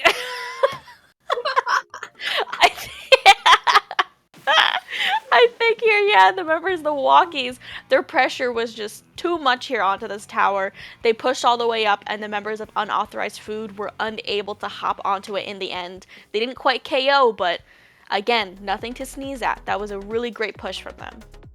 It was, and this energy from the walkies is giving like procrastination, like college students procrastinating on getting their homework done. The deadline is slowly like coming forward, and it's like, oh crap, we gotta get going. Like there's only like a minute left. And then like that, just a flip of the switch. You see kind of Squid Kid leading the way with that blaster and Kraken play to allow Lagoon and Ivy to get in there and just make some moves, because they just had a lot of trouble. Like Lagoon, for example, kept falling down and not being able to get much further than the checkpoint itself. And it just seemed like a switch, like something just activated. And it's like, oh, finally now we can get something going, because tick tock, the deadline is like winding down, and you got to hit submit on turnitin.com, and you are running out of time. And it just worked. I don't know what happened. It really did work. I mean, the coordination was really great here. We see a lot of the members kind of get picked off from all the pressure that the walkies were putting out. And I mean, we see Nowhere here, they opted to throw their cooler down to help their teammates. Little did they know, all of their teammates were going to go down, unfortunately, and they were left to fend for themselves. That was pretty much a wipe. I mean, the wipe like message didn't come up on screen, but it's pretty much a wipe. I mean, from there, it was kind of a spiral. They were staggering. They did have some Zukas come out. We did see them there, like from Jay, but they just really weren't able to play up off of them, I think, because of that stagger. Right, exactly. That delayed wipe was just, it was just detrimental, right? Because that staggering effect, playing defense, is so bad. It is such a hindrance to you getting to the objective.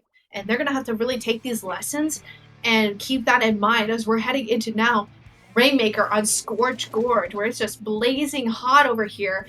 And like, we just need to cool off with another match, new mode combo, and some new weapons because we're seeing Squid Kid, instead of rocking with the blaster, changing it over to the charger, and a few other minor changes for a couple of these team members here. Goodness me. Ivy's gonna go down here, unfortunately, at this opening, but that does give unauthorized food a bit of a chance to kind of fight here in mid. They're trying to get the advantage. They do have the paint on the ground, but the members of the walkies aren't going to let them push up so easily here. But they are going to get a huge pick there with that Zuka. Another pick there onto Ivy. And this, I mean, this first checkpoint is going to go right over to them. That sprinkler was very funny sitting there on top of that checkpoint as well. But, I mean, they're looking to pop it again, Mizuno, and to keep this push going. They're in a really good spot here as the trips come alive here for unauthorized foods. They're not going to get very far, though, because I think it was Lagoon popping that killer whale to at least track down that Rainmaker. And whoever's holding that Rainmaker having to push a lot of effort against that killer whale. Another attempt is going to be picked up at the Rainmaker, and this is a bit of a sticky situation because the walkies, it is just Squid Kid and one other member there. I can't quite see who it is. Koreki, I think, just holding down the fort. Nonetheless, they're able to push back the members of unauthorized foods and try to get back into the action here with this cooler. So Grace, a little bit of work to do here, but nothing too scary. 46 is nothing that is too impossible to overcome, but they have to be careful because unauthorized foods just keeps putting on the pressure. Indeed, indeed. I mean, they've got the mid paint down, Mizuno. Do they want to go on the grates? No, they would never do that. No. Oh, Next though wants to go on the grates here. Ivy's gonna get taken out, unfortunately. Lagoon's gonna look to flank. Really smart here with that brush, and Koreki here ends up finishing off the Rainmaker themselves. Lagoon trying to get a pick, and they don't quite get it. Unfortunate. But Jay here, ready to pop the Rainmaker. The strikes are going to come out as well. And we saw Jay saw the remnants of where Lagoon's ink trail was there. But, I mean, the ball is still mostly in unauthorized foods court here. This Rainmaker is pushed up into the walkie's spawn by that checkpoint, and they're going to make another push. Exactly, Grace. And with this other push here, this is probably their one big chance because 3 members down on the side of the walkies is a huge detriment to them on playing defense and keeping this Rainmaker back because they cannot afford to continuously lose points here. They are slowly running out of time and running out of room to work with. Trades keep happening back and forth. You see killer whales popping off from Lagoon as the Rainmaker looks to reset, but you see there's still a lot of orange on the map for unauthorized food to work with, and it's going to take a little bit of effort for the walkies to kind of push that line a little bit more to their favor. Indeed. Lagoon coming up here. If there is an ink trail leading up to you, soon Lagoon is pushing up to you. And they are pushing back a lot of them. But they are the only one alive here, Mizuno. And they're like, oh no, the Rainmaker, I forgot. And they're going to run back, try to get it, but they're going to get taken out. It's a wipe onto the side of the walkies, and next here is opting to just go to get some points, and the crossfire is going to end up taking them out. Expertly done here by the walkies. Ivy's going to drop, get that pick onto Jay. Nowhere, the one left alive, going to jump out. Very smart move by them, but Koreki's up here painting, trying to get their cooler, providing jumps, trying to make a push happen here. And we see Squib Kid, their charger, smart choice again with that Rainmaker. But the Rainmaker itself is a really great weapon here. Paint control, it can get kills, it has a lot of chip damage itself. So that's going to help them get to that first checkpoint. It's going to help indeed, Grace. And with Koreki's efforts to push back the members of unauthorized food, this is going to help them just a bit. Ivy is coming out here with the Zuko, looking to take aim at Nowhere with that charge, but Nowhere is able to wisely reposition and push back. And now it's 2 members down, make that 3 for the walkies, and they just cannot get this Rainmaker forward. They have 1 minute left to go, so maybe a couple attempts at most, but with unauthorized food, they are moving quickly back onto mid because they have a lot of paint to work and play around with, so the walkies have a lot of ground that they're going to have to make up here in just a short amount of time. And Nowhere there opting to put the Rainmaker in a kind of weird position, but it looks like the walkies are just going to go right for it. They're coolered up. There's 3 down on the side of unauthorized food. Opal here, the lone person trying to man this little choke point area, that pillow, but they do manage to kind of stall enough time for their teammates to come back in. The members of the walkies are playing it a little bit patient here, which they have to, but the members here of unauthorized food are going to go 2 down. Strikes are coming out. We see Koreki here is pushing up paint. They're trying to get a pick onto the next, which would be huge here. They do trade it out. The Rainmaker Rainmaker kind of getting an assist there, but they do have to get all the way to 29 remaining. There's not a lot of time left here, and kind of the teammates here of Unauthorized Food are dropping like flies. I mean, Jay here is trying to... I think they're going to want to get a Zuka pick here, and Koreki sees them, and they're like, oh no! Wait! Wait, did that really hit the Rainmaker? I think it did. Oh my god, Grace, I think it did. That's crazy. That's crazy. A great Zuka shot from Jay there wins Unauthorized Food the game. That is so unfortunate. I thought that pole blocked it for sure, but they knew something that I didn't, clearly, because it worked. They did the girl math themselves, calculated the trajectory of that Zuka shot, and hit the trigger, and bam, was able to clock them so hard. And Jay playing the patient game so well. Do you know how tempting that is to go up and be like, surprise, and just go after Koreki? Oh, so wait, hold on, wait a minute. Grace, did you see that? It looked like it did hit the pole. Or like it went through it?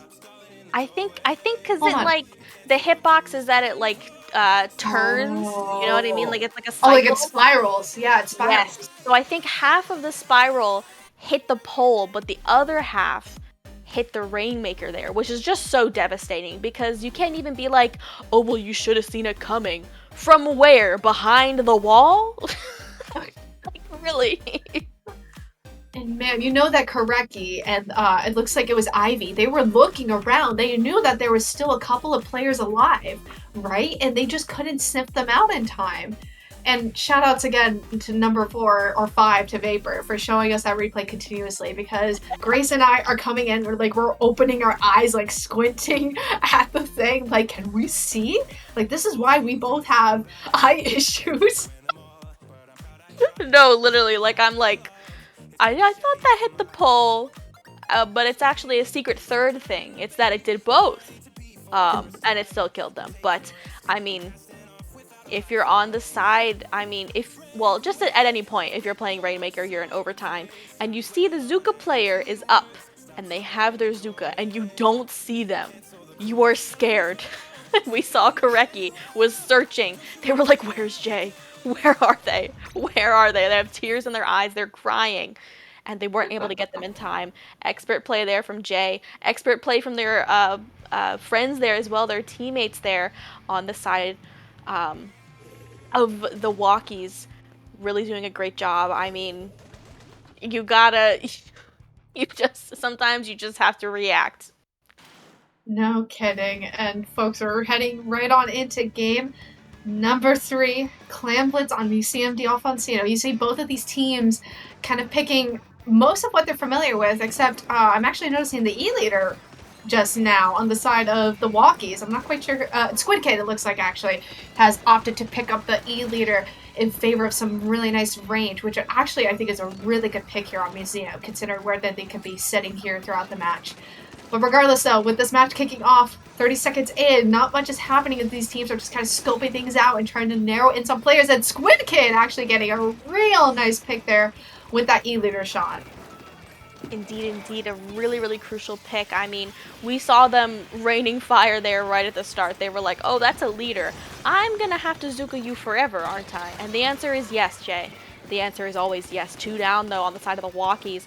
And I mean, they're trying to make a push happen. Lagoon's trying to fight with Nex here. And nobody dies, actually. That's pretty crazy. And they're going to kind of give up on the push for right now, Mizuno. But if we know the walkies, we know that they can come back in strong, even after losing this kind of mid-fight onto that plat as well. But looks like Unauthorized Food, with 1 member down, they still have control of mid. So it's going to be up to the walkies to try to make something happen, plan-wise and paint-wise. Both factors are definitely going to need to be included here, Grace, because the paint pressure that the walkies are exerting right now is very, very crucial here. Right, you see Lagoon trying to run up with the ball here, but trying to patiently gauge what would be best. Jay, though, getting a really nice play and playing off of these really dynamic spinners here is crucial. Nonetheless, Lagoon is just zoning in and honing in right now on the members of Unauthorized Foods and getting a good couple picks. Meanwhile, I see Squid Kid here realizing, okay, folks, we gotta draw back here. Retreat. Oh, but no, there's Jay. I mean, there's just so much happening. Squid Kid has to pop the Kraken preemptively to kind of protect themselves here because they were the only ones kind of by themselves. But the members of Unauthorized Foods don't fall for it, and now all of a sudden the tides have turned, Grace. Goodness me, they're striking the heck out of that spinner there, and they're going to be able to make a push. Finally cracking open that basket with 2 power clams. Nowhere here going to get some more clams in as well. Next playing around that bubble expertly. Opal as well, putting out a lot of pressure onto the walkies. They're going to be able to get some space here for Jay to get some clams in, but they're going to give their life for it. They died for their country. if you will. But I mean, Lagoon's like, all right, I don't care that that basket's still open. I'm going to go up onto their plat. I'm going to get some clams with the help of my friend Koreki here. And they've already got a power clam on the board, not counting their pity, and they're ready to make a push here. I mean, Koreki's going to go down, sure, but they are going to get Opal in the process. 2 power clams on the side of the walkies. Lagoon's going to trade out again, but Koreki's here to pick it up. Oh, but Koreki's also going to go down. Oh my lord, it's a lot. It's definitely a bit of a juggle that they're doing here for the Walkies, just juggling that ball back and forth as they each go down. I mean, just goes to show that Unauthorized Foods right now, they have heightened awareness exactly of what the Walkies are trying to do, putting that pressure on that left side ramp there, right? So now it's the Walkies kind of have to retreat a little bit and kind of play the neutral game and evaluate what would be the best next avenue to approach. We're kicking it off though with Koreki popping that cooler. Here comes next though, out of nowhere with surprise, trying to get another pick, but multiple members of Unauthorized Foods, of the Walkies are going to jump out, noticing the threat here. And here comes Squid Kid on that E-leader, seizing onto next and getting another great pick. And now we're just kind of back in this neutral situation. So all that shenanigans for what exactly? I'm not quite sure. If there's one thing Squib Kid knows how to do, it's use Kraken. All of their weapons, I feel, tonight have been Kraken weapons, and understandably so. The pressure they put out is amazing. They get picks themselves, and they give a lot of space for their teammates here, but they're going to be the one going down here in mid. They're not able to exude any more pressure, at least for right now, and the members here, I mean, of Unauthorized Food, they don't need to make a push, but they do have a power clam online, but they are going to go down 1, which is going to be huge in allowing Walkies to try to make something happen here, but they do have 3 power clams. The girl math is failing me here, and Lagoon here, sneaky as they are going to be able to get that 1 power clam in, and Koreki here wants to get another one, and they do, but are they able to get that other one? They can't. The members there, I mean, wait, but Lagoon, no, but they aren't able to get it. Spoke too soon. I know, with 15 seconds left, they can still build a power clam here. Rather, they have to if they want to keep this push alive. But the members here of Unauthorized Food Group They know this, and they're trying to stop them from making a power clam. Koreki here wasn't able to build one in time, and they didn't get to overtime there. Unauthorized Food, they played it well until the end. They didn't even let them have a chance to push, not even go to overtime. Expertly done from them.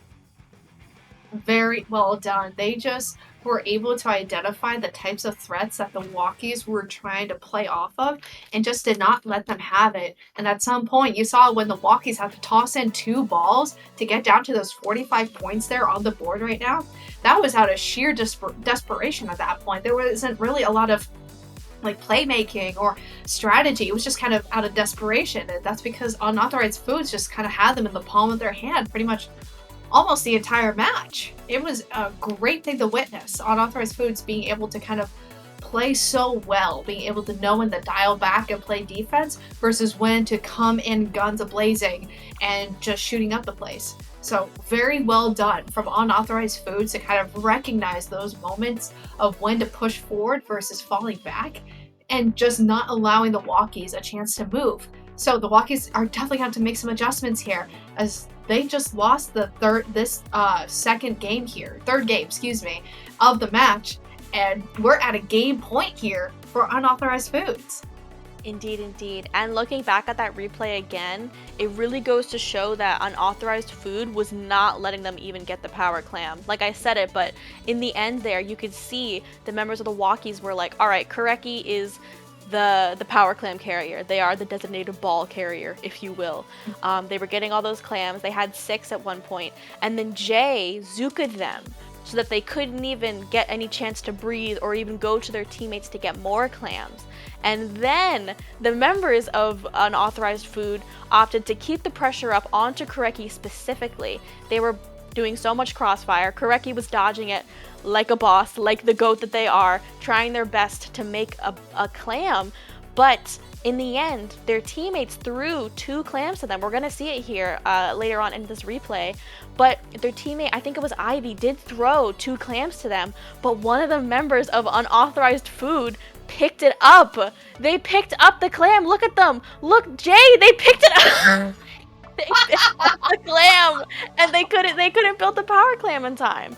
And I mean, they might have gone down if they picked up that clam, and then like the clam wouldn't have formed. But still, like, that is a crazy play to just be like, no, actually no, you didn't even get a power clam. Like, really smart, because you don't even give them a chance to try to push. It's really smart.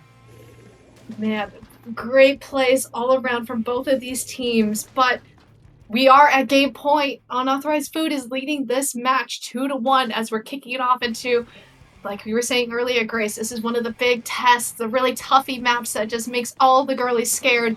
We're heading into Barnacle and Dime on a Splat Zones mode where things could just get real saucy really quickly, and both of these teams are going to have to play out of their minds right now for this game, because it is do or die for the Walkies, and Unauthorized Foods, they want the gold. They want to take home this gold at the end of the day. So we're kicking things off with the Walkies already 2 members down, and you see Lagoon, after popping that whale, jumping out and getting out of dodge.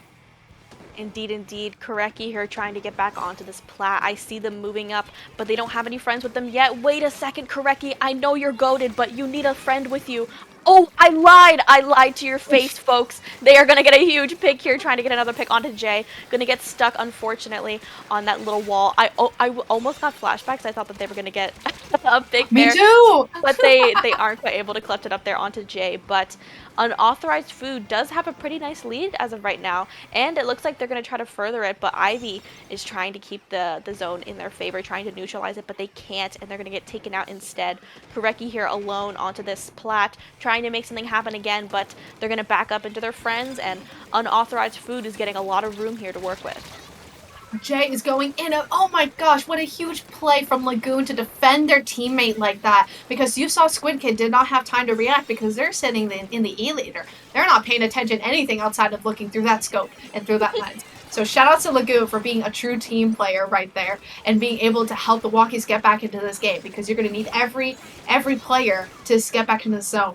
Great work here from Koreki utilizing their teammates. I believe that was either Lagoon or Ivy. Don't remember who.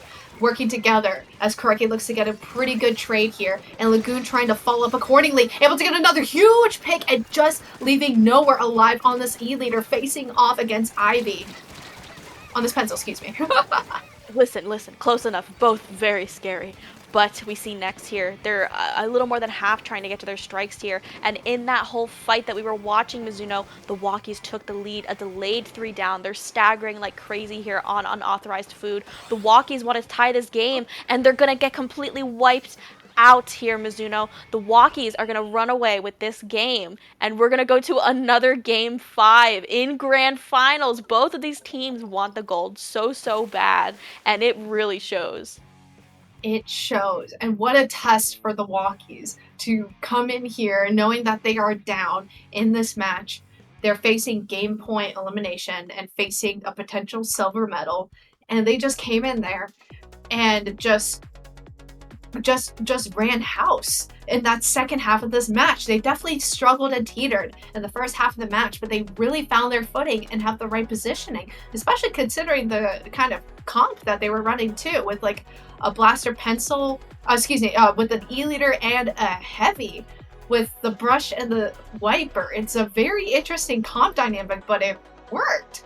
So I mean, they definitely found their footing in the second half of this match, and they're able to keep these grand final dreams still alive as we head into the last game, which is just crazy to me that we're still here and still seeing so much Splatoon. Like, Grace, we are just spoiled rotten with how much Splatoon we are getting tonight.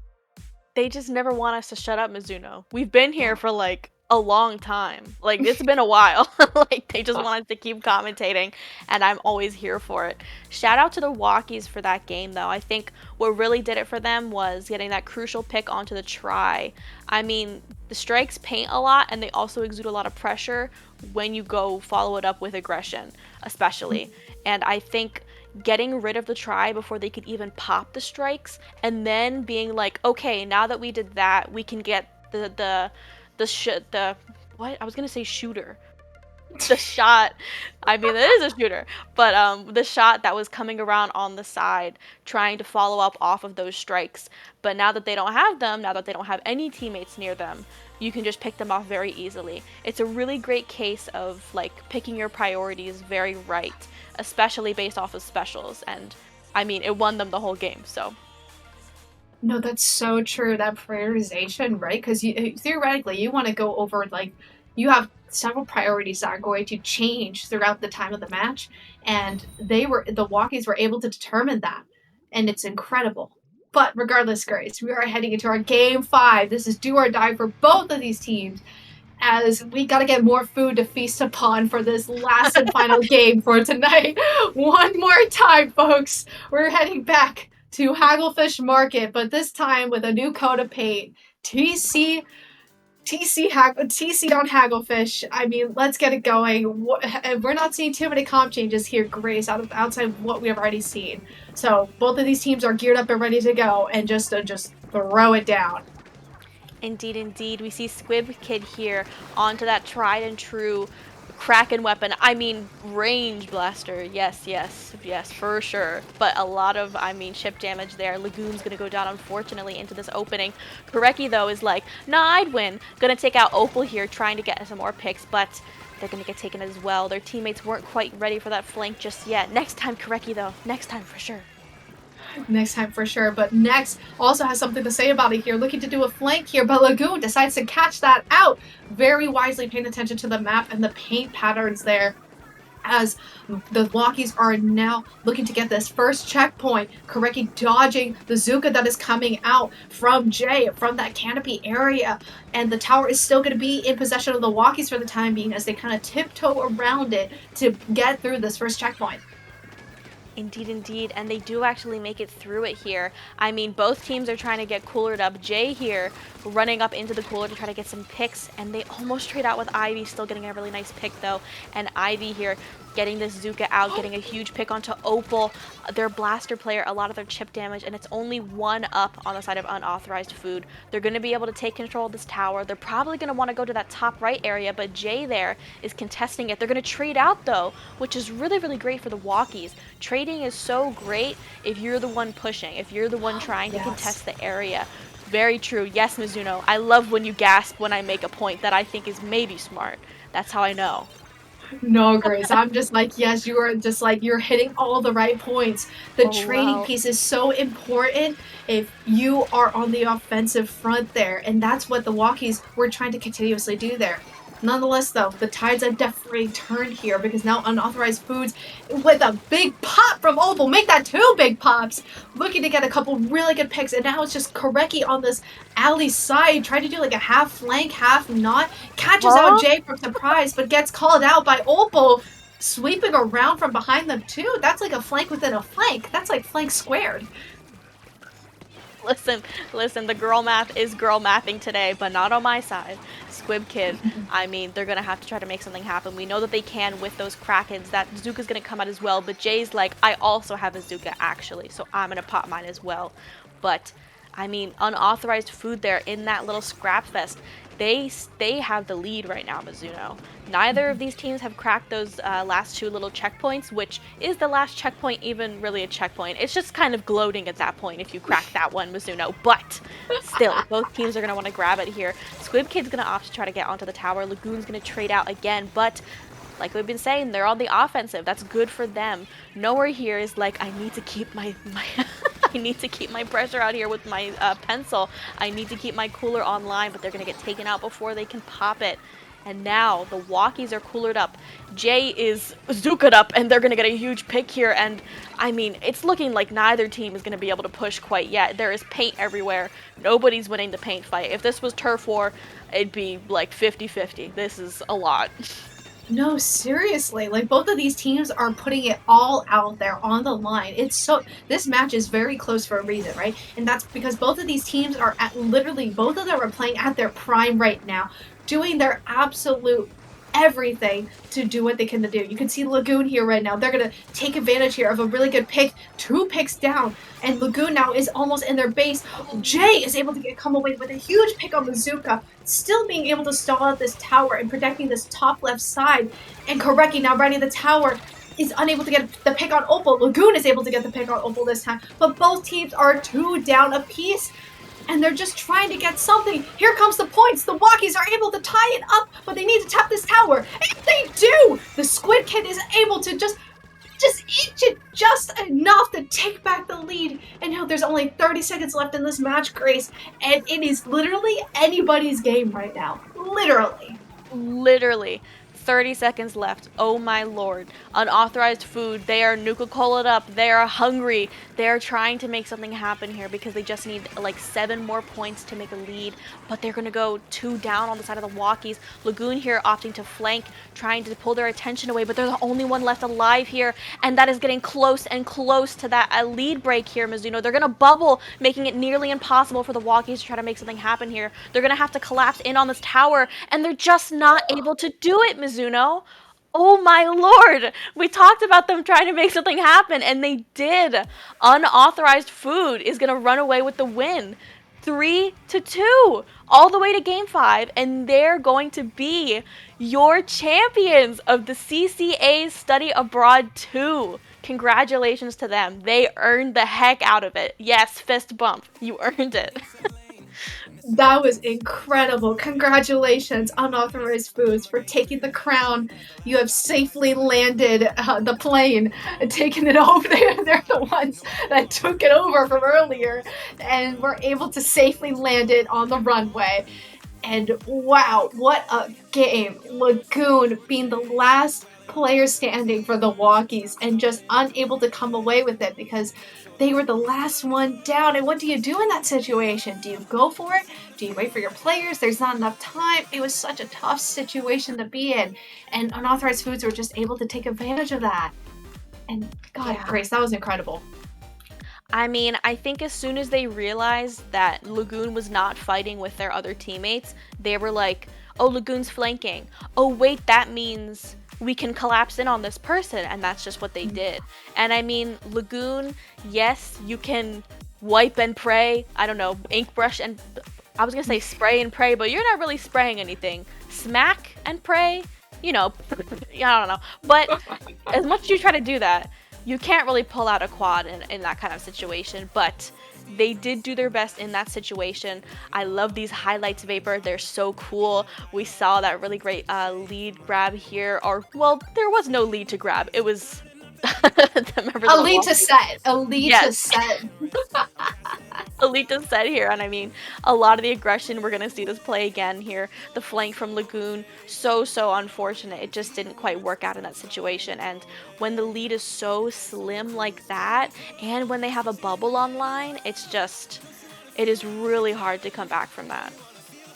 It is truly, but credit where credit's due to the Walkies. 3 Californians and 1 Tennessean joining forces to bring this ultimate team to grab the 2nd place finish for Study Abroad 2 is incredible. They played really well throughout this tournament. Remember, they almost didn't make it here. They were the ones that had to do a whole reverse sweep to get to grand finals in the first place. So massive props to them and the performance that they put on. And again, credit where credit's due to Unauthorized Food. I mean, I think now we have to give them the stamp of approval. They've been authorized by the CCA to take home this gold and just to steer the plane. I guess at this point they might as well just steer the whole plane, become the pilots. I think we're all gonna die, Mizuno. I don't think it's gonna go well. I don't think they've been licensed. They have never been to, what is it, flight school, pilot school. Somebody Yeah. will know. I don't know. Whatever you little gamers do in your little planes that fly, my lord. But they did an amazing job here. We saw so many great sets here. Shout out to Cygnus and Kyon who were here before us. They had My some God, really, really yes. hype stuff to watch here. That left checkpoint grab in this replay, that's insane. But really, Mizuno, I mean, thank you for coming out here. I mean, you're always here, CCA, but thanks for commentating with me tonight. Oh, It's been a stop it. blast. We're so glad to have our wonderful guests. And you're so right. Shout outs to Keon and Cygnus earlier for covering the first half of this tournament. They killed it as always. They're some of the best around, and you love to hear them. It's fantastic. And of course, we have to give a huge shout outs to our lovely streamer, Vapor. Shout out number 7, I hope. He deserves like 20 more for handling the stream like a boss, as always. And to Hoken as well, who has been manning the overview of the map that you see in that bottom left corner this entire time. So a huge thank you as well to Hoken to give us that type of perspective that we don't usually see in these types of maps. It kind of gives you a whole new outlook into how you view the stream and how you're watching these games unfold. So shout outs to Hoken for being that second man on the streaming team, if you will. And thanks again, Hit Vapor, for all that you do. And Grace, I think we have come to a close. We got to close down the airport here and go to bed because it's getting late for us old girlies. And I am a grandmother in a college student's body right here in Mizuno. I am sleepy. It is 6:30 where I am. Earlier for some of you other folks across America, or as you said, domestic United States. For a lot of these states.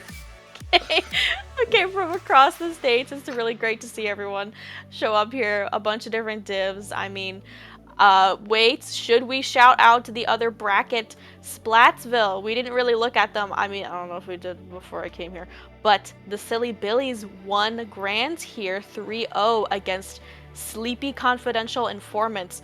Oh, I'm with you. I'm sleepy too. So shout outs to them. Shout outs to all the CCA staff. This was a blast to commentate. But Mizuno, where can the lovely people find you? Shout yourself out.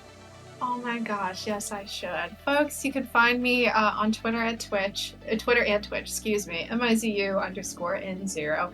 Haven't been too active there lately because I've been a tired girly, but if you want to see me around, you can most likely find me here on the CCA server, lurking around and just keeping the good old CCA boat afloat. And Grace, thank you for having us, just being with us today. Where can the good folks at home find you? Well, you can find me sometimes sane, sometimes not. Many a times on Twitter and Blue Sky, sometimes Twitch, not really, not a lot. Over at, but all of those at Tubnug, TUBNUG. But you can also find me at Riptide. Holy moly, sign up for Riptide right now if you're on the fence. Yes, sign up for Riptide. I'm looking at you right now, pointing at you. You've gotta sign up for Riptide. You got it, folks. Well, that's just about does it for the CCA commentary team here. Thank you all for joining us today on our second Study Abroad event. And we thank again the players who participated and put their names into the ring to play in this free agent event. We hope you enjoyed the little mixer that we got going for you all. And I think that just about does it. So thank you all for joining us again. And we hope to see you at a future CCA stream coming to you here soon. Ta-ta! Bye! Bye!